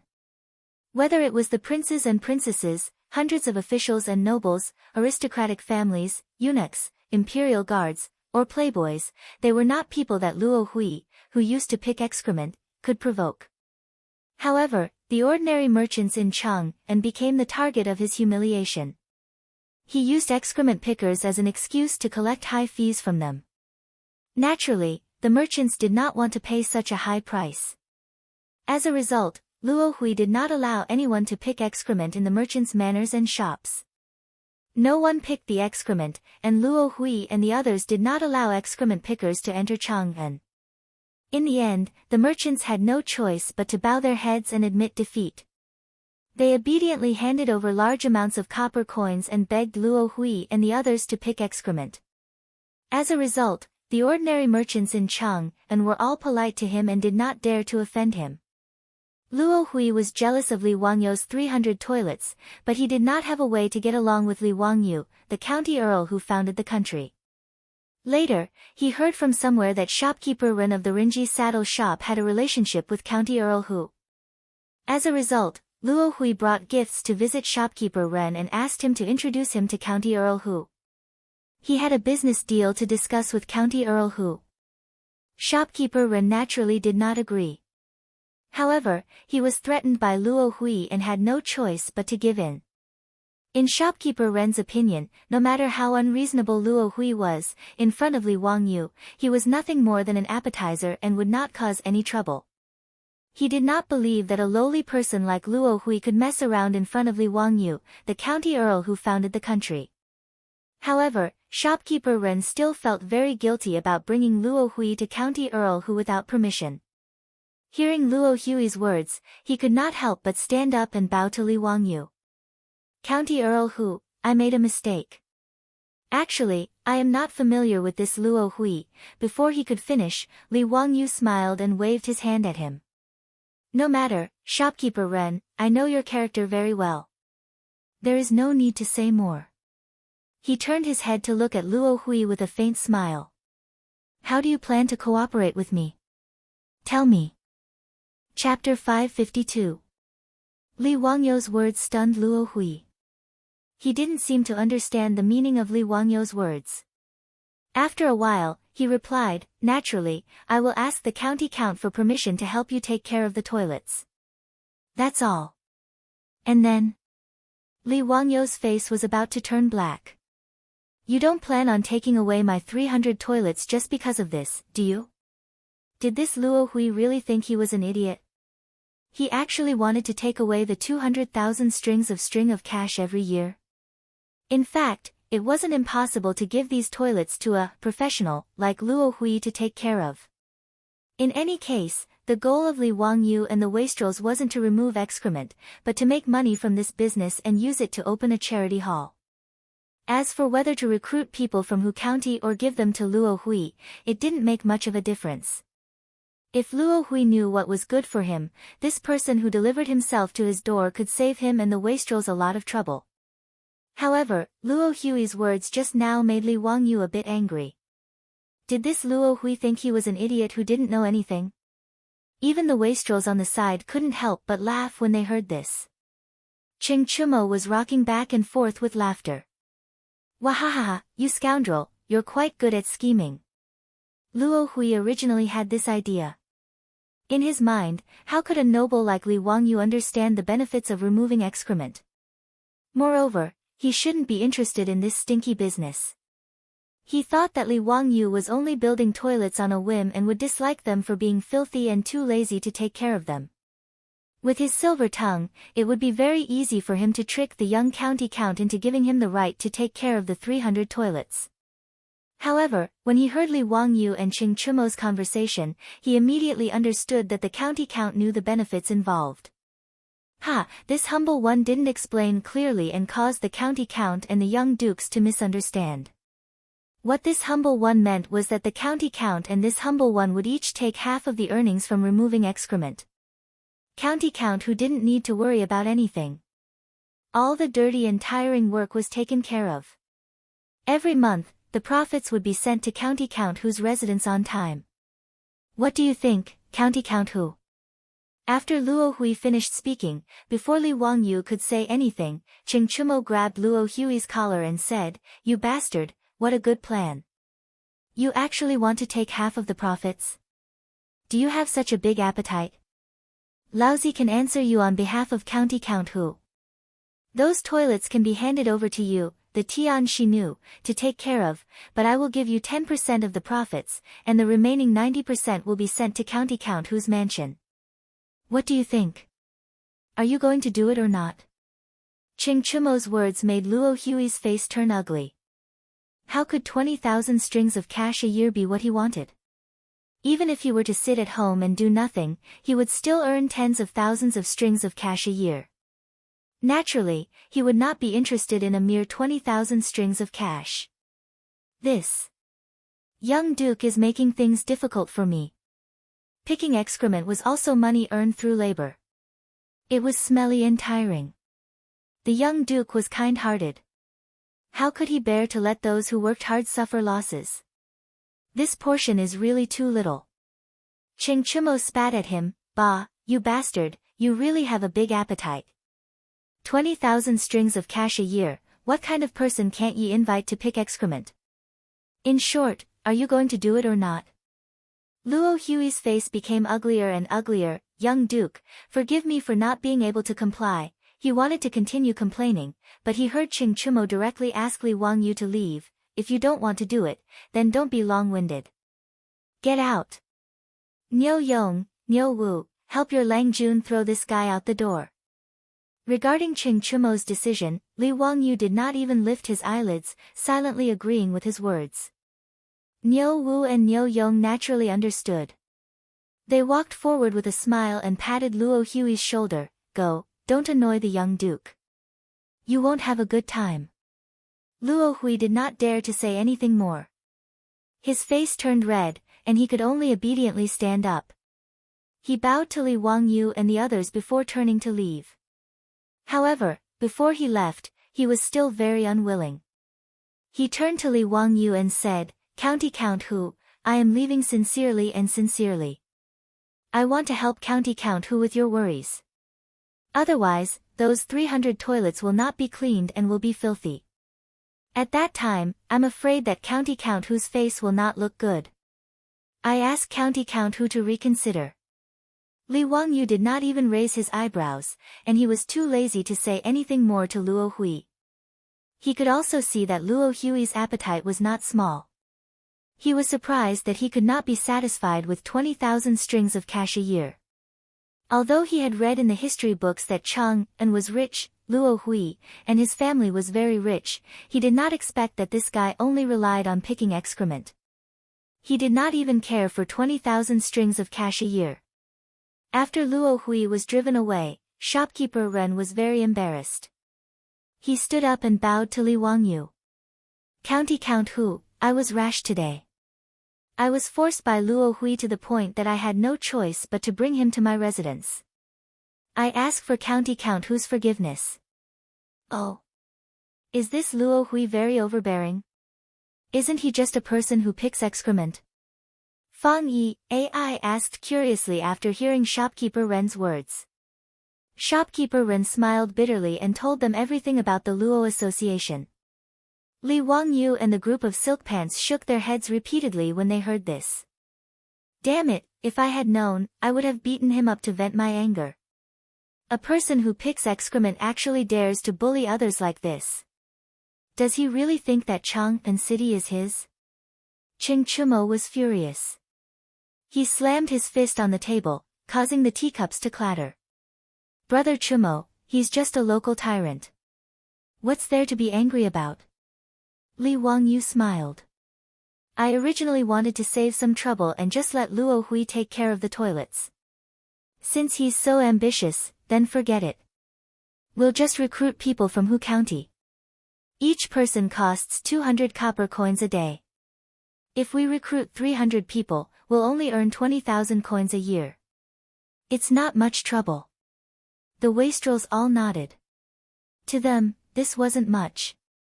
On the other hand, shopkeeper Ren cautiously said, County Count Hu, everyone, I'm afraid that Luo Hui won't let this go, he's rebelling. What does a lowly person who picks excrement want to do?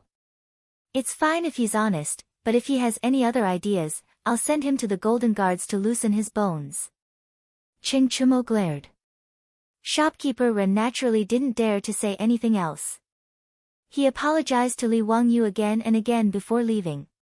Li Wangyu and the others naturally didn't take Luo Hui to heart.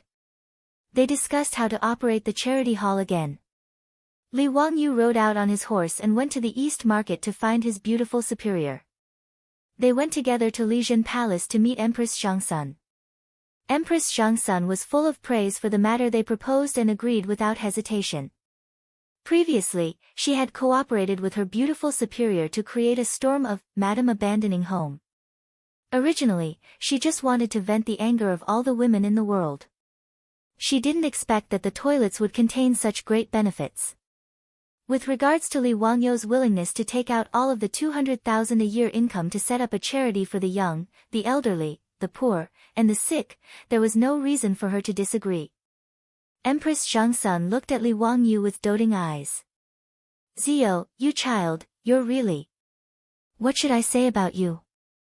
Don't worry. You can boldly do the charity hall. If anyone has any complaints, I'll go and reason with them.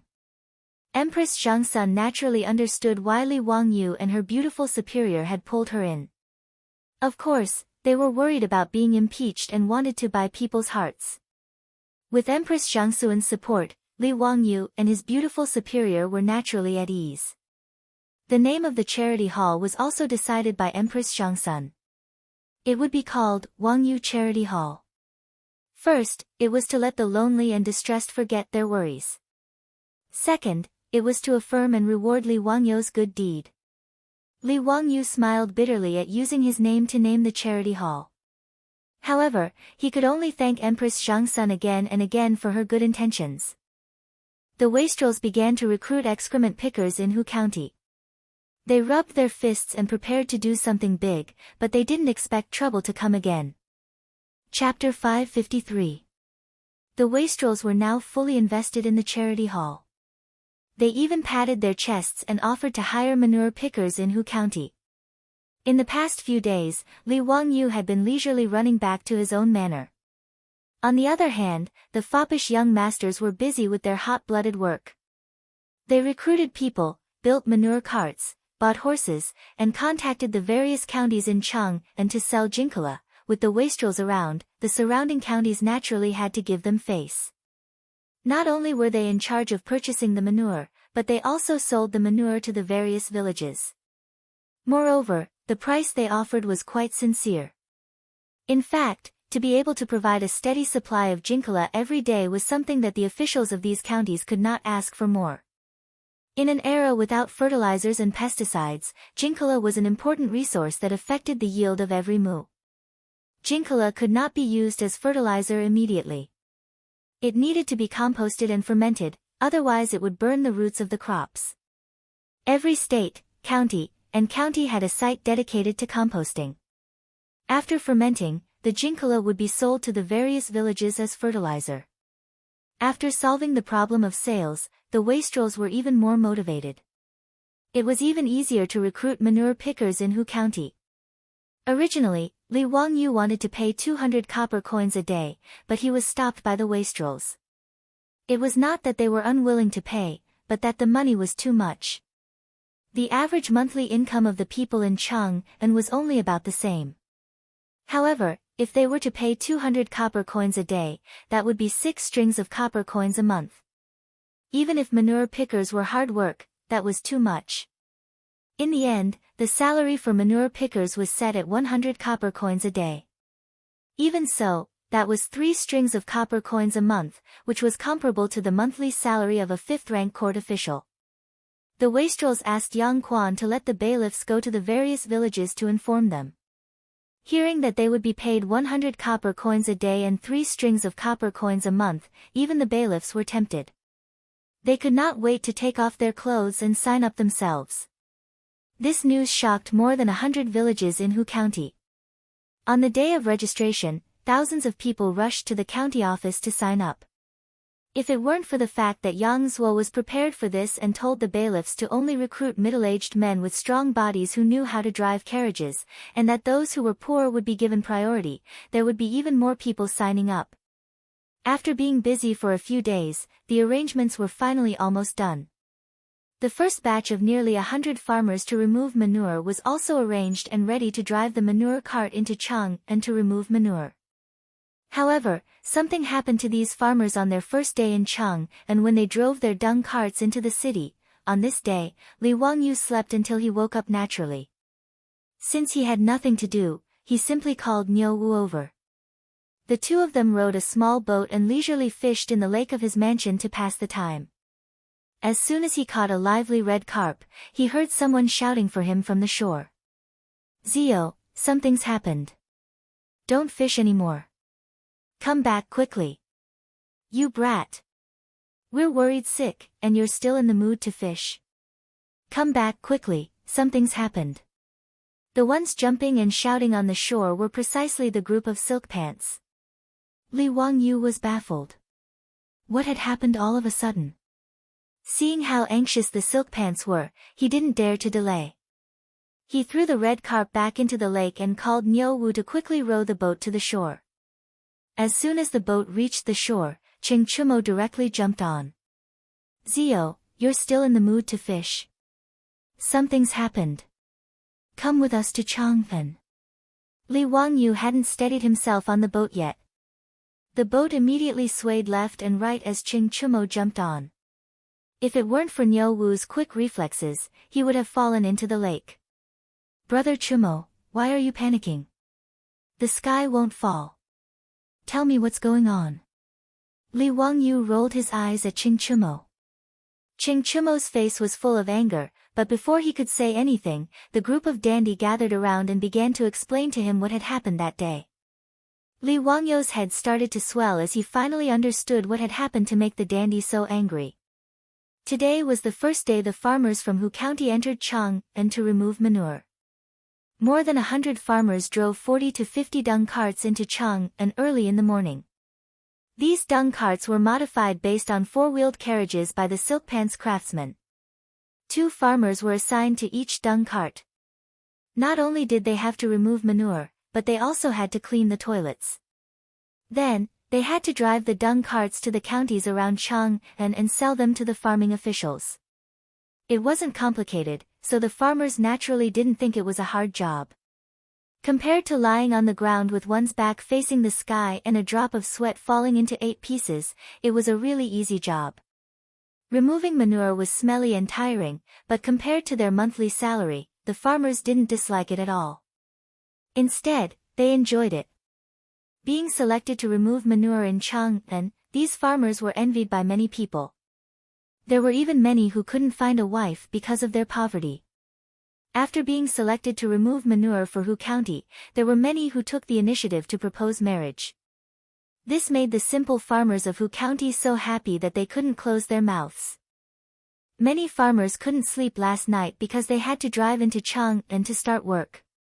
Although Hu County was right next to Chang'an, many farmers were nervous because it was their first time entering Chang'an. 40 to 50 manure carts lined up for inspection and entered Chang'an through the illustrious Virtue Gate. Then, they dispersed according to the areas assigned to them by the rich playboys, preparing to remove manure from the toilets in the alleys and streets. But before the farmers could drive the dung carts to the toilets, something happened. Lu Shi was the 11th child in his family. He had 10 elder brothers and sisters above him, so he was named Lu Shi. Most commoners in the Tang dynasty were illiterate, so they gave their names like this. They gave their names casually. They even thought that the more lowly the name, the easier it was to raise them. Lu Shi was the youngest child in his family. But after the chaos at the end of the Sui dynasty, only his crippled elder brother and his 4 married sisters survived. His parents had passed away, leaving Lu Shi and his crippled elder brother to rely on each other. They were very poor. Although the 4 sisters often subsidized their younger brother, their own family's living conditions were also tight, so they couldn't help much. This time, Li Wangyu had asked the Silk Pants to recruit manure pickers in Hu County. Lu Shi had signed up with a fluke mentality, but he hadn't expected to actually be selected. This made his family overjoyed, and they felt that there was finally hope for their good days. Today was his first time entering Chang'an to remove manure. Lu Shi was excited and nervous. He was so focused on driving the dung cart that he didn't even dare to talk to his companions for fear of an accident. But the more he was afraid of accidents, the more accidents happened. The dung cart had just turned a corner and was about to drive into the inner district when Lu Shi heard a scream coming from beside the cart. He was so scared that his heart almost stopped beating. He quickly pulled the reins and stopped the cart. He and his companions looked in the direction of the sound. They saw an old woman lying beside the dung cart. Her head was covered in blood and she was holding onto the shaft of the cart tightly, as if she was afraid that they would run away. Lu Shi's heart skipped a beat. He thought to himself, "We've hit someone." Chapter 554. In the Tang dynasty, there were clear laws and regulations regarding traffic accidents. In the Tang dynasty's law, it was clearly stated, in the streets and alleys of the city, anyone who drives a carriage without a reason shall be whipped 50 times, and those who kill for a reason shall be reduced by 1 level. Killing for a reason was intentional murder, and the highest punishment was death. 1 level lower than that was banishment for 3,000 miles. This was the highest level of banishment, one of the 5 punishments in the Tang dynasty. Generally, there were additional punishments, such as 3 years of housework, which was 3 years of labor in shackles. In other words, if there was a traffic accident in the Tang dynasty, the driver of the carriage would be whipped 50 times. If someone was killed, then he would be banishment for 3,000 miles and work in shackles for 3 years. The punishment could be said to be quite severe. Lu Shi's whole body trembled when he saw that the carriage he was driving had actually hit someone and caused her head to bleed. He couldn't even speak. He didn't know how he bumped into this old woman. He had been very careful when he turned the corner of the dung cart. The other companion on the dung cart was also frightened to the point that his hands and feet were cold. However, he was still somewhat calm. He quickly jumped off the cart and supported the old woman. "Granny, how are you? Are you okay?" "Granny, I'm sorry. We didn't mean to. We really didn't see you." This commotion naturally attracted the attention of the surrounding crowd. It was not that they wanted to watch the fun, but in the Tang dynasty, it was also illegal for passers-by to turn a blind eye to what was happening around them. In the Tang dynasty's law, it was clearly stated, those who can help but don't do so will be whipped 80 times. There were many similar laws, such as, when people see a fire, they should report it but don't report it, they should save but don't save. When people in the neighborhood are robbed and killed, they should report it but don't help, they should be whipped 100 times, if they hear it but don't help, they should be reduced by 1 level, if they don't have the strength to help, they should report it to the nearby court. If they don't report it, they should also be considered as not helping. In the face of fire, crime, and other situations, passers-by had the obligation to help in time, otherwise it would be illegal. The laws of the Tang dynasty punished those indifferent people who could have helped but turned a blind eye to it in times of crisis. Therefore, when they saw the old woman knocked down by the dung truck, many passers-by immediately gathered around and asked if they needed help. The old woman's head was bleeding profusely, and she seemed to be severely injured. She pulled on the shaft of the carriage and shouted, "Someone, we've hit someone. That damned coachman had hit someone. Help!" Lu Shi and his companions were so scared that they didn't know what to do. On the other hand, some passers-by quickly found a nearby Wuho and escorted Lu Shi and his companions to the county office to await their punishment. The old woman was also sent to the nearby hospital for treatment. Lu Shi and his companions failed and were locked up in the prison of Chang'an County, awaiting Cui Zhua's trial. However, when Lu Shi was thrown into the prison by the bailiffs with a long face, he was shocked to find that there were already several companions who had been recruited to scavenge excrement in the prison. After asking around, he learned that the farmers in Hu County had encountered the same thing as Lu Shi after entering Chang'an. If it wasn't the dung truck that had hit the old man, it would have hit the children and women. In short, it was as if they had seen a ghost.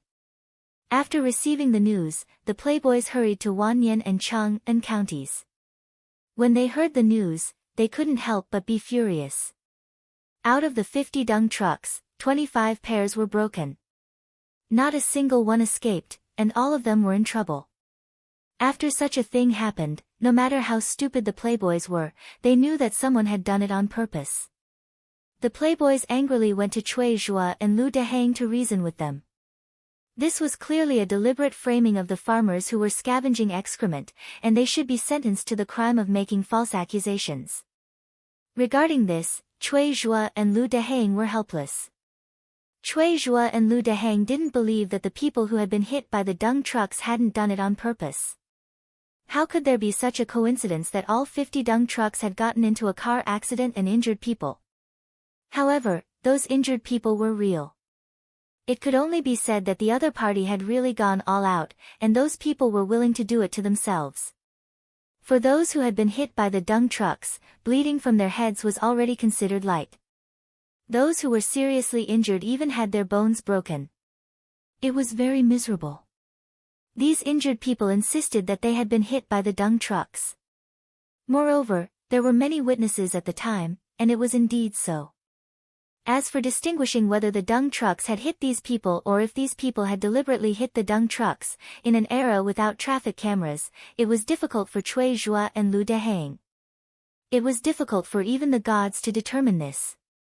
As a result, even if Cui Zhua and Lu Dehang knew that someone had done it on purpose, they didn't dare to let those farmers go.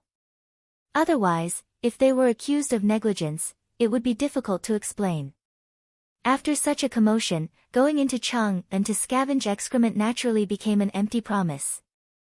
Even the 50 dung trucks were temporarily detained by Chang'an and Wanyan counties, and could only be returned after the case was over. The playboys threw a tantrum, but it was useless.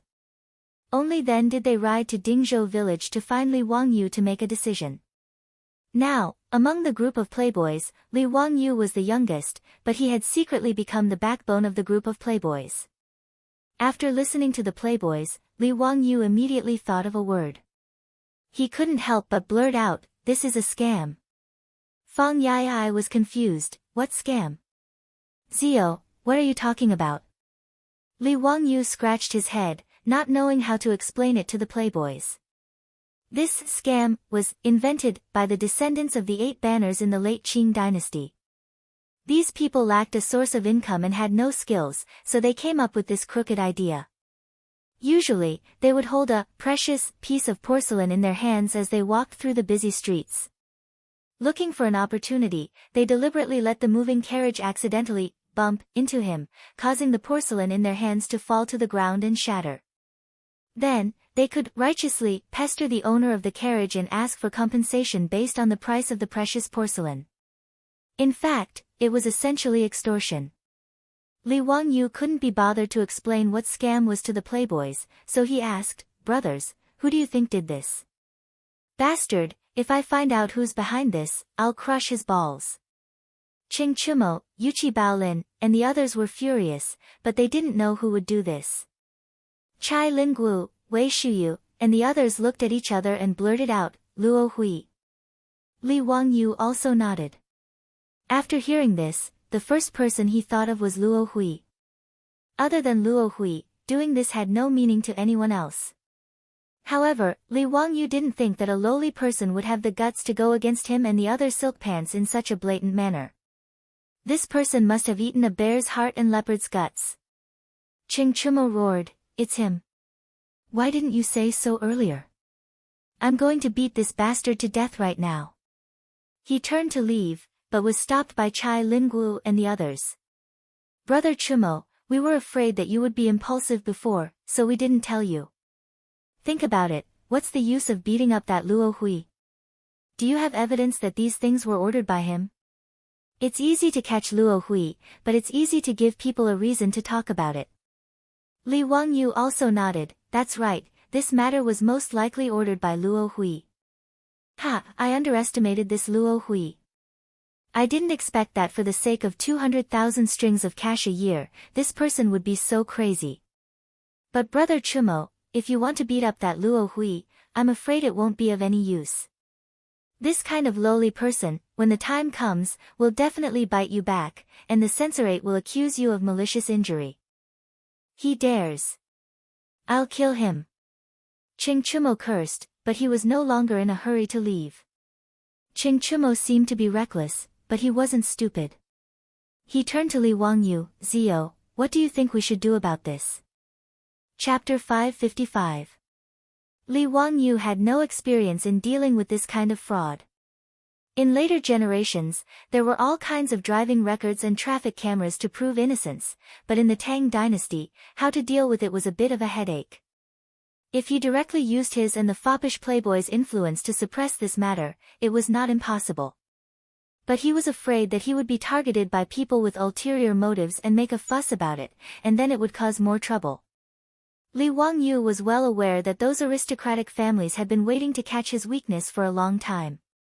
How could he give his weakness to these people? Li Wangyu even thought that after this matter was spread out, the Wang clan of Taiyuan and the Zheng family of Xinjiang might have sent people to spy on the county governments of Chang'an and Wanyan counties. Although discerning people could see that the 50 injured people who were hit by the dung cart were deliberately hurt, Li Wangyu had no evidence. On the contrary, the injured people who were hit by the dung cart were real, and many passers-by left testimonies to prove that these people were really hit by the dung cart. Li Wangyu could only sigh. This Luo Hui was really king genius. He could actually do something like this and incite so many people to work for him willingly. If this matter was not solved, the 300 toilets could not generate any income. Even if he continued to build dung carts and recruit farmers to go to the city to remove dung, others could still do the same and continue to blackmail him. Li Wangyu thought for a long time and did not have a good idea, so he could only call the foppish playboys. Brothers, let's go back to Chang'an first and meet Luo Hui to see what he wants to do. They rode back to Chang'an again and went straight to Luo Hui's mansion. Since Luo Hui made a fortune by removing dung, he had already bought a house in Guangda Square near Shi City. The foppish playboys knew where his mansion was after a little inquiry. However, when Li Wangyu and the foppish playboys went to the door, there was no one there. Greetings, County Earl. Greetings, young dukes. You have come at the wrong time. My Lang Jun has left Chang'an City a few days ago to visit friends. I don't know when he will return home. Luo Hui's butler respectfully went out to greet everyone. When Fang Yi Ai heard what he said, he couldn't help but fly into a rage. Nonsense. You dare to deceive us. Are you tired of living? The steward jumped in fright and quickly knelt on the ground. What this lowly one said is absolutely true. Would the young duke please examine it clearly? I don't dare to speak the slightest falsehood. On the day my family's Lang Jun left Chang'an, the surrounding neighbors, as well as the martial marquis in the square, all saw it. I did not deceive you all. Ching Chumo was so angry that he whipped the horse in front of Luo Hui's mansion. Damn bastard, you sure run fast. I want to see where this Tian Shi Nu can run to. Li Wangyu was only 80% sure that it was Luo Hui who did it, but now he was completely sure that it was this dung picker behind the scenes. Otherwise, how could there be such a coincidence? Something happened here, and Luo Hui had already left Chang'an City to visit friends. This was obviously to avoid the wastrels finding trouble with him, and to continue hiding behind the scenes to do things. Brothers, let's go back to my mansion first. Li Wangyu could only tell the wastrels to leave. This Luo Hui really gave him a surprise. He did not expect that such a small character like Luo Hui could cause him so much trouble. He had underestimated this person. Li Wangyu did not expect that this dung picker would be so daring. Was he not afraid of him and the wastrel's revenge? Thinking of this, Li Wangyu felt that this matter was not so simple. There must be something fishy about it. As he pondered, he followed the debauches to his own residence in Kaihua Square. The group of people entered Kaihua Square. Before they reached Li Wangyu's mansion, they found that the road ahead was blocked. Several hundred commoners had blocked the street in front of Li Wangyu's mansion, making it impossible to pass through. Cheng Chumo was in a bad mood. He impatiently shouted from his horse, "Out of the way, out of the way. What are you all doing here? This is the Hu County Count's mansion. You think you can come here?" It would have been better if he had not shouted. Once he finished shouting, the crowd of commoners in front of Li Wangyu's mansion all began to crowd around them. "Hu County Count, your carriage hit my aunt. Is a noble person like you going to do nothing? We are looking for you, Hu County Count. Please, Hu County Count, give us commoners a way out. My eldest son's leg was broken, and he has no livelihood. How can our family live? Everyone, come and see. My poor old mother was hit by Hu County Count's carriage. Her head is bleeding. How pitiful. If you don't give us an explanation today, we won't leave. Hu County Count, you are a noble person, so we commoners naturally don't dare to act rashly. But you can't condone your subordinates and humiliate us commoners like this. My father is 63 years old this year, but he was hit by your carriage and broke his arm. If you don't give us an explanation today, we won't leave." These several hundred commoners were carrying the door planks. Lying on top of the planks were people who had been injured in today's racketeering. Li Wangyu and the wastrels were all dumbfounded by this scene. What was going on? Were these people addicted to racketeering? They actually came all the way to his mansion to demand an explanation. But in the face of these several hundred agitated commoners, Li Wangyu was also a bit flustered. He had never imagined that Luo Hui would have such a backup plan waiting for him. Seeing that the commoners were getting more and more agitated, Niu Wu and his troops subconsciously drew out the she blades at their waists. They looked at the crowd nervously, afraid that they would suddenly charge forward and threaten the safety of Li Wangyu and the silk pants. "Let's go, don't fight with them. Let's go back to the mansion first," Li Wangyu shouted. At this time, he didn't dare to let Niu Wu and the others attack. If they accidentally killed a few more people, then it would really be a big joke. After hearing Li Wangyu's order, Niu Wu and his troops did their best to separate the angry crowd and escorted Li Wangyu and the wastrels into the mansion. After Li Wangyu and the others entered, the mansion's gate closed with a bang, leaving the crowd of commoners outside to continue their clamor. Cheng Chumo was so angry that he kicked over a flower pot in the courtyard. "Bastards, are these people crazy?" Fang Yai was so angry that he almost rushed out to beat them up, but he was stopped by the wastrels. Li Wangyu didn't say anything. His mansion being surrounded was really out of his expectations. But this matter confirmed one of his conjectures. Behind Luo Hui, there was definitely another faction causing mischief, a mastermind behind the scenes. Otherwise, how could a lowly person like him dare to oppose him, the county count who founded the country, and a bunch of wastrels? Li Wangyu didn't believe that he had such guts. Not to mention that he had incited these commoners to cause trouble in his mansion. Moreover, he didn't see the marquises of Kaihua Square or the bailiffs of Wanyan County come to drive these people away. He didn't believe that Lu Dehang and the marquises of Kaihua Square didn't know that so many people had gathered here. It was clear that someone was exerting pressure on Lu Dehang and the colonel of the marquises to make them stand by and allow these commoners to surround his mansion. Li Wangyu thought to himself. The Wang clan of Taiyuan, the Zhen clan of Xingyang, the Duke of Lu Ho Junji, and the Duke of Chongping Zhang Liang. In this half a year, the only people who had enmity with him were these few. Any one of them, or even several of them, could have instigated Luo Hui to do this. This was interesting.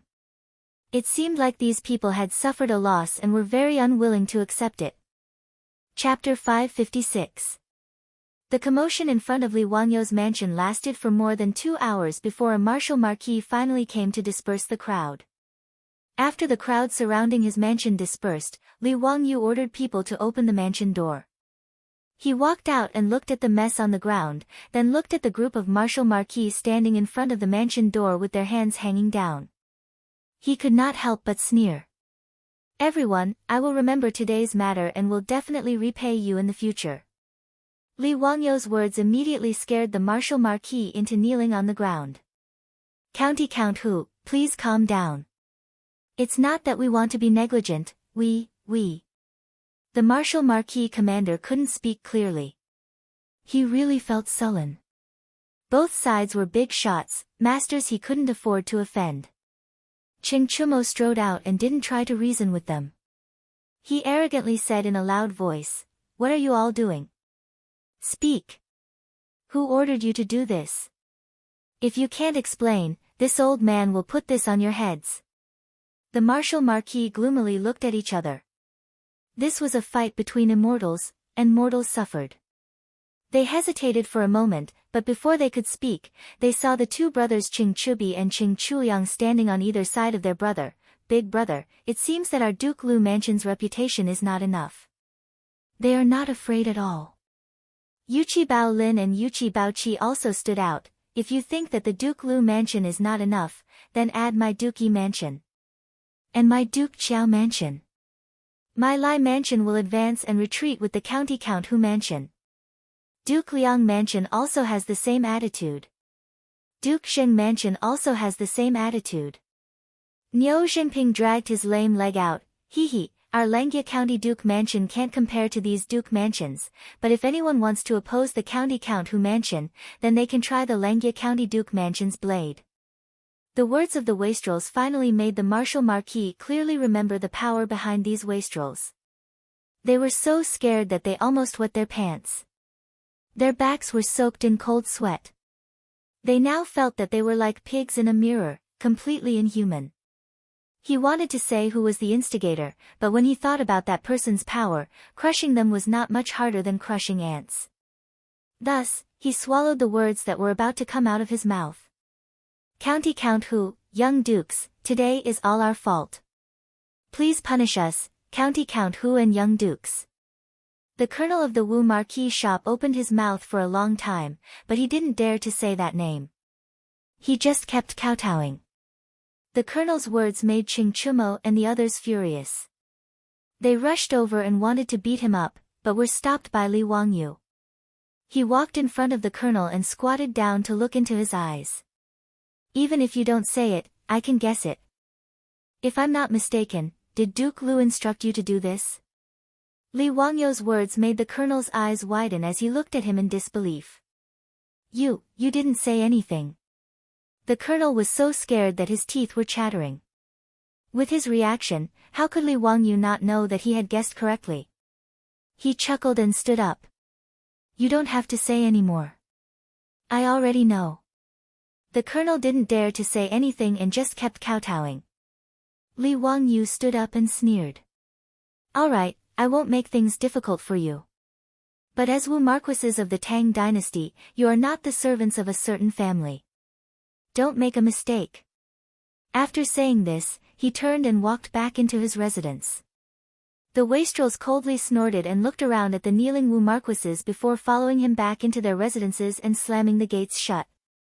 The Wu Marquises sighed and silently got up from the ground before leaving dejectedly. Inside the gates, Ching Chumo was very confused. "Zio, how did you know that Ho Junji was behind this?" "I guessed." Li Wangyu smiled. The Wu Marquis shops are controlled by the left and right imperial guards. The hands of the great clans shouldn't be able to stretch that far. And among the many generals, the only ones who have a grudge with me are Ho Junji and Zhang Liang. A few days ago, Zhang Liang was appointed as the chief steward of Huai Province by the sage and has already gone to Huai Province. Isn't that only Ho Junji left? His words enlightened the wastrels. That bastard. I was wondering why that Tian Shiwei, Luo Hui, was so bold to do such a thing. It turns out that he's hooked up with Ho Junji. Hee, Zio, it seems like Duke Lu is very unhappy that the Nyo brothers killed 10 of Ho Junji's soldiers. He's come to take revenge. What's there to be afraid of? This Ho Junji only knows how to play dirty tricks behind the scenes. What a scoundrel. After pondering over today's matter, the wastrels began to curse Ho Junji.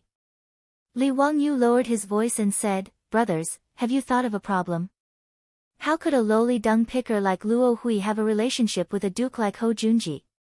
His words left the wastrels stunned. Yes, a lowly duke like Luo Hui and a duke like Ho Junji were like the difference between the clouds and mud.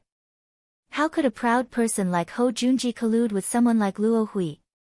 Confused, the wastrels turned to Li Wangyu and said, "Zio, speak. Don't keep us in suspense." Li Wangyu chuckled. "Brothers, have you forgotten what kind of shady business Luo Hui is in? Dung picker. What's wrong?" "It's nothing. Little brother, I just remembered something that eunuch Dai told me. He said that the junior supervisor of the junior supervisor residence once suggested to the saint that the horse dung of the various government offices and imperial army camps should be collected and sold. Do you know about this?" Li Wangyu changed the topic and spoke about what Dai Zhou had said to him in the Hall of Governance that day. The wastrels didn't understand what he meant. They looked at each other and nodded. "I've heard of this matter. It seems that the saint didn't want his reputation to be good, so he gave up." "What does this have to do with anything?" "Zio, why are you making me more and more confused? Zio, don't keep us in suspense. Speak clearly." Li Wangyu rolled his eyes at them and said, "The horse dung of the imperial army. Brother Chumo, Brother Baoqi, Brother Jinping, how did you deal with the horse dung in your lord's camp?" Ching Chumo and the others were stunned. "Naturally, it was collected and sold as military funds." "Wait, Zio, you mean to say that Ho Junji's Zuowei residence sold the horse dung to Luo Hui?" Li Wangyu nodded. "That should be the case. Otherwise, how could the mighty Duke of Lu have anything to do with someone like Luo Hui? And even secretly order him to oppose us?" He felt that the relationship between Ho Junji and Luo Hui wasn't as simple as selling horse dung. Li Wangyu recalled a case of the Song dynasty that he had read in a book in his later life. During the reign of Gaozong of the Southern Song dynasty, Yang Cuanzhong was the chief commander of the Southern Song army. This person was later impeached by the imperial censor for embezzling more than 100,000 yuan of dung money. But Yang Cuanzhong had planted spies in the imperial censor and learned of this news in advance. Thus, he rushed to submit a memorial to the emperor and said, "There is a certain amount of dung money in the army, but it is only for the use of the imperial court." When the imperial censor was impeached, the emperor naturally didn't believe him and said that the imperial censor was dismissed from his post, but his surviving relatives flourished day by day. When Li Wangyu had read the book, he had only sighed that even the ancients could play the role of spies, and he had even mocked a great general like Yang Cuanzhong for embezzling dung money. He was truly too greedy. But now that he thought about the matter between Ho Junji and Luo Hui, Li Wangyu couldn't help but stroke his chin.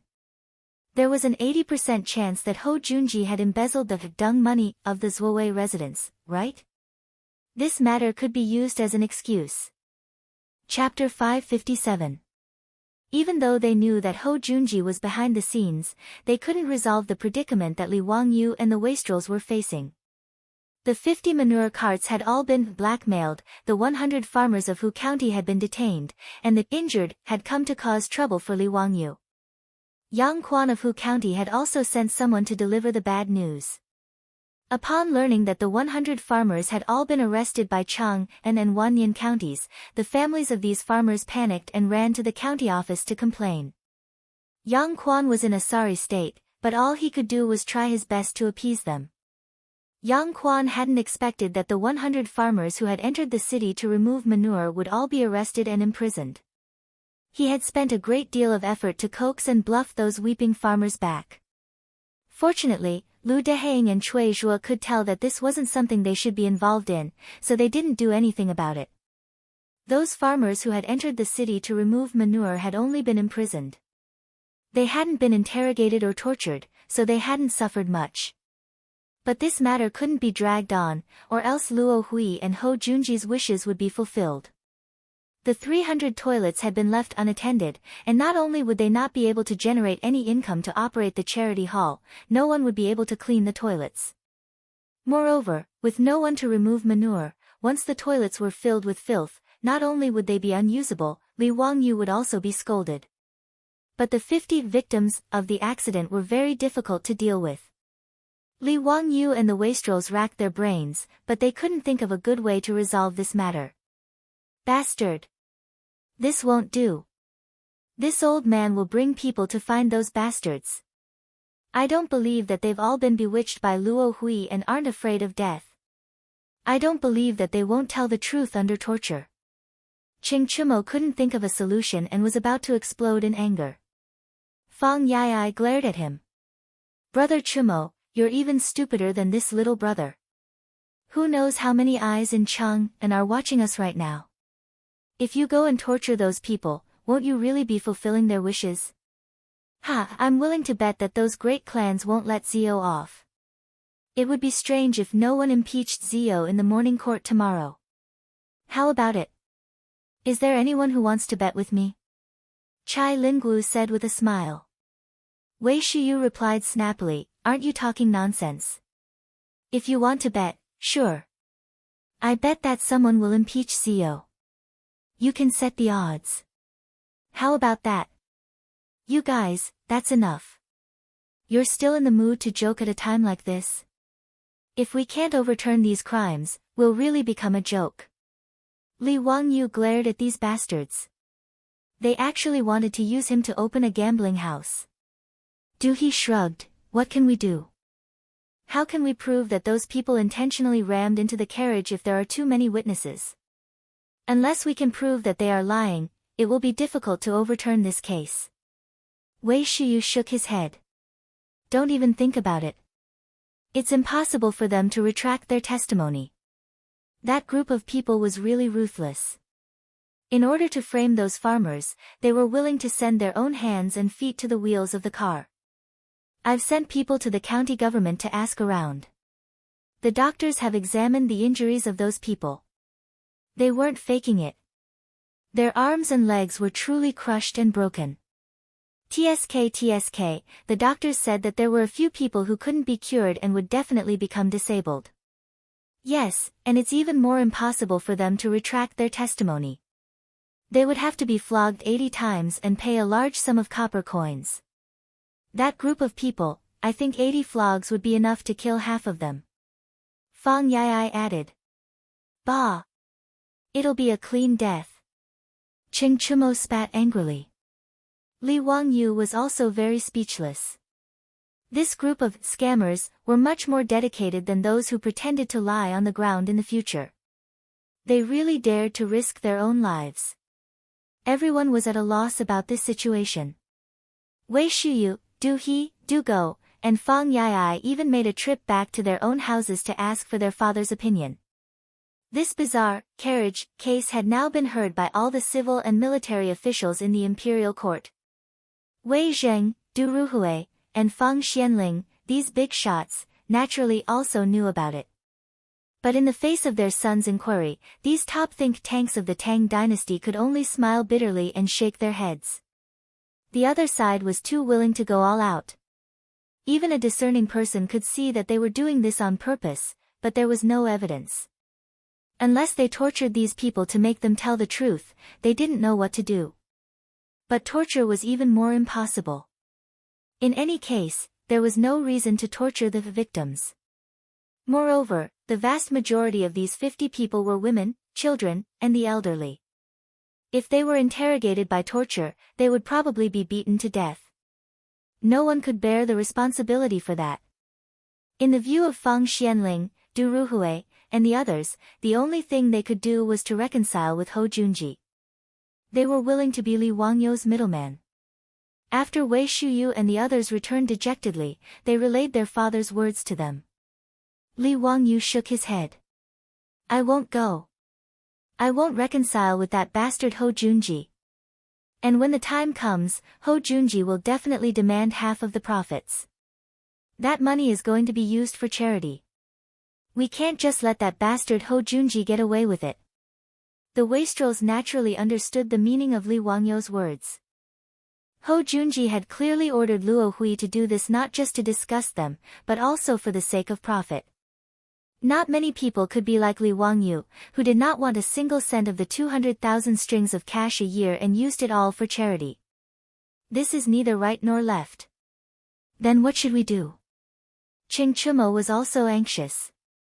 This won't do. I'll go back and find Milord and have him argue with Ho Junji. Right. I'll go find Milord together.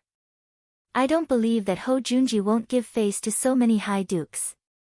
Yuchi Baolin also stood up. Li Wangyou hurriedly stopped them. Brothers, this little brother appreciates your good intentions. But there's no need for that. Why make things difficult for Uncle Cheng and Uncle Yuchi? Besides, if Ho Junji refuses to admit his involvement in this matter and pushes all responsibility away, what can we do? We can guess that Luo Hui is related to him, but we don't have any proof, much less proof that Ho Junji is behind this. Then what do we do? Are we just going to watch and do nothing? Let me think about it.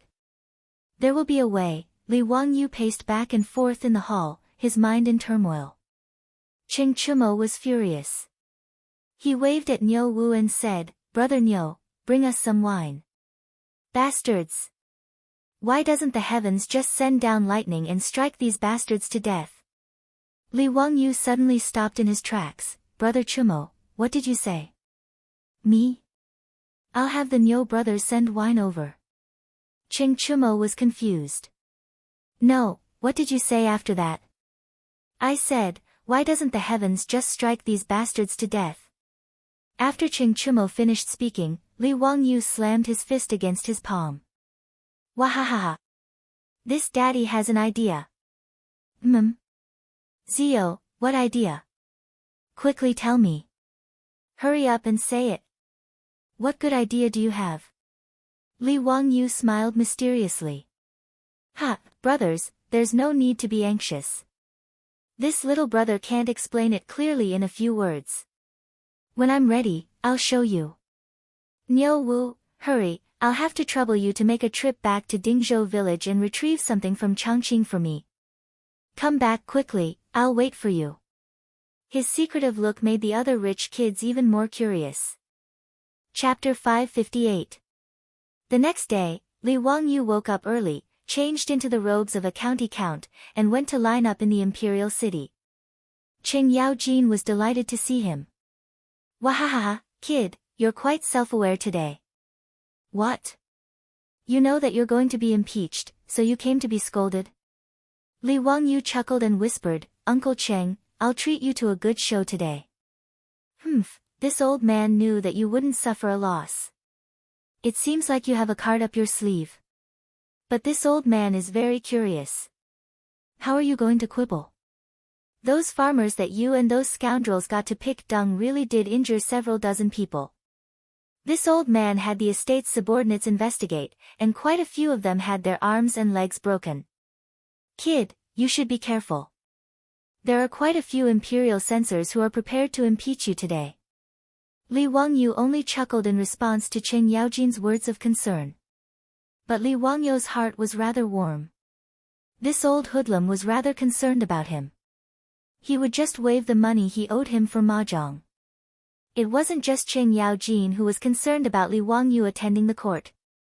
Yu Shinan, Dai Zhou, and Kang Yingda had naturally come to inquire about him. His two disciples, Ma Zhou and Yan Liben, were even more worried about their teacher. But Li Wangyou only smiled in response to their questions, saying that he would prove his innocence today and telling them not to worry. As everyone was chatting and waiting for the court session to begin, Ho Junji strode over. When he saw Li Wangyou, he couldn't help but smile. County Count Huxian, long time no see. I hear that you recruited quite a few farmers to pick dung in Chang'an, but all of them came in carriages. TSK, how careless. Li Wangyou didn't even bat an eye at Ho Junji's jeering words. Many thanks for Duke Lu's concern. Those farmers truly are ignorant and don't understand the sinister nature of people's hearts. One can know a person's face but not his heart. Isn't that right, Duke Lu? Humph, Count Huxian truly has a sharp tongue. I hope you can do the same later. Li Wangyou's sarcastic words caused Li Wangyou's face to go stiff. With a cold snort, he left, not intending to waste any more words with Li Wangyou. Within his wide sleeves, Li Wangyou raised 2 middle fingers at Hou Junji's back. This hypocrite, I despise him. When it was time for court, the officials lined up and went up to the palace to pay their respects. Pai Lupi walked up the steps and sat on the throne. When he saw Li Wangyou among the officials, he couldn't help but frown. Pai Lupi naturally knew about the bizarre, traveling horse case that happened in Cheng'an yesterday. Of course, he wouldn't believe that all of this was just a coincidence. Only a fool would believe that there could be such a coincidence. 50 dung carts had entered the city, and within an hour, all of them had run over and injured people. This was a naked humiliation to the intelligence of the officials. But this laughable trick had become an unsolvable problem because of the infighting between the officials. Those imperial censors from the noble clans had even used this as a weapon to impeach Li Wangyou, not caring if this matter was absurd or not. Pai Lupi could only sigh in helplessness. Pai Lupi had also been racking his brains over Li Wangyou for a long time, but he still hadn't been able to find a way out of this situation. Now that the evidence was irrefutable, after today's court session, Cui Zhua and Lu Deheng, the 2 county magistrates of Cheng'an and Wanyan, could only follow the laws of the Great Tang and sentence the drivers to 80 strokes of the cane and compensate the injured with copper coins.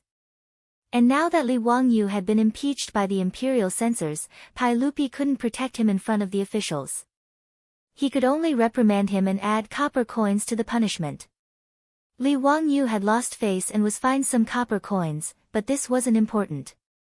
What was important was that Li Wangyou's proposal of the charity hall to Empress Zhangsun might be aborted. Pai Lupi was actually very angry. According to the report from the 100 Cavalry Department, this matter was most likely done by a rich man in Cheng'an and who cleaned dung for a living, a man named Luo Hui.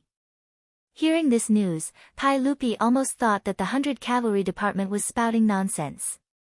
How could a lowly person who cleaned dung for a living dare to do such a thing? He naturally thought that there must be someone behind Luo Hui. Li Er was so angry that he ordered the 100 Cavalry Department to arrest Luo Hui and throw him into the 100 Cavalry Department's prison. He wanted to interrogate him and find out who was colluding with him to do such a ridiculous thing. But the 100 Cavalry Department, like Li Wangyou, was a step too late. Now in Cheng'an, they couldn't find any trace of Luo Hui. Pai Lupi even reprimanded Mitua for half a day, but in the end, he could only helplessly give up. The court session had just begun when a few imperial censors stepped out and bowed to Pai Lupi. Your Majesty, we would like to impeach County Count Li Wangyou. Oh. What is it? Pai Lupi had to pretend to cooperate, but he was very tired of it. Yesterday, County Count who allowed his subordinates to drive carriages and horses in Cheng'an, and for no reason, injuring more than 50 people in a row. This caused the people of Cheng'an to feel insecure. We ask your Majesty to severely punish County Count Hu and order him to compensate the injured people. Pai Lupi naturally had nothing to say to the imperial censors. He could only look at Li Wangyou. Zio, do you have anything to refute the words of these imperial censors? Li Wangyou stood up and stepped out. Your Majesty, I have been wrongly accused. This matter has nothing to do with me. These imperial censors have wrongly accused me. Seeing Li Wangyou push the matter away, the imperial censors couldn't help but become anxious. They no longer cared about seniority and pointed at Li Wangyou angrily. County Count Hu, don't speak nonsense. There are witnesses and evidence in this matter, and you dare to deny it in front of His Majesty? Li Wangyou rolled his eyes at them as if he was looking at a group of idiots. What exactly are you accusing me of? You are accused of allowing your subordinates to drive carriages and horses without reason. Li Wangyou spread his hands and looked at Pai Lupi. Isn't this not a problem? Your Majesty, please investigate. Nothing happened to the carriages in my residence yesterday. The words of these imperial censors have really confused this subject.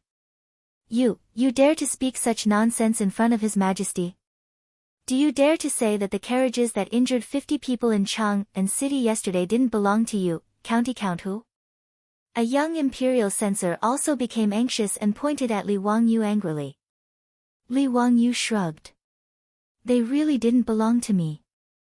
Everyone, I'm afraid you found the wrong person. You. County Count Hu, do you dare to say that those manure carriages weren't going to your toilets to remove manure? That's true. It's good that you admit it, Li Wangyu smiled and waved his hand. Wait, are you all mistaken? It's true that those manure carriages were going to my toilets to remove manure, but those manure carriages and drivers weren't recruited by me, nor were they my subordinates. Everyone, please don't speak nonsense.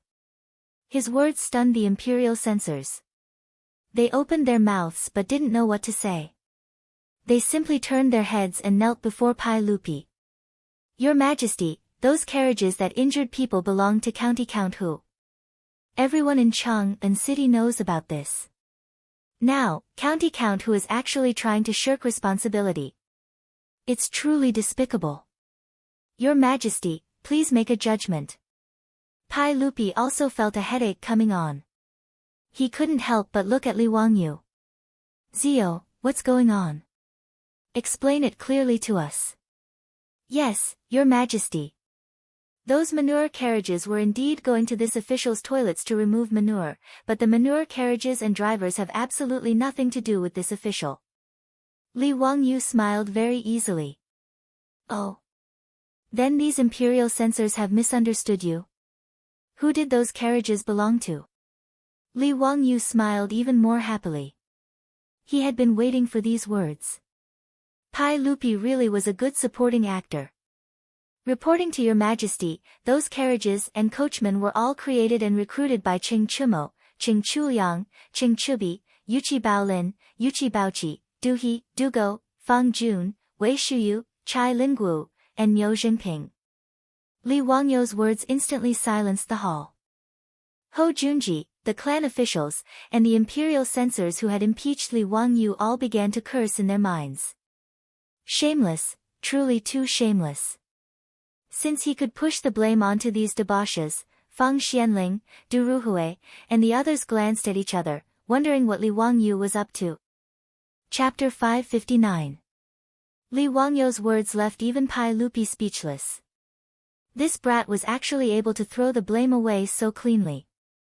It was truly difficult for him. Pai Lupi coughed dryly.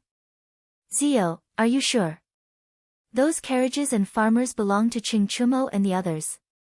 Yes, Your Majesty. If Your Majesty and the other officials do not believe me, you can summon Qing Chumo and the others into the hall and ask them. Li Wangyu said casually. They are in my residence in Kaihua Square today. Your Majesty can summon them into Taiji Palace for questioning. Pai Lupi nodded. Mitua immediately gestured to the eunuch beside him and the eunuch immediately ran out of the hall. Cheng Yaojin could not help but laugh out loud, causing the officials in the hall to raise their eyebrows. Pai Lupi coughed dryly. Jijia, don't cause trouble in the court. Yes, Your Majesty, this subject just could not hold back for a moment. Please forgive me. Cheng Yaojin waved his hand at Pai Lupi without the slightest hint of apology, causing Pai Lupi to roll his eyes. Fang Xianling, Du Ruhui, and the other big shots also reacted and could not help but laugh. Wang Renyu, Zhen Yuanshou, Ho Junji, and the others all felt like they had been f***ked.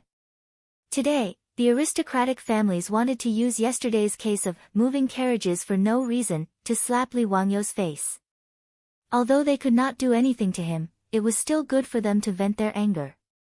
However, Li Wangyu's nonchalant words left him out of the matter. This was a pain in the ass.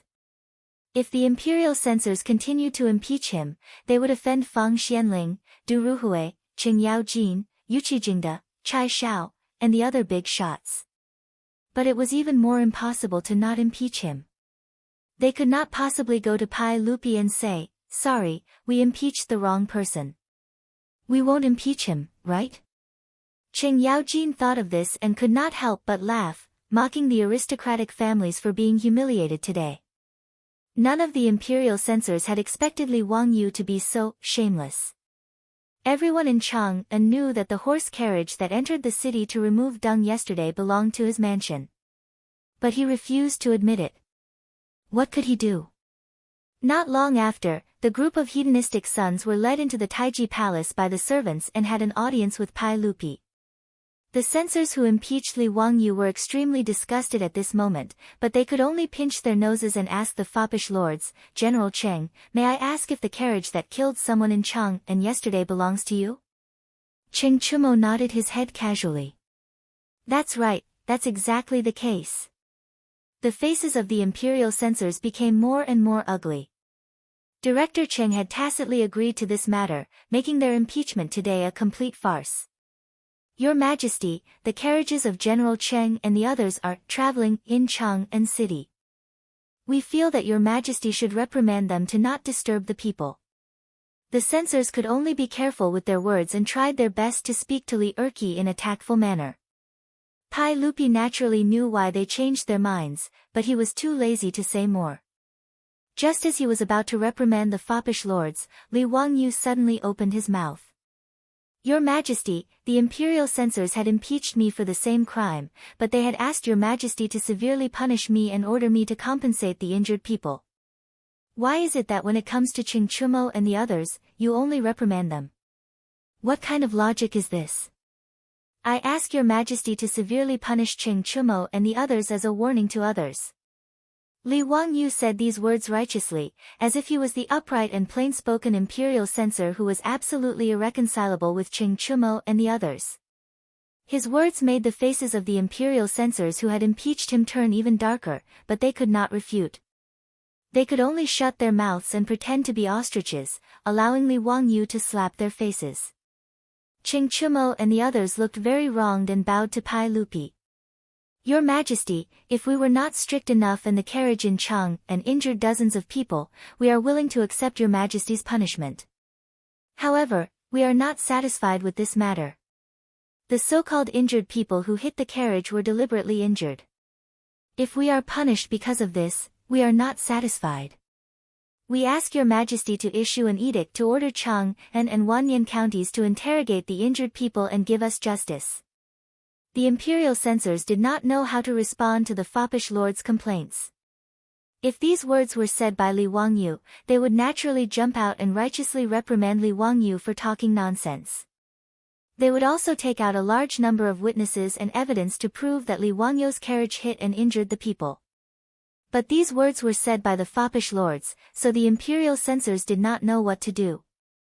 They secretly turned their heads to look at Wang Renyu and Zheng Yuanshou, but saw them slowly shaking their heads. They knew that this matter could only be dropped.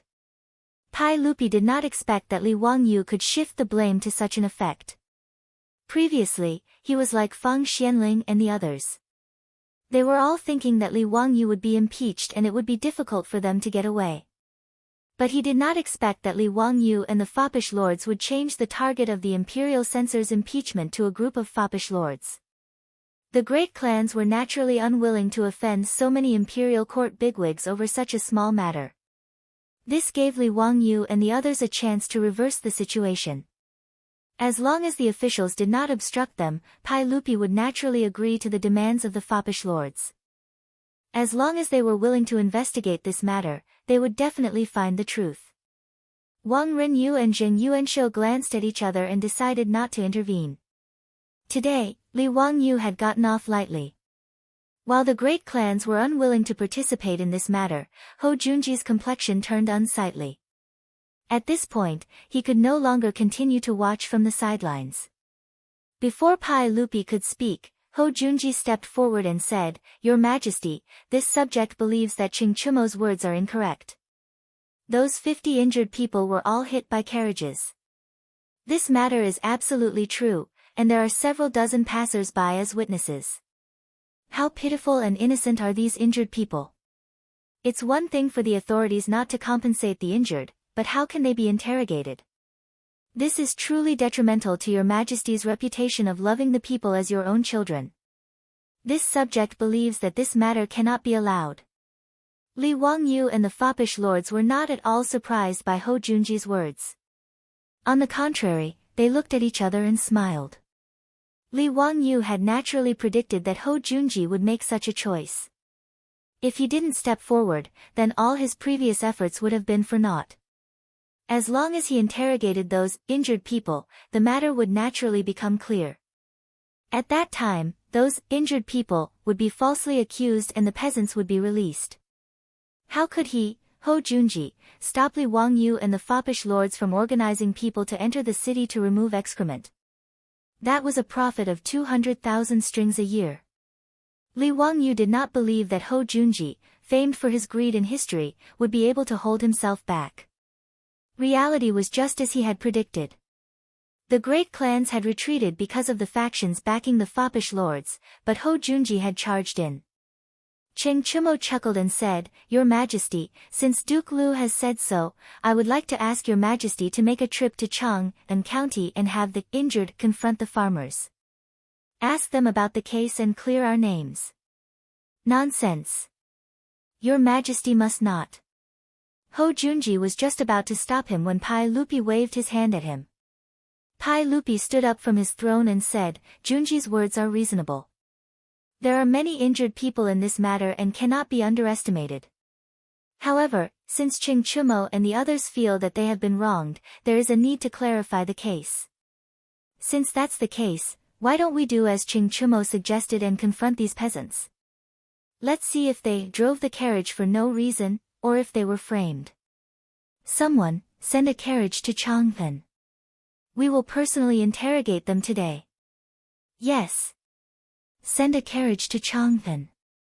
Before Hou Junji could dissuade him, Mi Tuo had already shouted in a shrill voice. Chapter 560. Pai Lupi had personally arranged for Chang'an County. In order to not disturb the common people, he and his officials had changed into civilian clothes. Even so, when Pai Lupi led his officials into the Chang'an County Hall, Cui Zhuo was still given a fright.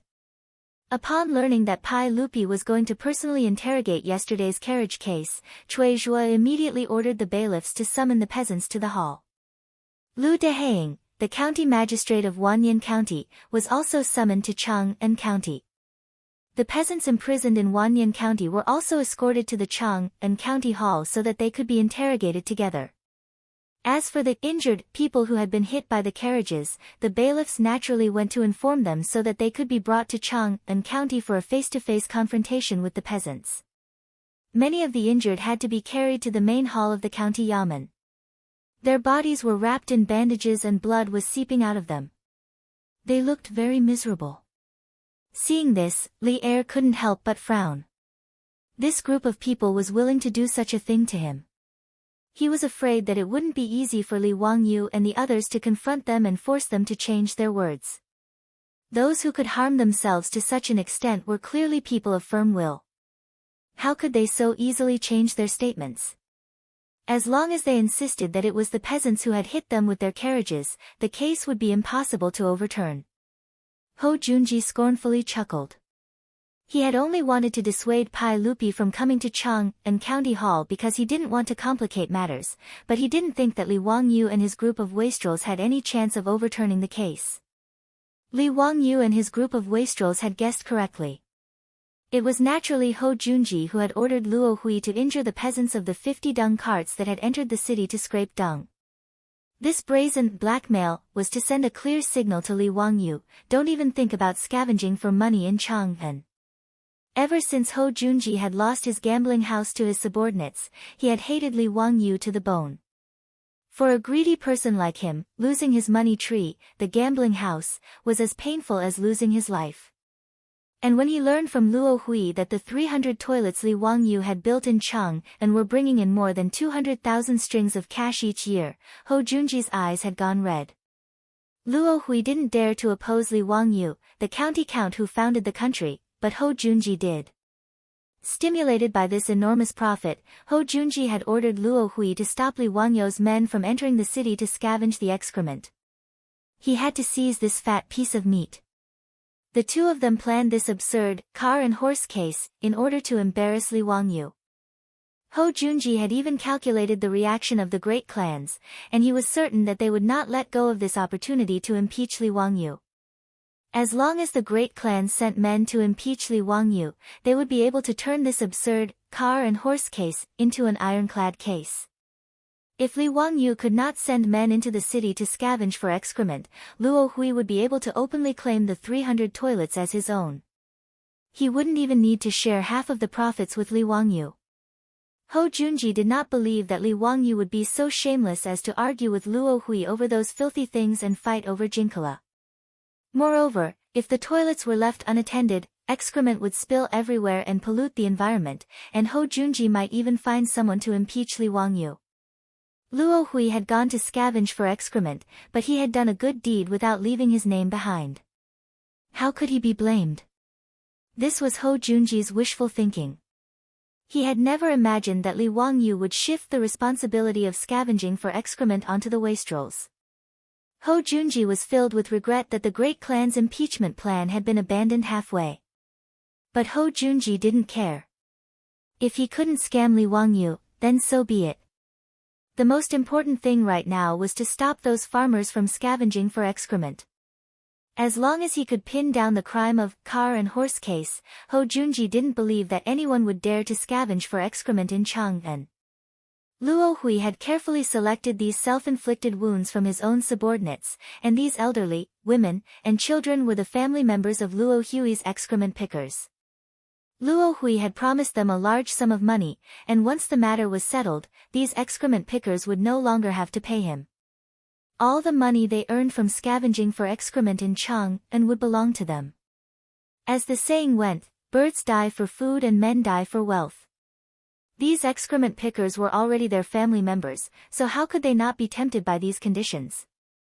They had always been looked down upon by others, and they cared even less about their bodies. Thus, these people, whether old or young, did not give themselves any leeway when extorting money. If they could break a leg, they would not break a hand, and they made themselves miserable. Now that they were in the main hall of the county yamen, these people were crying and making a fuss, all of them begging the Ming House to uphold justice for them. They had to severely punish those farmers who had injured them and give them justice. As for the farmers, they were all kneeling on the ground, glaring angrily at these people, their eyes almost spitting fire.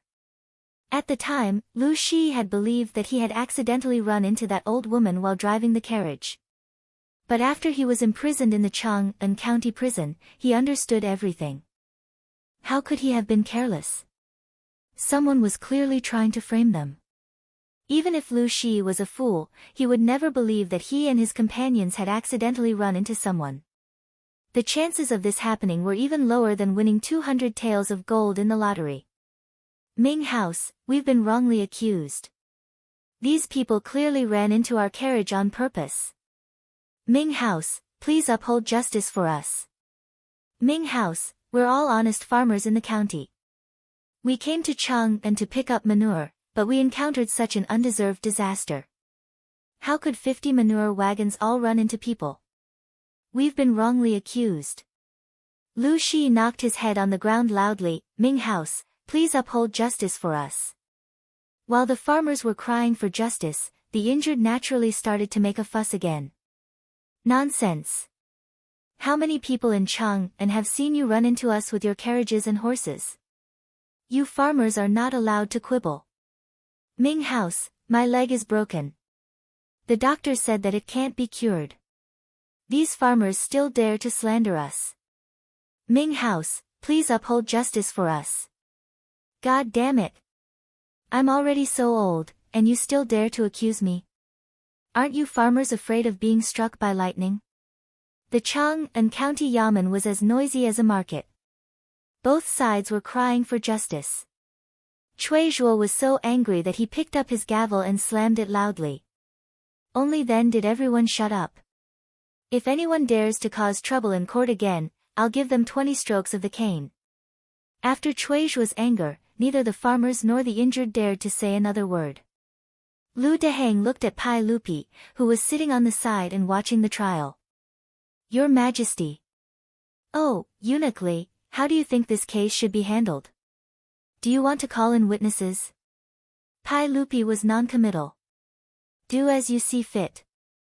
Ho Junji spoke, uniquely, both sides are sticking to their own story. It's clear that someone is lying.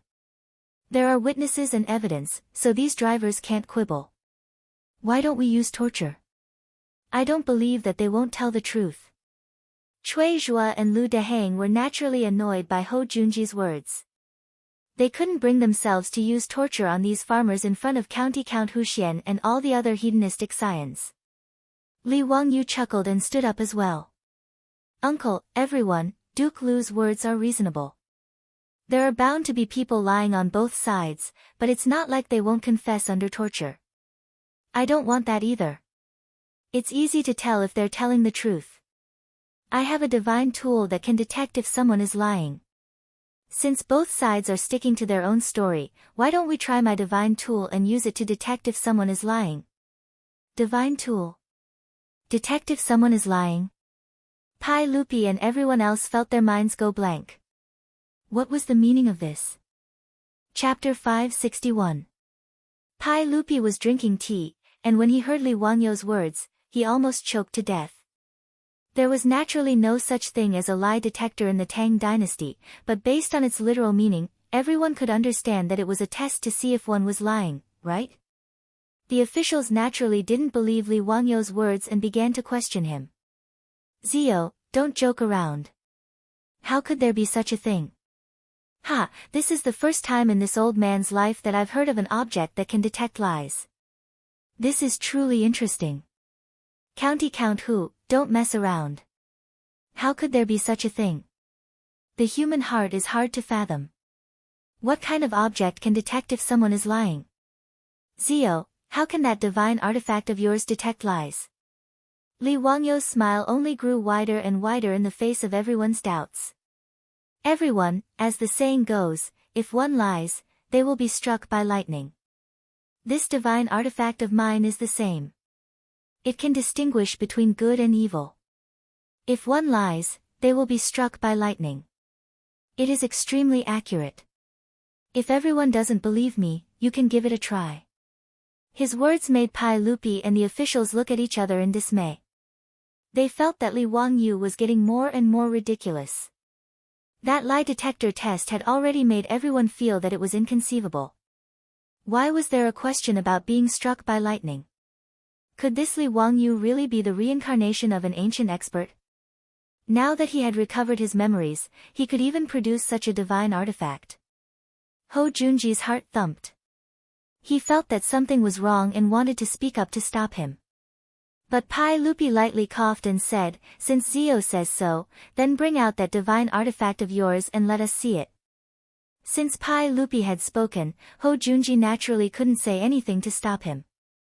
He could only watch as Niu Wu led several Lai hot troops into the county yamen and carried a wooden box into the hall.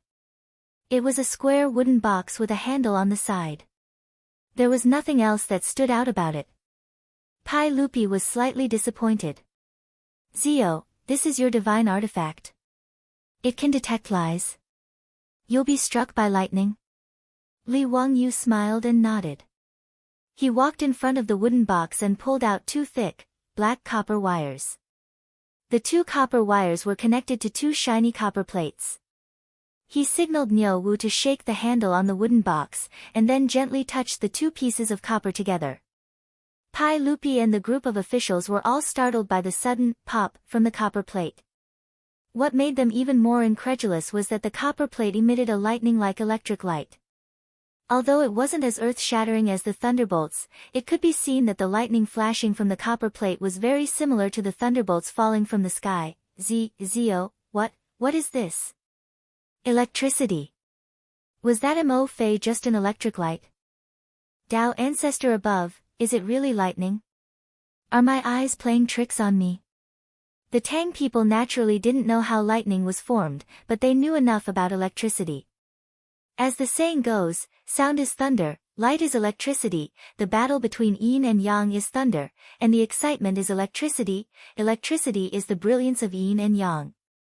These were the ancient Chinese people's understanding of electricity. The word, electricity, in the oracle bone inscriptions was like a mysterious and frightening bolt of lightning that split in all directions. Li Wangyu pretended to be mysterious for a long time. The thing that he showed off was actually the hand-cranked generator that he had built to charge his mobile phone. Niu Wu shook the handle of the generator to generate electric current. When the positive and negative poles came into contact, there would naturally be sparks. Of course, those who studied physics in junior high school would know that this was the phenomenon of electric charge breaking through the air and causing the air to conduct electricity. However, this scene in the eyes of Pai Lupi and the group of officials had a different feeling. Li Wangyu really created electric light in front of them. This was really too unbelievable. A hand-cranked generator, a simple discharge phenomenon. To the Tang people, the stimulation was no less than a UFO suddenly landing on the road and aliens walking out. Ho Junji's mouth dropped open in disbelief. Demonic arts. This is demonic magic. Feng Xianling immediately refuted, thunder and lightning are righteous, how can it be demonic? Duke Lu, don't talk nonsense. How can this lightning be a demonic technique?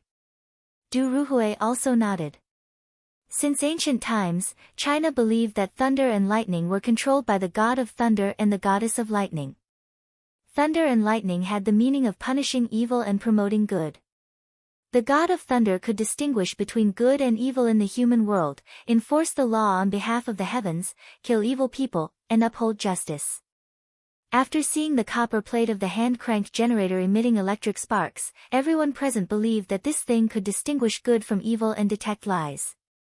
This scene naturally fell into the eyes of the farmers and the injured, and each of them had different reactions. The farmers kowtowed to the wooden box, and their faces were filled with joy. They felt that they would be able to redress the injustice they had suffered. As for the injured, each of their faces was uglier than the last. There were even old women who were so frightened that they started crying. Uncle, everyone, why don't you try my treasure? Let's see if it can distinguish good from evil and clear the good people's names. Li Wangyu pointed to the hand-cranked generator and looked at Pai Lupi and the officials. Sure. Pai Lupi nodded. He was also extremely curious. How can this thing distinguish good from evil? How can it detect lies? It's very simple. As long as you hold these two copper plates with both hands and shake the handle, the liars will naturally be struck by lightning. Pai Lupi nodded. Good, then let them try it. Let's see if this lightning can distinguish good from evil. Li Wangyu said, this little nephew will have these farmers and the injured people confront each other.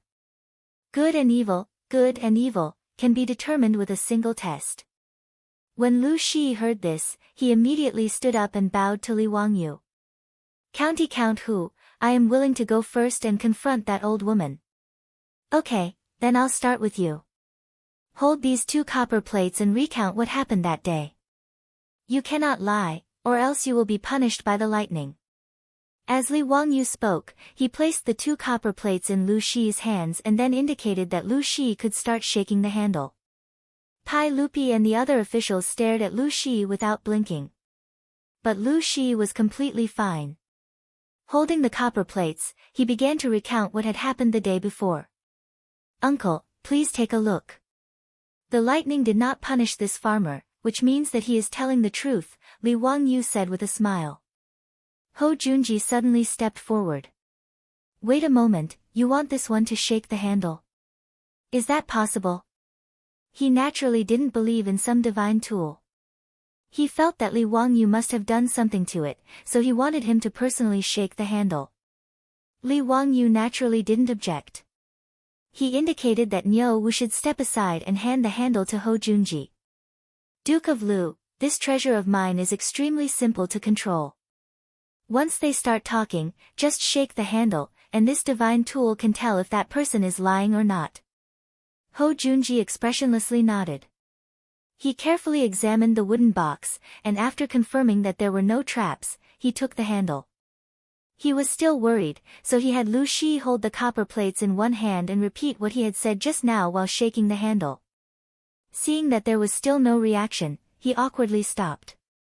Li Wangyu indicated that Lu Shi should step aside, and then he indicated that the old woman he had knocked over should come forward. The old woman's head was wrapped in thick gauze, and she had a miserable and pitiful appearance. But at this moment, there was a hint of timidity on her face, and her legs were trembling.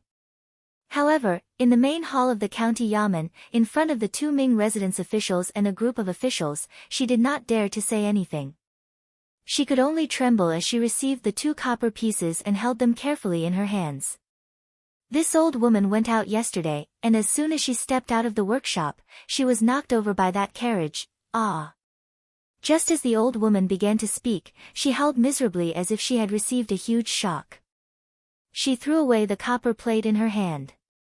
Her intense reaction left Ho Junji dumbstruck. Chapter 562. Ho Junji angrily glared at the old woman. Old woman, what are you screaming for? It hurts, it hurts. This thing is biting my hand. The old woman became even more panicked, her face turning nasty. Ho Junji naturally didn't believe her words and angrily roared at the old woman, don't speak nonsense. Hurry up and grab those copper plates. With a long face, the old woman had no choice but to hold the two copper plates with trembling hands.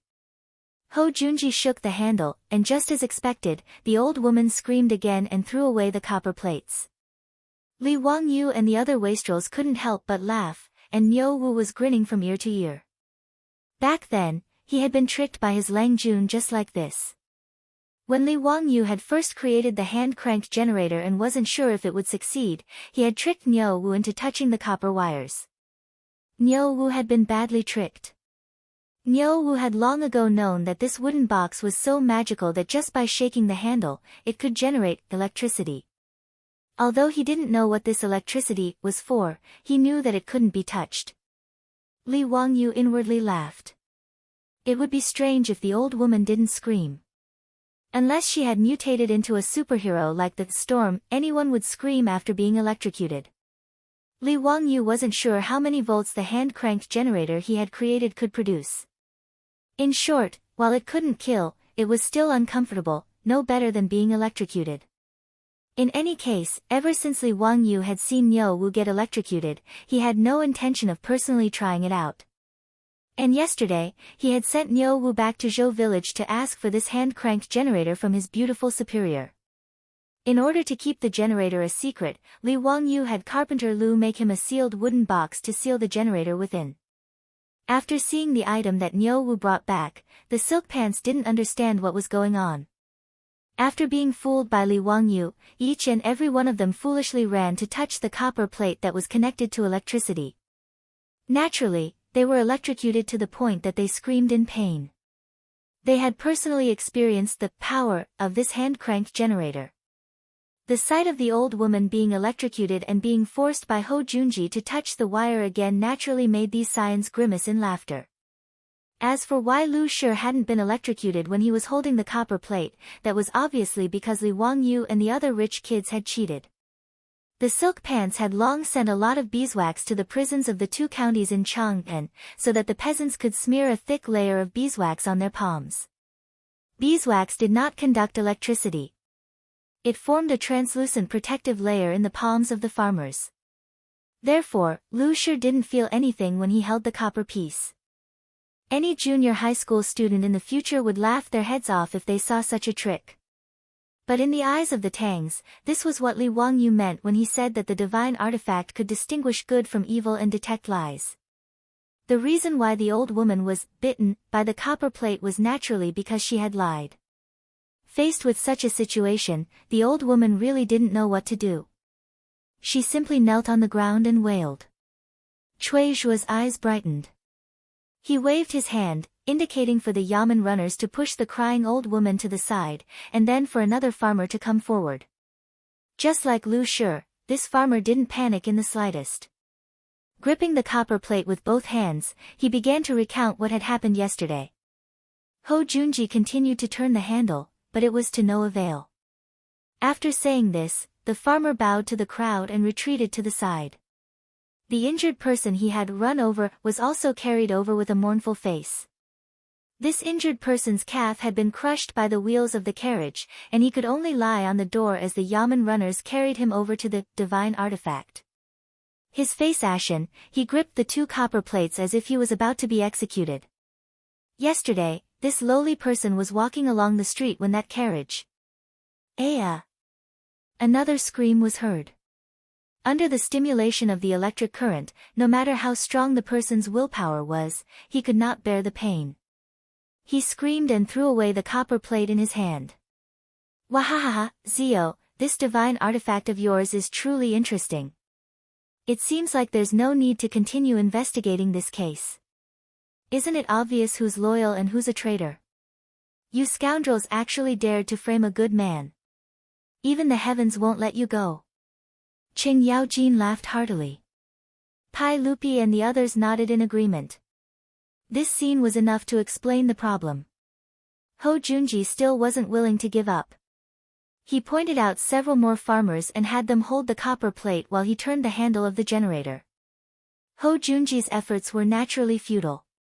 The farmers had smeared beeswax on their hands, so how could the electricity from the hand-cranked generator threaten them?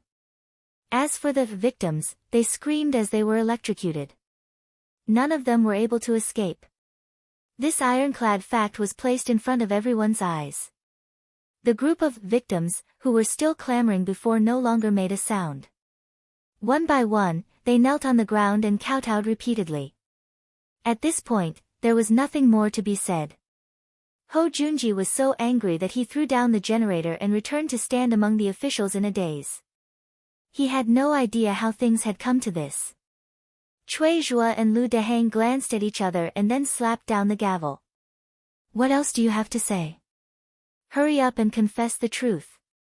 Must you force this district to punish you? Finally, someone couldn't resist the pressure and confessed. This commoner will confess. We intentionally ran into those carriages. It has nothing to do with the drivers. We only have ourselves to blame. With this precedent, the others naturally couldn't continue to deny it. With sullen faces, they obediently confessed everything. Speak. Who ordered you to do this? Cui Zhuo asked once more. It's Luo Hui who ordered us to do this. He said that as long as we did this, we wouldn't be charged for scraping dung in Chang'an. This commoner was muddle-headed and did this. Please, Ming House, for the sake of our physical disabilities, forgive us. That's right. It was Luo Hui who ordered us to do this. Ming House, please investigate. Luo Hui is the true mastermind. Ming House has pity on us. We know our wrongs. Please forgive us, Ming House. We are willing to testify against Luo Hui. Please, Ming House, show mercy. This group of people began to feel fear. Falsely accusing someone of being punished was no laughing matter. Thus, they all began to accuse Luo Hui in a futile attempt to lessen their crimes. Come, sign their confessions. Cui Zhuo didn't waste time. In front of Pai Lupi, he naturally had to punish them according to the laws of the Tang Empire. He didn't care whether these people lived or died. He directly had the scribes deliver their confessions for these people to sign. Once everyone had signed, Cui Zhuo directly announced that the case of the 100 farmers of Hu County had been framed and that they would be acquitted. The 50 scammers were falsely accused and punished. Based on the crime of driving without reason, they were all caned 80 times. The first offender, Luo Hui, was arrested by the yamen runners and sentenced separately. Pai Lupi and the other officials naturally had no objections to Cui Zhuo's punishment. Meanwhile, in the main hall of Chang'an's county government, the 100 farmers burst into thunderous cheers. The sound waves almost tore off the roof of the county government.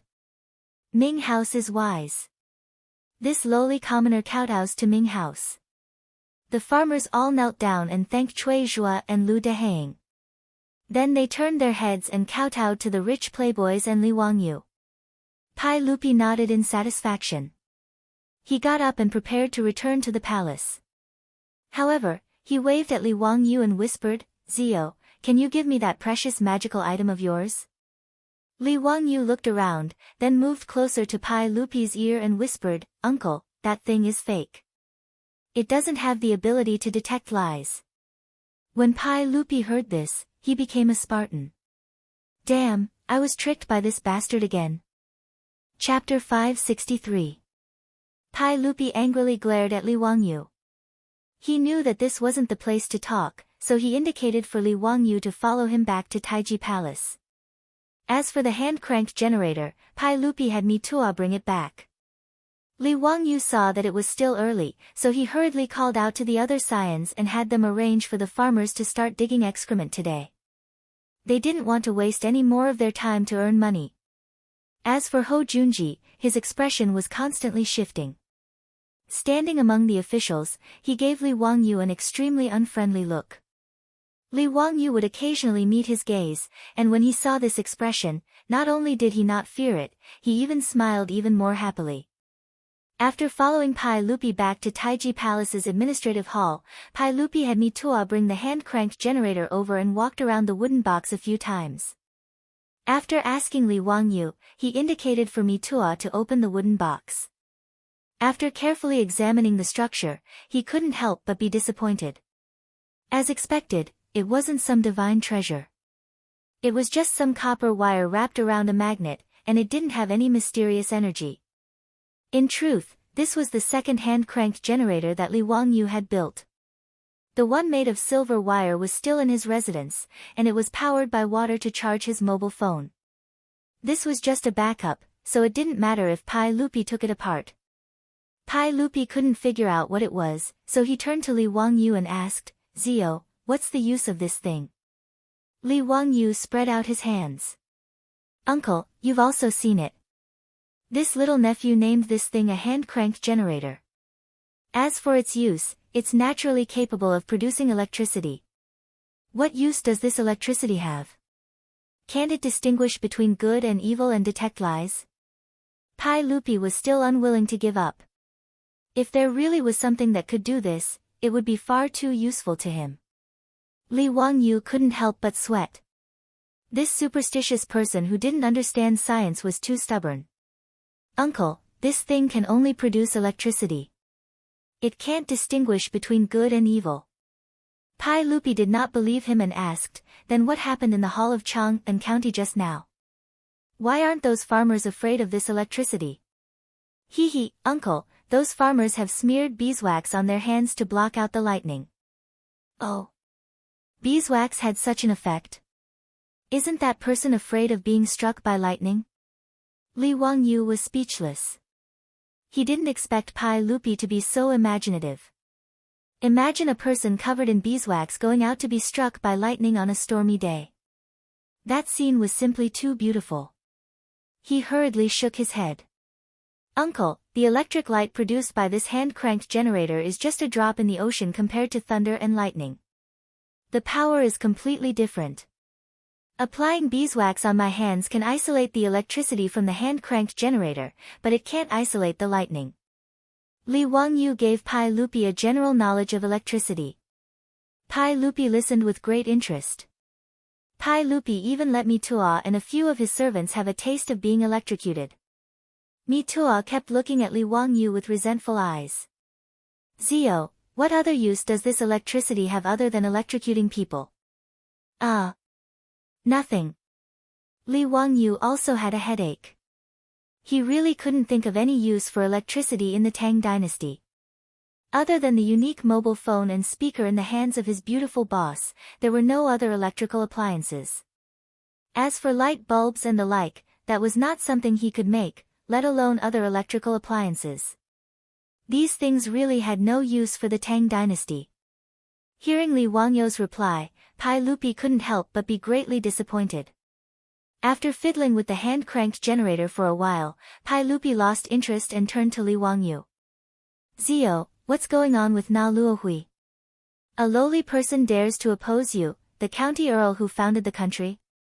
"Uncle, Na Luohui is naturally a minor character not worth mentioning. But uncle should also be able to see that there's someone supporting him to oppose me." "Who is it?" Li Wangyu grinned. "Isn't it obvious? Uncle, today, in the hall and in the Chang and County Yamen, only Duke Lu has been unwilling to let this nephew off. Pai Lupi nodded slightly at these words. He could naturally see through Ho Junji's actions. He just wanted to verify it with Li Wangyu. Zio, enough. We will find an opportunity to resolve the conflict between you and Junji. Junji suffered a great loss in the gambling match, so it's normal for him to harbor some resentment. Pai Lupi naturally did not wish for Ho Junji and Li Wangyu to go too far. Ho Junji had always been trusted by Pai Lupi and was one of his trusted generals, and Li Wangyu's status in his heart went without saying. For Pai Lupi, the relationship between the two of them was like palm to palm. If they went too far, it would not look good on his face. Pai Lupi still believed that Ho Junji was opposing Li Wangyu only because he had lost the gambling match. Upon hearing Pai Lupi's words, Li Wangyu immediately began to consider whether or not he should give Ho Junji a bad look. Pai Lupi's trust in Ho Junji was unquestionable. 2 years later, Li Jing, the war god of the Tang dynasty, had been forced to abdicate and give the post of Minister of War to Ho Junji. Li Wangyu truly did not wish to see Ho Junji's authority grow. This was not a good thing for him. After making up his mind, Li Wangyu whispered to Pai Lupi, "Uncle, I'm afraid that you're wrong. Duke Lu is making things difficult for this nephew not because of that gambling match, but because of profit." "Oh. What do you mean?" "Uncle, you also know that those 300 toilets make no less than 200,000 strings of coins a year from the excrement sales. This nephew has already reported this to Aunt, and we plan to use it all to help the orphans and widows." Pai Lupi nodded and praised, "Not bad. Maid Guanyin has already informed us of this matter. Zio, for you to be so righteous, us have a whole new level of respect for you. Caring for the young, supporting the old, helping the poor, and alleviating the sick are all acts of benevolence that benefit the country and the people. Brat, this time, you didn't mess around with those profligates. Once your Wangyu Charity Hall is established, we will inform Duke Dai to hand over 20% of the annual lottery earnings to the charity hall so that it can be used to help the people." Li Wangyu hurriedly bowed. "This nephew thanks uncle on behalf of the people. However, uncle, this nephew doesn't care about the 200,000 strings of coins, but there are people who care about wealth." Pai Lupi couldn't help but glare at him. "You're saying that Junji is eyeing your excrement sales? How is that possible? He's the mighty Duke Lu, so how could he do such a thing for some money?" "Hee, uncle, this nephew isn't speaking nonsense. Uncle, do you know why that Luo Hui is acquainted with Duke Lu? Why would he listen to Duke Lu's orders and do such an absurd thing? Why? Horse dung. Horse dung. What does that mean?" Pai Lupi didn't understand. In a few words, Li Wangyu explained how the Tang dynasty's army sold horse dung for public use. Pai Lupi had also heard of this matter, but he didn't think much of it. "Zio, are you accusing Junji of embezzling horse dung money?" Li Wangyu shook his head. "Uncle, this nephew only feels that this is most likely the case. Whether it's true or not, uncle will know once he investigates. This nephew has asked Ching Chumo and the others. Uncle Cheng and Uncle Yuchi sell horse dung every year and earn 40 to 50,000 strings of coins, all of which are used by the army. As for whether Duke Lu's right guard is the same, this nephew doesn't know." Pai Lupi naturally heard Li Wangyu's words, and he paced back and forth in the hall with a dark expression. Then, he beckoned me to over. "Have the 100 Cavalry Department search through Luo Hui's residence and see if there are any accounting books or the like." "Yes." Mi Tua naturally left to carry out the order. Li Wangyu inwardly chuckled. He naturally knew that this matter wouldn't be able to topple Ho Junji. Let alone embezzling some horse dung money, even when Ho Junji had destroyed Gaochang and taken the spoils of war that should have been offered to Pai Lupi still hadn't done anything to him. But planting a thorn in Pai Lupi's heart was also good. Perhaps in the 4th year of Jingguan, Ho Junji's appointment as Minister of War might be overturned because of this unremarkable horse dung. Chapter 564. In Guangda Lane, near the western market of Chang'an, a group of 100 cavalry officers smashed open the gate of the Luo residence and charged in. Before Luo Hui's family, stewards, and servants knew what was going on, they were all taken away by the 100 cavalry officers, imprisoned, and interrogated. Luo Hui's wealth, which he had worked so hard to accumulate, was confiscated and his residence sealed. But Luo Hui's whereabouts were unknown, and he had never been captured. All the provinces and counties of the Tang dynasty had posted notices for Luo Hui's arrest, but he seemed to have vanished from the face of the earth. Li Wangyu wondered if Hou Junji had killed Luo Hui to silence him. Li Wangyu felt no sympathy for Luo Hui's plight, nor did he care whether Hou Junji's account books had been found in Luo Hui's residence. That was not important. And even if they did, so what? Given Pai Lupi's trust in Hou Junji would only receive a reprimand and a fine of copper for embezzling some dung money. Li Wangyu and Pai Lupi had reported on Hou Junji mainly so that the Pai Lupi would think that Hou Junji was greedy and thus lay the groundwork for the future. Now that Hou Junji and Luo Hui were no longer obstructing them, the farmers of Hu County could enter Chang'an to harvest dung. Every day, a steady stream of jinkala would be transported to the provinces and counties around Chang'an in exchange for coppers. By the time all this was done, it was already the 10th month of autumn, the most important day of the year in the Tang dynasty. But this year, the plague of locusts had caused the farmers of the Guangzhou circuit to miss out on the joy of harvests. On the contrary, all the families were sighing in despair. The wheat fields that had once yielded 1 dan per mu were now only able to harvest 4 or 5 bushels. In fact, many fields had only harvested 2 or 3 bushels this year. With such a small harvest, not to mention paying the rent, it was not even enough for the family's rations for the coming year. Ma Zhou submitted a memorial to the Pai Lupi requesting that the land rent for this year's Guangzhou circuit be reduced. Pai Lupi nodded his head in agreement. He issued an edict to the Guangzhou Pass prefectures and counties to waive the land rent, and issued a general amnesty to the people. The autumn harvest had nothing to do with the people of Hu County. With Yang Quan's full cooperation, the 100,000 people of Hu County all switched to winter rice. Originally, the commoners were uneasy and felt that this matter was not reliable. After farming for his entire life, this was the first time he sowed rice seedlings in September. Many farmers were sobbing as they sowed the seeds. They felt that the seedlings would not survive at all. However, to everyone's surprise, the rice seedlings that were sown in the fields all survived. Now, the rice sprouts in the fields were green, giving the people of Hu County a glimmer of hope. Of the hundreds of villages in Hu County, the only one that hadn't switched to planting rice and was now entering the autumn harvest season was Dingzhou village. The ducks that Li Wangyu had fed back then had made great contributions on the battlefield. In the surrounding villages, the wheat fields in Dingzhou village were basically preserved. At most, the wheat fields in Dingzhou village were reduced by 20 to 20%. Therefore, when the government of Hu County ordered people to burn the wheat fields and switch to rice, they only bypassed Dingzhou village's fields. Since ancient times, China had placed great importance on agriculture. Even though the farmers of Dingzhou village no longer relied on the crops in the fields to make a living, when the autumn harvest came, everyone still went to the fields to harvest the year's worth of hard work. Even in the future, those well-dressed white-collar workers who were born in the countryside and worked in office buildings in various cities would still ask for leave during the autumn harvest and run back to their hometown to help harvest the wheat and rice. This was already a deep-rooted belief in the hearts of the Chinese. Li Wangyu was naturally aware of this as well. Now that he had many people in his residence, he naturally had to help the village. Early in the morning of the autumn harvest, Li Wangyu led Niu Wu and Niu Yong, as well as a group of servants to the fields in the village to help harvest the wheat. Even his beautiful superior led the old steward, Perrin, Aphrodite, and a group of maidservants to help. Some delivered water, while others followed to pick up the wheat. It was very lively.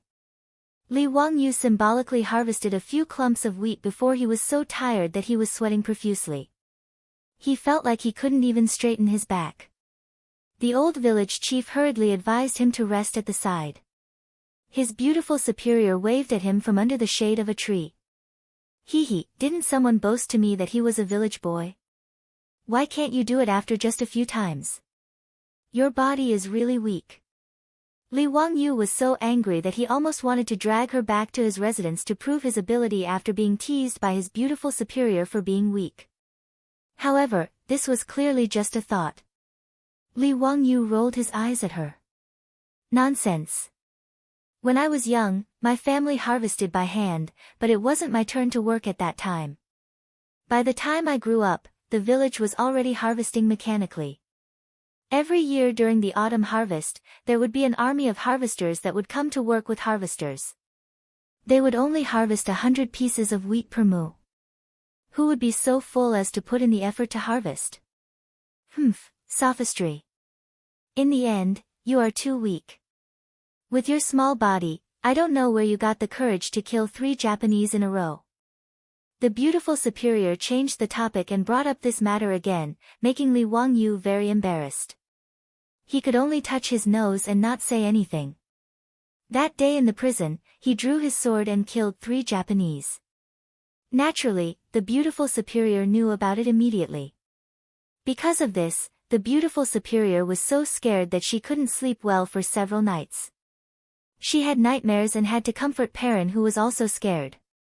After seeing Li Wangyu again, the beautiful superior couldn't care less about being reserved. She directly threw herself into his arms and cried for a long time. This let Li Wangyu experience the feeling of holding a soft jade in his arms. However, after the beautiful superior vented her emotions, she showed her female power and pulled Li Wangyu's ear for a long time. Only when Li Wangyu repeatedly promised that he wouldn't be so impulsive in the future did she let him go. Therefore, when the beautiful superior brought up this matter again, Li Wangyu could only keep quiet to avoid provoking her again. With nearly 100 people from Li Wangyu's residence helping to harvest, in addition to the threshing machine that Li Wangyu made, the harvest in the village was very fast. Buckets of wheat were put into sacks and pulled by carriages back to the granaries of the various residences in the village. These 2 days, the village was very lively. Everyone's face was full of smiles. The autumn harvest always made people happy. However, the old villager found Li Wangyu again. Lang Jun, now that the autumn harvest is over, when do you think is appropriate to send this year's land rent to the residents? The old man's words made Li Wangyu stunned for a moment before he reacted. Currently, Dingzhou village was under the jurisdiction of him, the county head. Now, the villagers didn't have to pay rent to the government. Instead, they handed it to him, the master. Li Wangyu hurriedly waved his hand at the old man. What's there to pay? Keep it for yourself. Do you think I'm lacking in your trifles? Keep it for yourself. In the future, the village won't collect land tax. His words naturally scared the old villager. He waved his hand again and again. You can't do that. You can't do that. It's against the rules. Lang Jun, how can you not collect land tax? This. The old housekeeper Li Heng was also happy. He pushed the old villager. You're a farmer. What are you talking about? This old man now worries about how to stack the copper coins in the residence every day. How can I have the time to care about the food and cloth that you pay? Do you want to tire this old man to death? If Lang Jun says he won't accept it, then he won't accept it. Don't talk about it anymore. Li Heng and the old villager were also joking. After moving to Dingzhou village for more than half a year, the 2 old men's relationship was quite close. They often met to drink wine and chat. Now that the residents didn't lack anything, and his Lang Jun had been promoted to county head, Li Heng was full of energy every day. His originally white hair had become a lot darker, and he looked a lot younger. The old villager naturally didn't get angry at his words. He could only sigh in his heart that Dingzhou village's ancestors were blessing them to meet a master like Li Wangyu. It was a blessing that they had cultivated for several generations. After repeatedly thanking Li Wangyu on behalf of the villagers, the old villager looked at Li Heng and suddenly grinned. Housekeeper Li, how old are you this year? Li Heng was stunned. He didn't understand why the old villager asked this question. This old man is 48 years old. His words, however, gave Li Wangyu a shock. Damn, Li Heng is only 48 years old. He always thought that this old man, oh, no, it should be uncle, was over 60 years old. Chapter 565. The Tang people were different from the later generations. Due to the good medical conditions and adequate nutrition, 48-year-old people were considered middle-aged at most. The World Health Organization of the later generations even classified people under 44 as youths, and 45 to 59 as middle-aged people. Li Heng was 48 years old, which meant that he had just entered middle age. Li Wangyu also remembered that historians had studied the average lifespan of the ancient people. During the Sui and Tang dynasties, the average lifespan was only 40 years old. Li Heng was 48 years old, which was not considered young in the eyes of the Tang people. As for the long-lived elders like Yu Shinan and Sun Simiao, they were already considered to be Ren Rui and could not be lumped together. Perhaps it was because of a lifetime of hard work, but in Li Wangyu's eyes, the 48-year-old Li Heng was as old as a 60-year-old man in the future.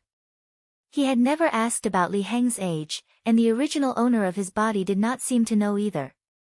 He only knew that when Li Heng was born, he was already an elder in the family and had served Li Zhou for many years.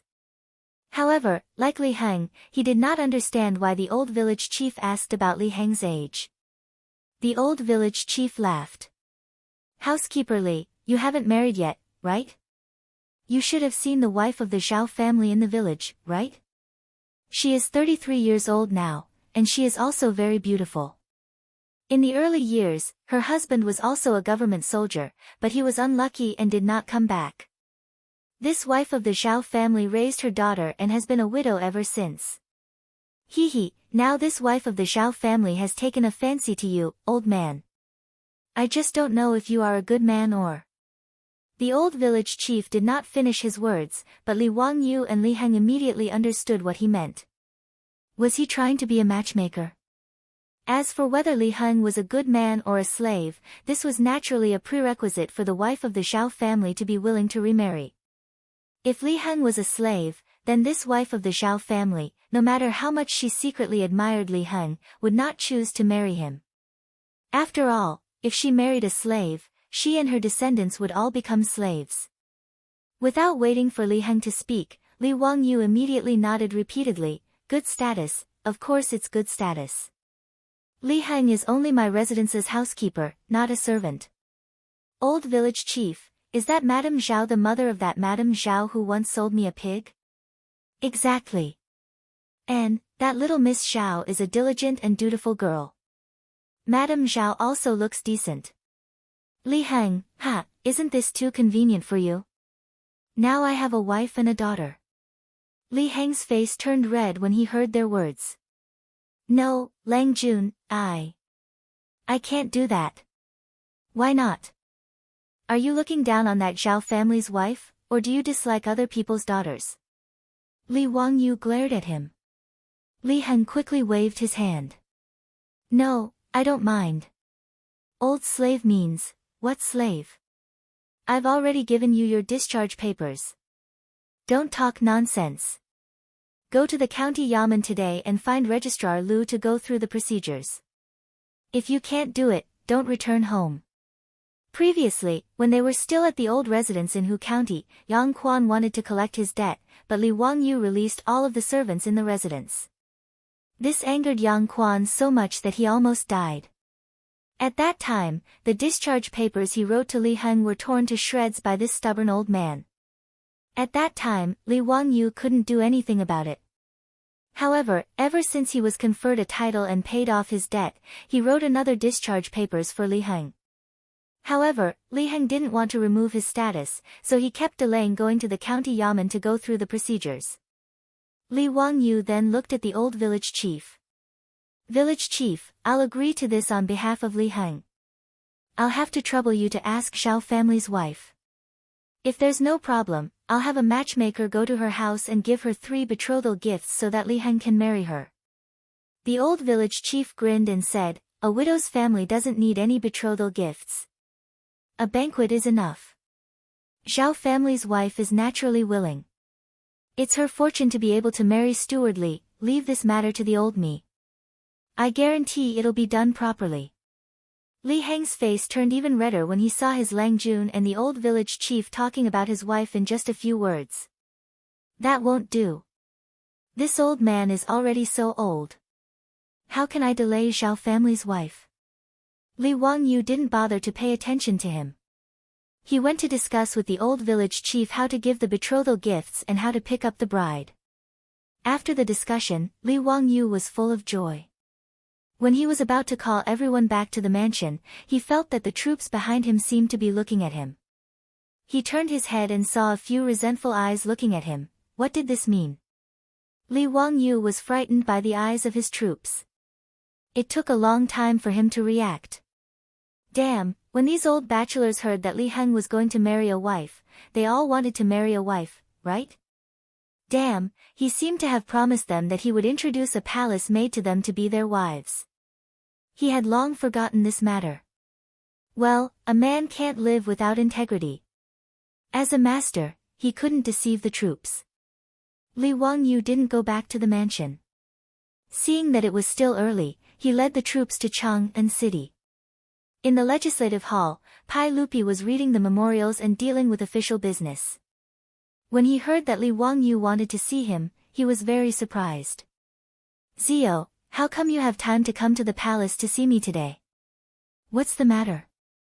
Li Wangyu touched his nose and smiled. Nothing, nothing. I just miss uncle, so I came to the palace to see you.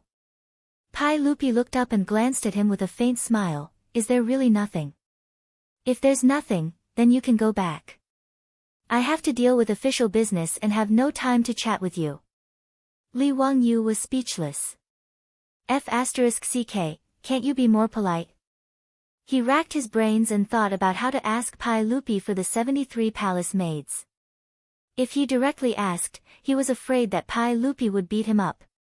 That day, in order to recruit the troops, he boasted that he would match them with palace maids as their wives. But this matter was simple and difficult at the same time. Although there were thousands of palace maids in the Taiji Palace, not everyone could spy on them. Usually, Pai Lupi would only reward those who had done meritorious service with a few beautiful palace maids. There were many palace maids in the Taiji Palace who were willing to marry out of the palace. Not to mention the 73rd place, even the 730th place could be easily gathered. But the key point was, how could Pai Lupi give so many palace maids to Li Wangyu for no reason? Not to mention that they were betrothed to his troops. If this matter was spread out, where would Pai Lupi put his face? So Li Wangyu naturally couldn't just directly ask Pai Lupi for palace maids. He had to use a roundabout way to save the country. He rolled his eyes a few times and came up with a plan in his mind. Uncle, I came to the palace today because I have something to report to you. Speak. Uncle, in 2 months, it will be your birthday.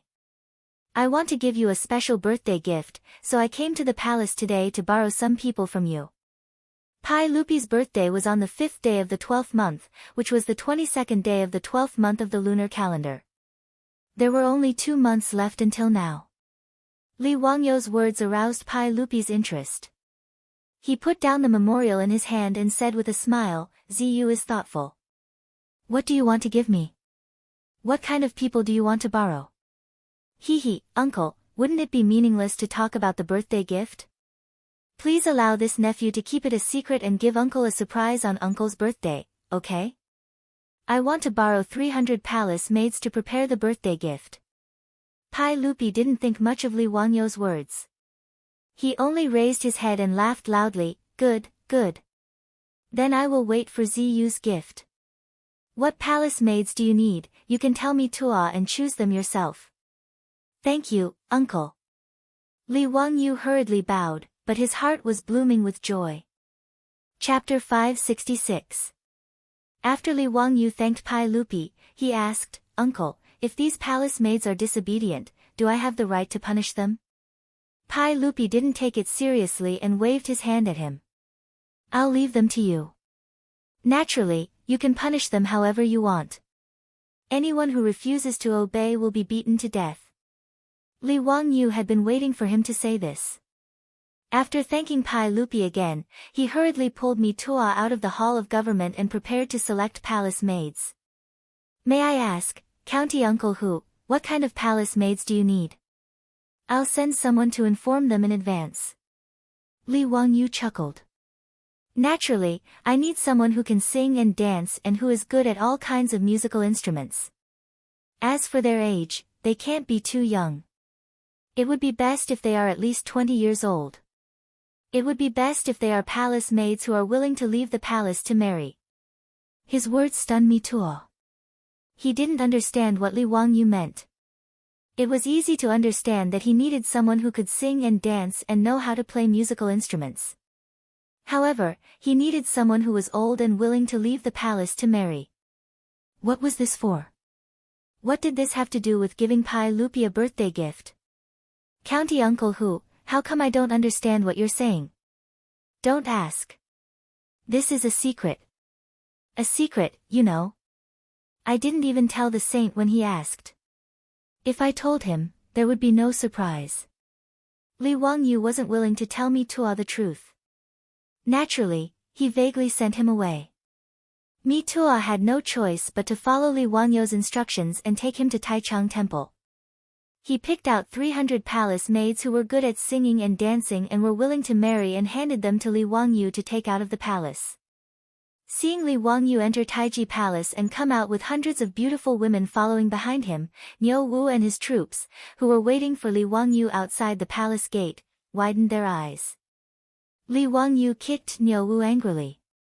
It's fine if they look, but you have a wife. What are you looking at? Be careful, I'll talk to your grandmother when we get back. Lang Jun, don't, hee, I'm just taking a look for my brothers, hee. Niu Wu hurriedly smiled and begged for mercy.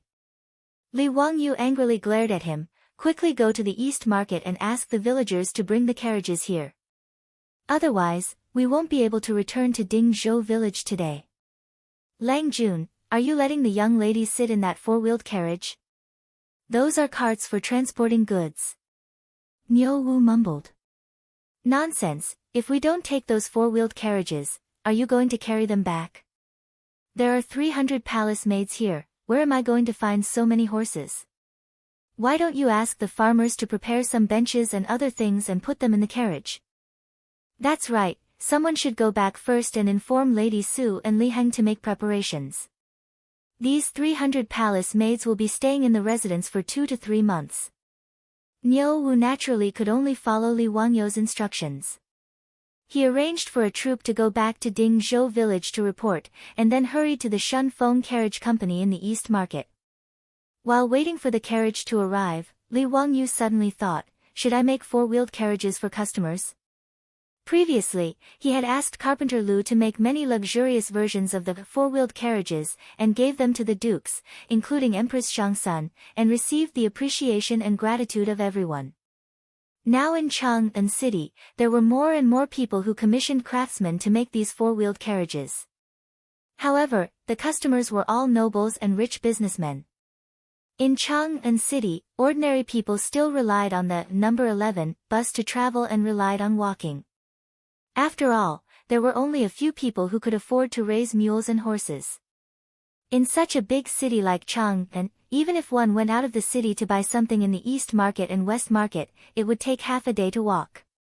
Li Wangyu thought that the reason why the East Market and West Market opened at noon was that the customers left early in the morning. By the time they reached the East Market and West Market, it would be noon. The public transportation system seemed to be a money-making business. Now that there were more and more carriages in the Shunfeng Carriage Company, there were not enough for the villagers of Dingzhou village. The beautiful boss had also recruited coachmen several times. The coachmen who came to apply came in an endless stream. After all, the income of the coachmen of the carriage company was very enviable. The business of the carriage company was getting bigger and bigger. The range of transportation was as far as Yinzhou. The beautiful boss was going to continue to expand the range of transportation. The farther the transportation distance, the more money they could make, but the less time the villagers of Dingzhou village could go home. Li Wangyu recently felt that he often did not see young and strong people in the village.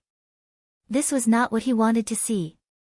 Therefore, he had been thinking about how to help the villagers find a job that could make money and did not have to travel far. Today, he had to transport 300 palace maids back to the village, which gave him an idea. This bus was also a profitable business. Thinking of this, Li Wangyu told the troops and turned back to the Taiji Palace. In the legislative hall, Pai Lupi was surprised to see Li Wangyu return.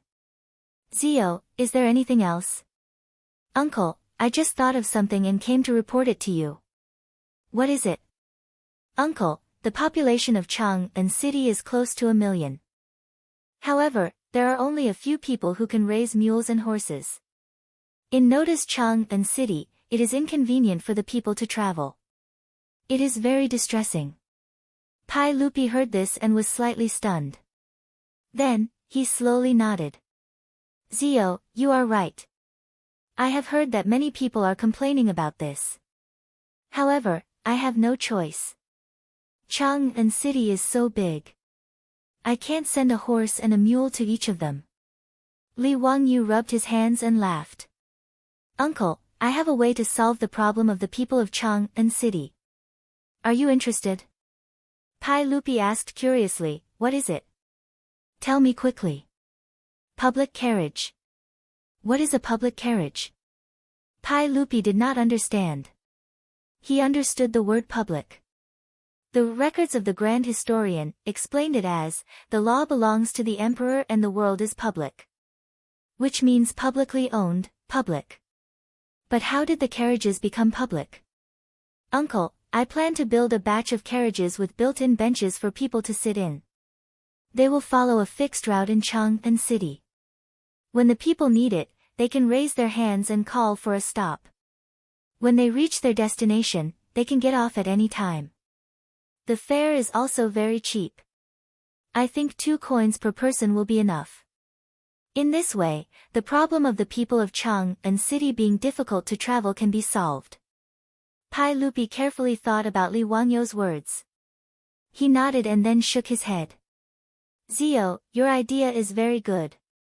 With this public carriage, the problem of the people of Chang'an City being difficult to travel can be solved. However, I don't think it is too little to only charge 2 coins for the public carriage. Isn't it too little? I am afraid it is not enough for the coachman's monthly salary and the horse's fodder. With only your subsidy, I am worried that the public carriage will not be able to operate for long. It is better to charge more. Pai Lupi's words made Li Wangyu roll his eyes. In the future, the public carriage was only $2. If he charged 2 coins, it would be equivalent to $8 in the future. Pai Lupi actually thought it was too little. He despised him. He could only patiently explain. Uncle, 2 coins may seem little, but sand accumulates into a tower. A 4-wheeled carriage can carry 10 people without any problem. In Noda's Chang'an City, investing in 200 public carriages is not much at all. In other words, these carriages only need to make 1 trip for 4 strings of copper coins. However, the passengers can get on and off at any time. Regardless of distance, it is 2 coins. In addition, the carriages will be on the road from the opening of the gate to the beating of the drum. I estimate that with 200 public carriages, the daily income will not be less than 100 strings of copper coins. It is enough to cover expenses. Pai Lupi was slightly surprised. He did not expect to earn so much. That's right. In that case, Zio, quickly build these public carriages. I am looking forward to it. Li Wangyu smiled and said, Uncle, I want to ask you for an imperial edict. What imperial edict? Hehe, exclusive rights in Chang'an City.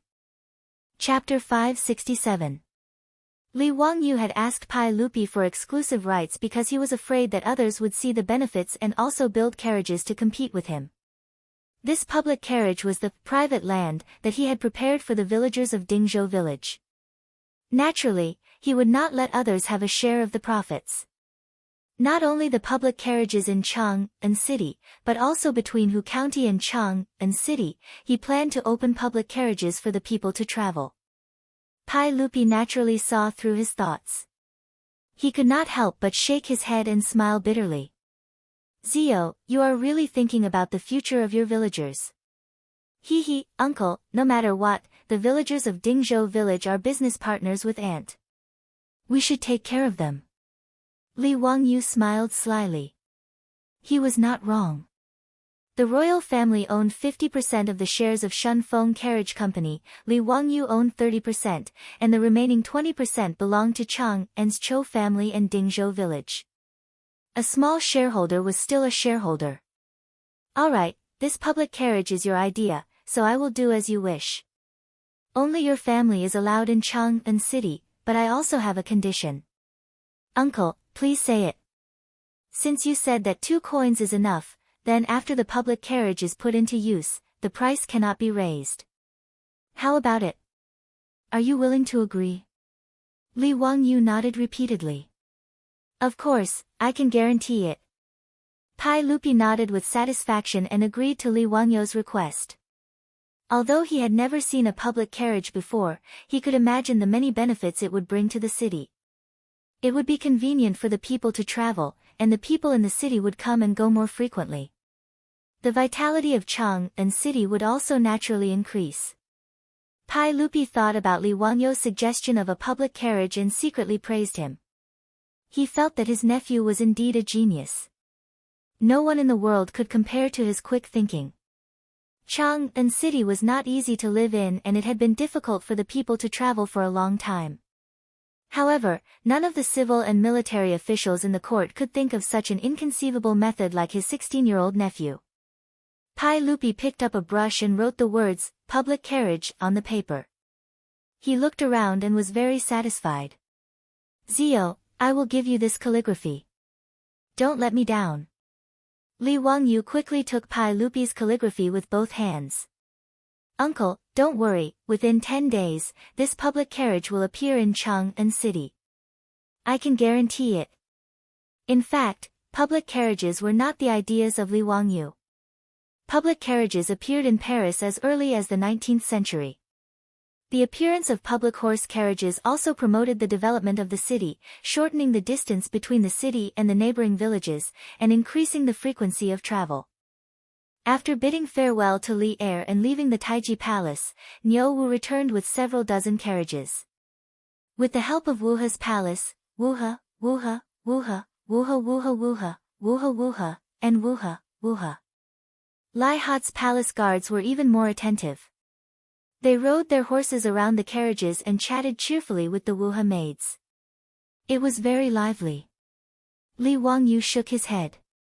This group of old bachelors was really too unreserved. After the carriages returned to Dingzhou village, the beautiful superior asked Li Heng and the palace maids to settle down the 300 Wuha maids. She pulled Li Wangyu to the side. Wangyu, why did you bring so many Wuha maids back? The beautiful superior's face was slightly ugly. Li Wangyu hurriedly explained the matter. In the end, he sighed and said, it's really too difficult for me to be the master. I have to worry so much about the marriage of the palace guards. Of these 300 Wuha maids, I'll see who is willing to marry those old bachelors and let them stay. I plan to let the others rehearse a program. In 2 months, on Li Shimon's birthday, I'll send them to celebrate his birthday.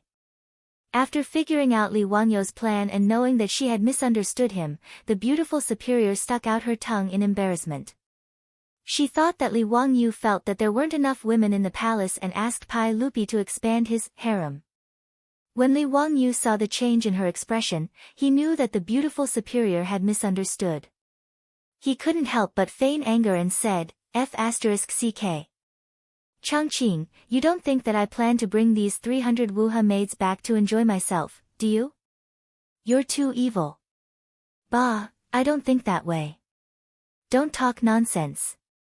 The beautiful superior's face reddened. She quickly changed the topic, Wangyu, your idea is pretty good.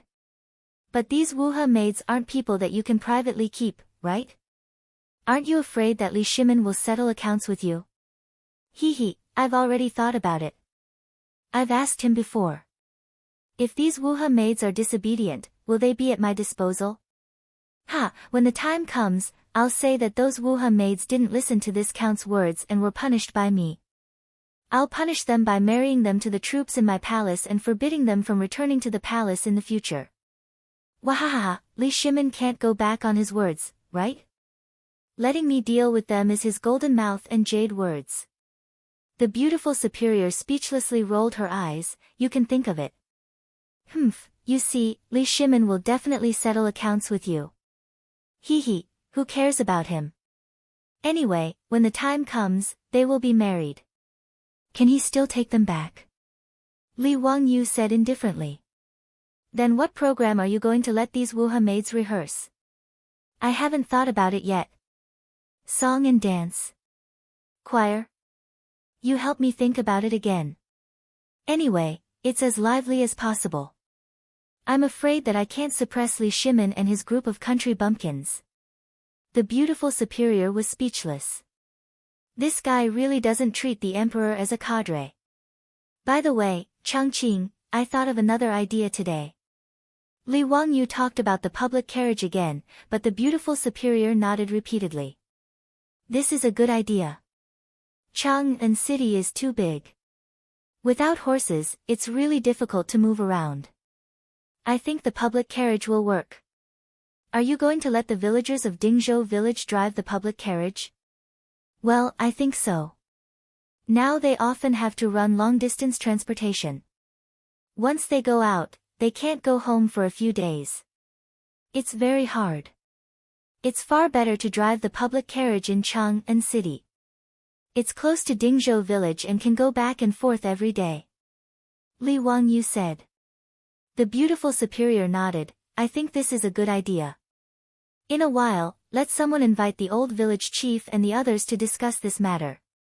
Since you promised Li Shimin to start operating within 10 days, then hurry up. Li Wangyu naturally had no objection. He immediately asked someone to invite the old village chief and the others. Not long after, the old village chief, Carpenter Lu, and several respected old people in the village came to his mansion. Lang Jun, you summoned old me and the others. Is there anything you need? Li Wangyu smiled and showed the calligraphy written by Pai Lupi to everyone. Village chief, elders, this is the calligraphy written by the sage.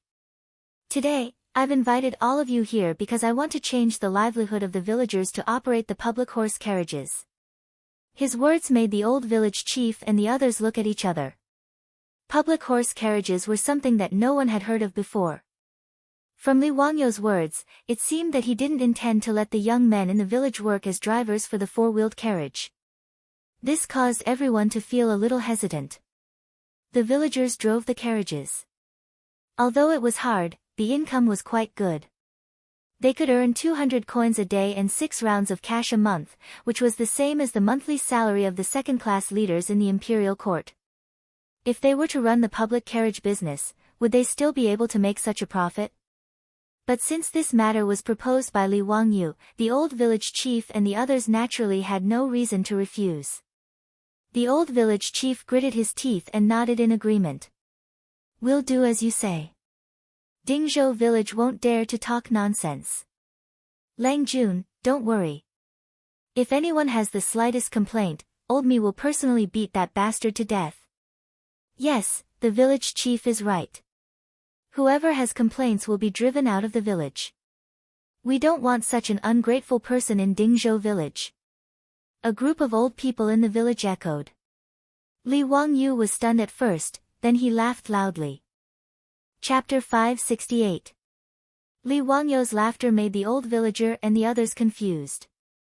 They didn't understand what was so funny about what they said. Their beautiful boss also covered her mouth and chuckled. Old men, you don't think that operating this public carriage is not profitable, do you?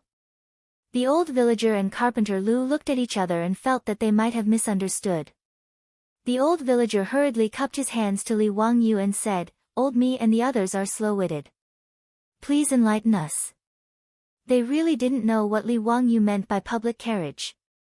Li Wangyu reached out and handed over a drawing. It was a simple sketch that he had just drawn. The drawing was still a four-wheeled carriage. The difference was that the carriage was very tall, enough for a person to stand in. There were 2 benches on both sides and some wooden poles in the middle of the carriage. Carpenter Lu looked at it for a long time and didn't understand. This carriage was obviously not used to transport goods. However, it was completely different from the luxury carriages that Li Wangyu had asked him to build. Not only was it very simple, but he also didn't understand what the wooden poles in the middle were for. Lang Jun, what is this public carriage for? Old me is slow-witted. I don't understand, the old villager asked. Li Wangyu smiled and said, it's for transporting people. The seats on both sides are for passengers to sit and rest. The wooden pole in the middle is for people to stand in the carriage and hold on to it to avoid falling. Carpenter Lu finally understood after Li Wangyu's explanation, but he still asked doubtfully, Lang Jun, this public carriage is used to transport people? What is it used for? Li Wangyu smiled and explained the concept of the public carriage to the old villager and the others. They finally understood and couldn't help but applaud. Good, this idea is really good. Old me has been to Chang'an City several times. It is really too big. It takes a few hours to walk from the city to the east city. Lang Jun's idea is really good. This public carriage will definitely be popular. Yes, that's right. Lang Jun is indeed a literary star that descended from the heavens. You can even think of such a method. TSK. This public carriage is really something. The old villager was a little confused. Lang Jun, isn't it too cheap to only charge 2 copper coins each time?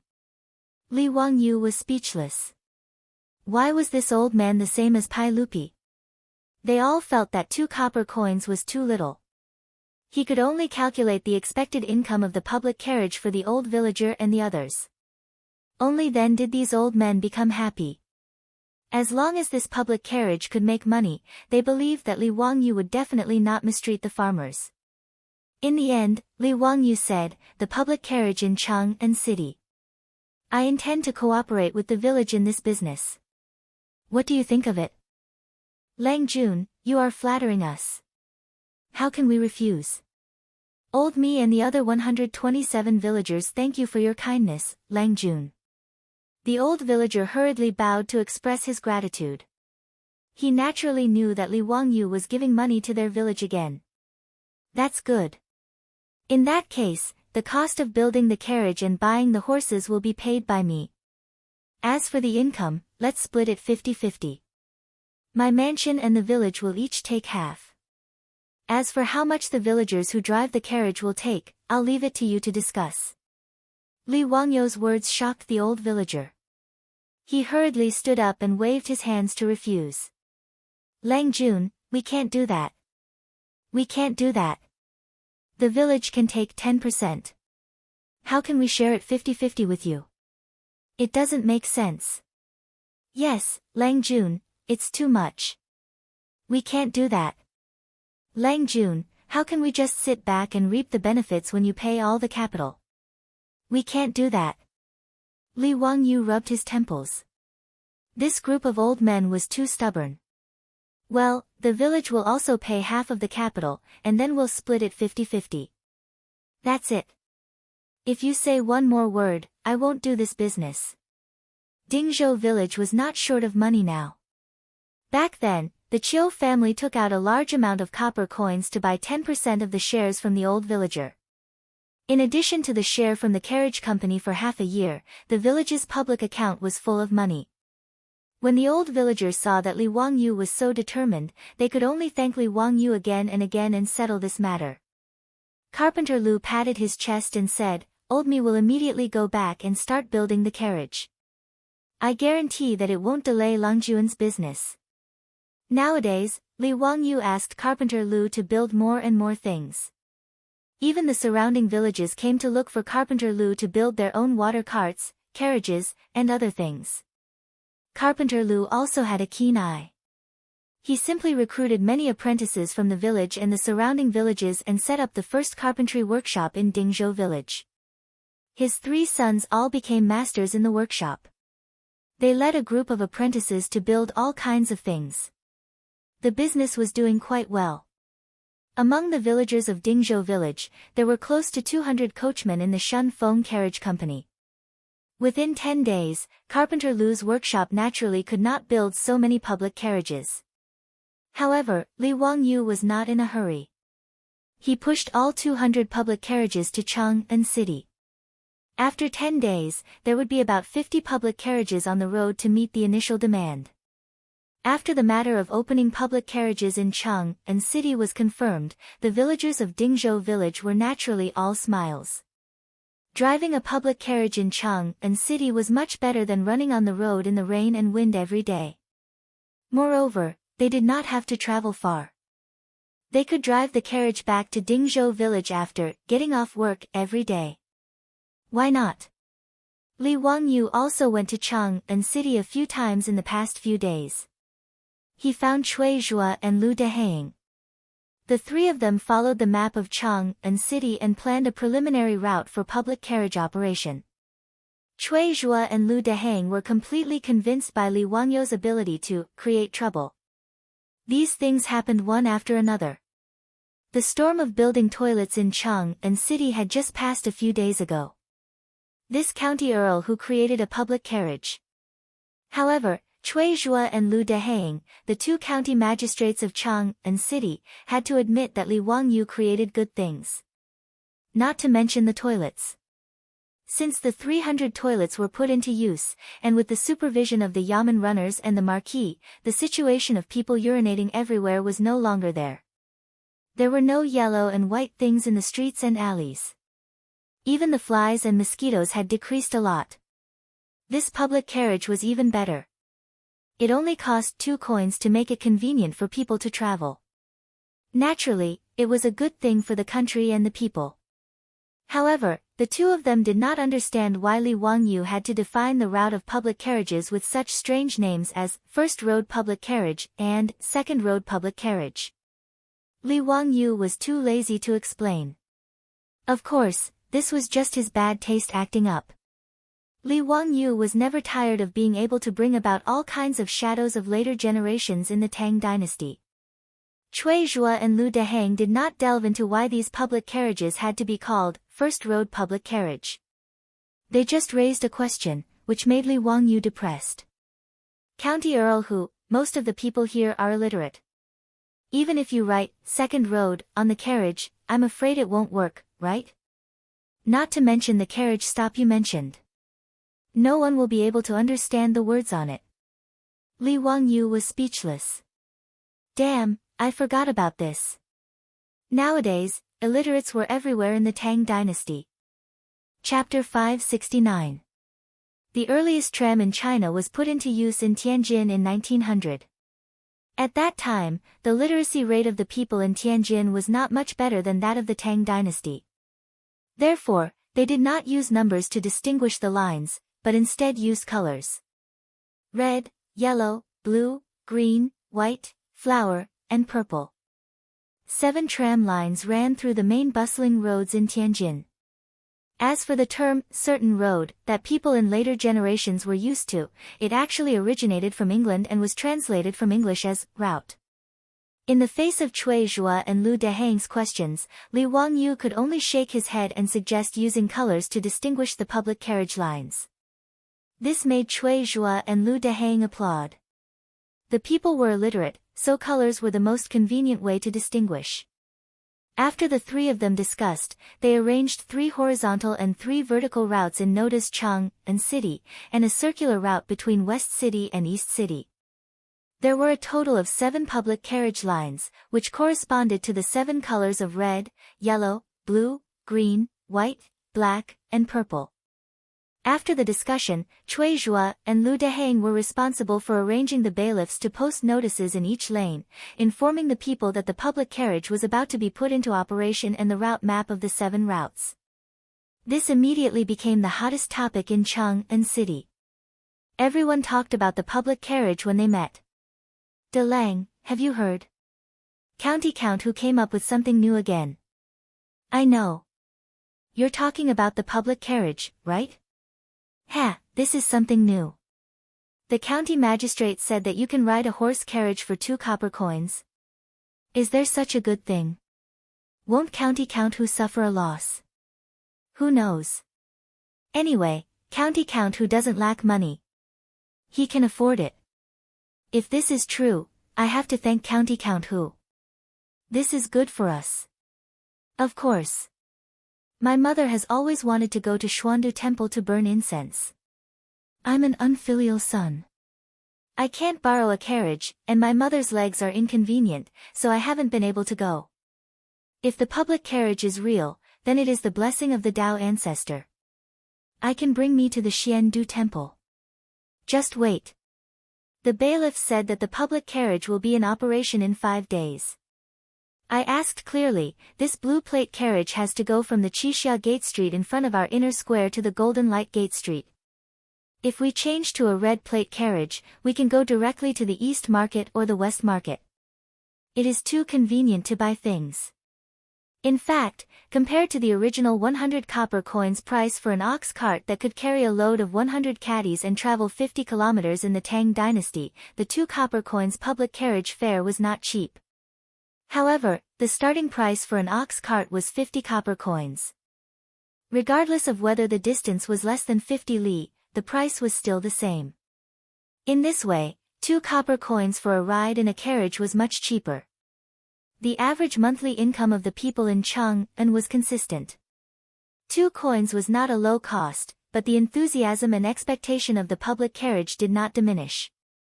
Li Wangyu, on the other hand, was busy letting the villagers of Dingzhou village familiarize themselves with the route, giving them pre-job training, arranging for the purchase of horses, adjusting the public carriages.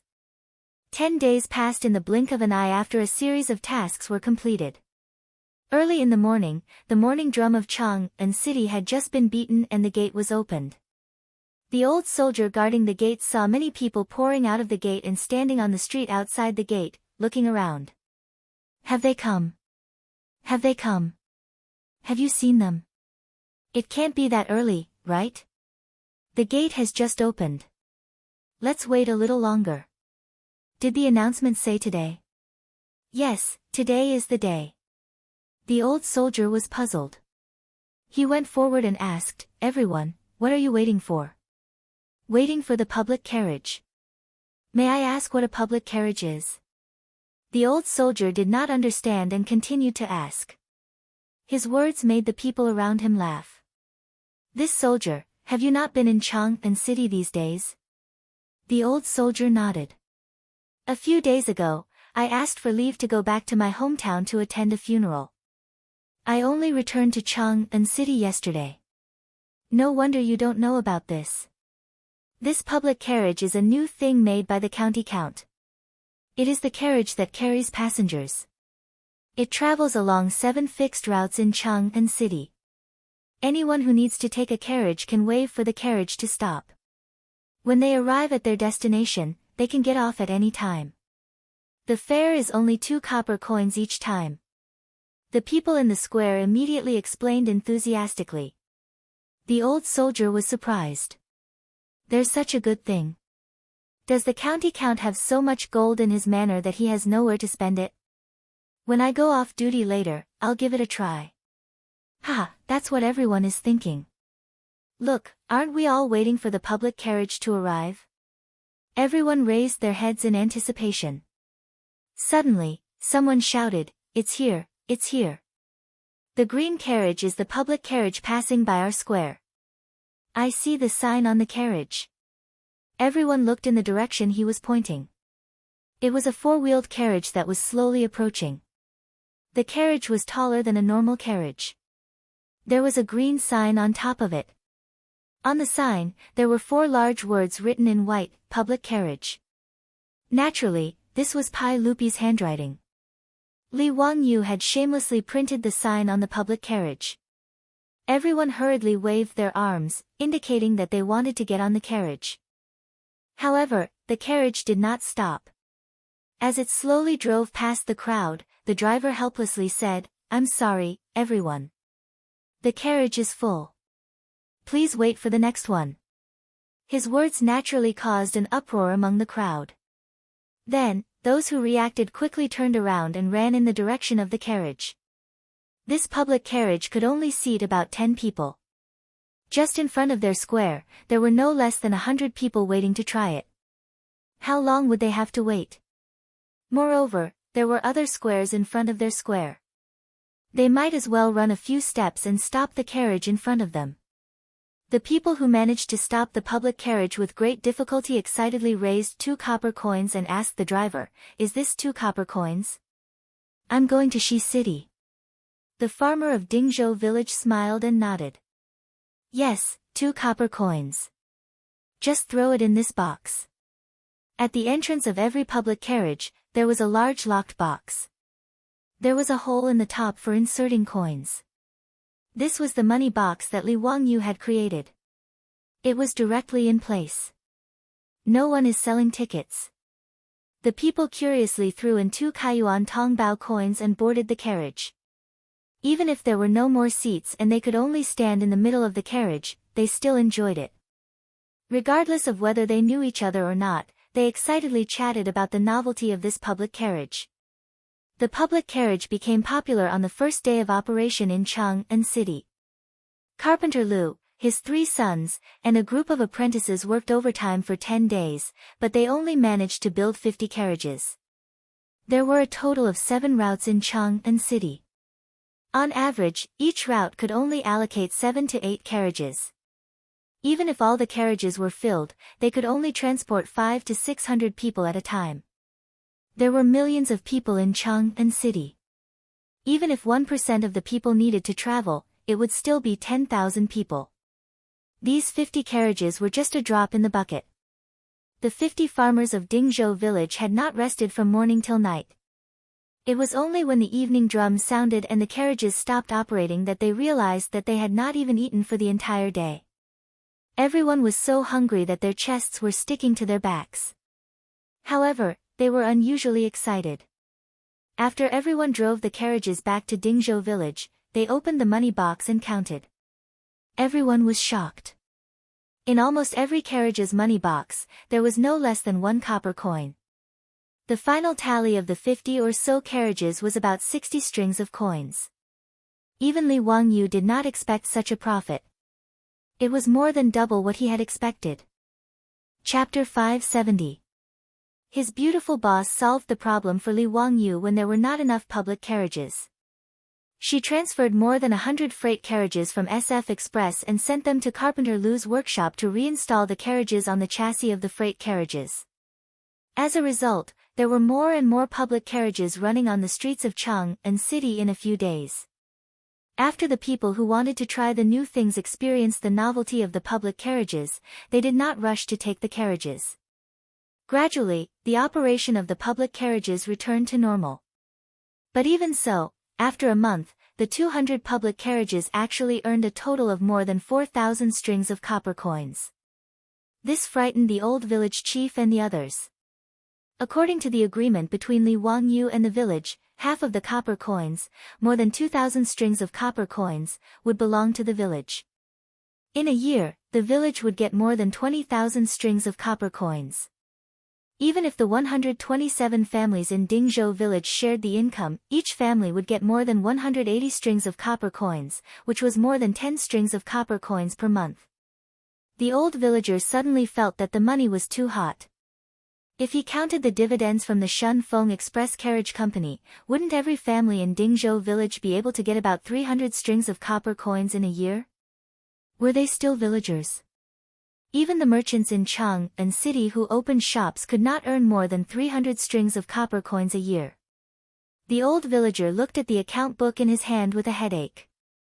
He simply turned his head and asked to see Li Wangyu. After hearing the old villager's worries, Li Wangyu could not help but laugh. "Villager, just keep the money.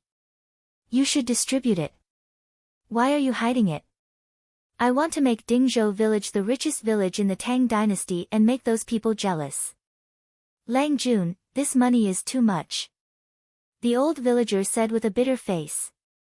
Li Hen could not help but say, "You old man, don't be long-winded. This money is not for you alone. It's for the 127 families in the village. Did I bite your hand when I had too much money? Or what? You talk too much. Hurry up and leave. don't disturb Lang Jun. Lang Jun doesn't have time to care about such a small matter like you. I'm still busy thinking about the birthday celebration for the saint. After being scolded by Li Heng, the old villager naturally couldn't say anything more. He could only thank Li Wangyu again and again and leave. As for the villagers, they were all dumbstruck when they found out about the profits. Who would have thought that more than half a year ago, Dingzhou village, which was still like mud, was now not only living in brightly lit, tile-roofed houses, but also earning more than 20 strings of copper coins every month. This kind of thing was something that he didn't even dare to dream about back then. None of the villagers dared to disturb Li Wangyu. They simply ran silently to the front door of Li Wangyu's mansion and kowtowed to it. When Li Wangyu found out about this, he didn't know whether to laugh or cry, but he could only follow the villagers. Just as Li Heng said, he was busy. The 300 palace maids that he had tricked from Pai Lupi were actually taken by the group of thirsty old bachelors in his mansion in just 10 days. When Li Wangyu saw his 73 troops, each leading a shy palace maid to kneel in front of him and beg for his help, he couldn't help but feel his temples throbbing a few times. This group of old hooligans, damn, they really acted too quickly. When he thought about how he still hadn't coaxed his beautiful boss to bed and carried out some healthy physical and mental exercise, Li Wangyu felt stifled. Why were these palace maids and young ladies so unreserved? How could he let these old hooligans get what they wanted so easily? Li Wangyu didn't think about it. These palace maids that he had brought out from the palace originally wanted to leave the palace to marry people. Now that they had finally left the tightly guarded Taiji Palace, how could they be willing to go back? If it weren't for the fact that Li Wangyu only had 73 troops in his mansion and that the other servants and palace maids didn't take a fancy to them, perhaps none of the 300 people would be able to return. At that time, he really wouldn't be able to explain to Pai Lupi. He couldn't be thick-skinned and tell Pai Lupi that the 300 palace maids were disobedient and had been punished to marry people, right? It would be strange if Pai Lupi didn't explode. However, these palace maids were originally tricked out by him, intending to find a groom for these troops. Now that other people were interested in each other, he naturally couldn't do something that would spoil the mood. Alright, all of you get up. I'll approve your marriage. As for the saint, I'll explain it to him. When the 73 of you sought refuge with me, I said that I would give each of you a house. This lord naturally can't go back on his words. Coincidentally, I built more than 100 houses in Dingzhou village, so I'll give them to your own family. Li Wangyu's words naturally made the troops overjoyed, and they kowtowed again and again. As for the 73 palace maids, their faces were filled with joy, and many of them were crying tears of joy. These days, they had already seen the various benefits of Dingzhou village. They were even more envious of the palace maids who could marry the old soldiers in the village. Many of the palace maids were familiar with the 3,000 palace maids that Pai Lupi had moved out of the palace, and naturally, they had been guests in their new homes. They yearned for those well-equipped houses. They had also looked forward to being able to leave the palace and live in such a house, but it was just a dream. They didn't expect that today, their dreams would come true. How could they not be excited? When Li Wangyu was building Dingzhou village, he had originally planned for 120 houses. However, later on, when he thought that he would recruit more troops, he had to prepare houses for them. Thus, he asked the Ministry of Works to expand the construction area and built more than 100 houses.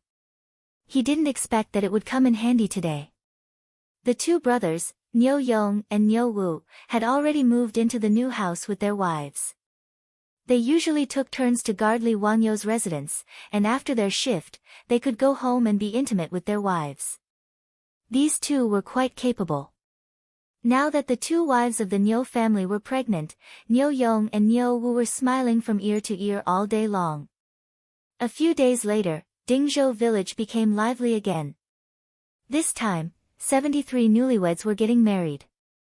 This scale surpassed the first marriage between the old soldiers and Niu Yong and Niu Wu.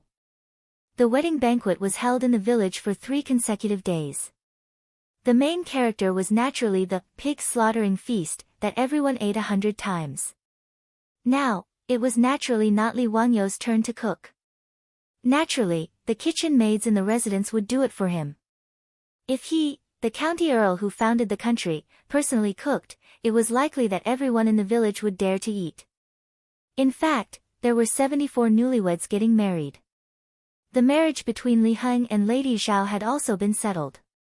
However, Lady Zhao refused to wear a green wedding dress with the palace maids and put on a gold foil flower ornament. In her words, she was a widow, and it was her second marriage. If she did this, people would laugh at her. Li Heng was even more thin-skinned. He was afraid that people would laugh at him for being old and shameless, so he was unwilling to organize the wedding. Li Wangyou couldn't persuade the two of them, so he could only give up. During the collective wedding, he toasted the two newlyweds, a few more cups, and it was considered a banquet. However, that night, Lady Zhao moved into Li Heng's room, which made Li Wangyou laugh secretly. As for Lady Zhao's daughter, Lady Zhao, she was already married. Moreover, she was married to a man from Dingzhou village. Li Wangyou couldn't help but ridicule him for being a beast. Such a young girl actually got married to another man.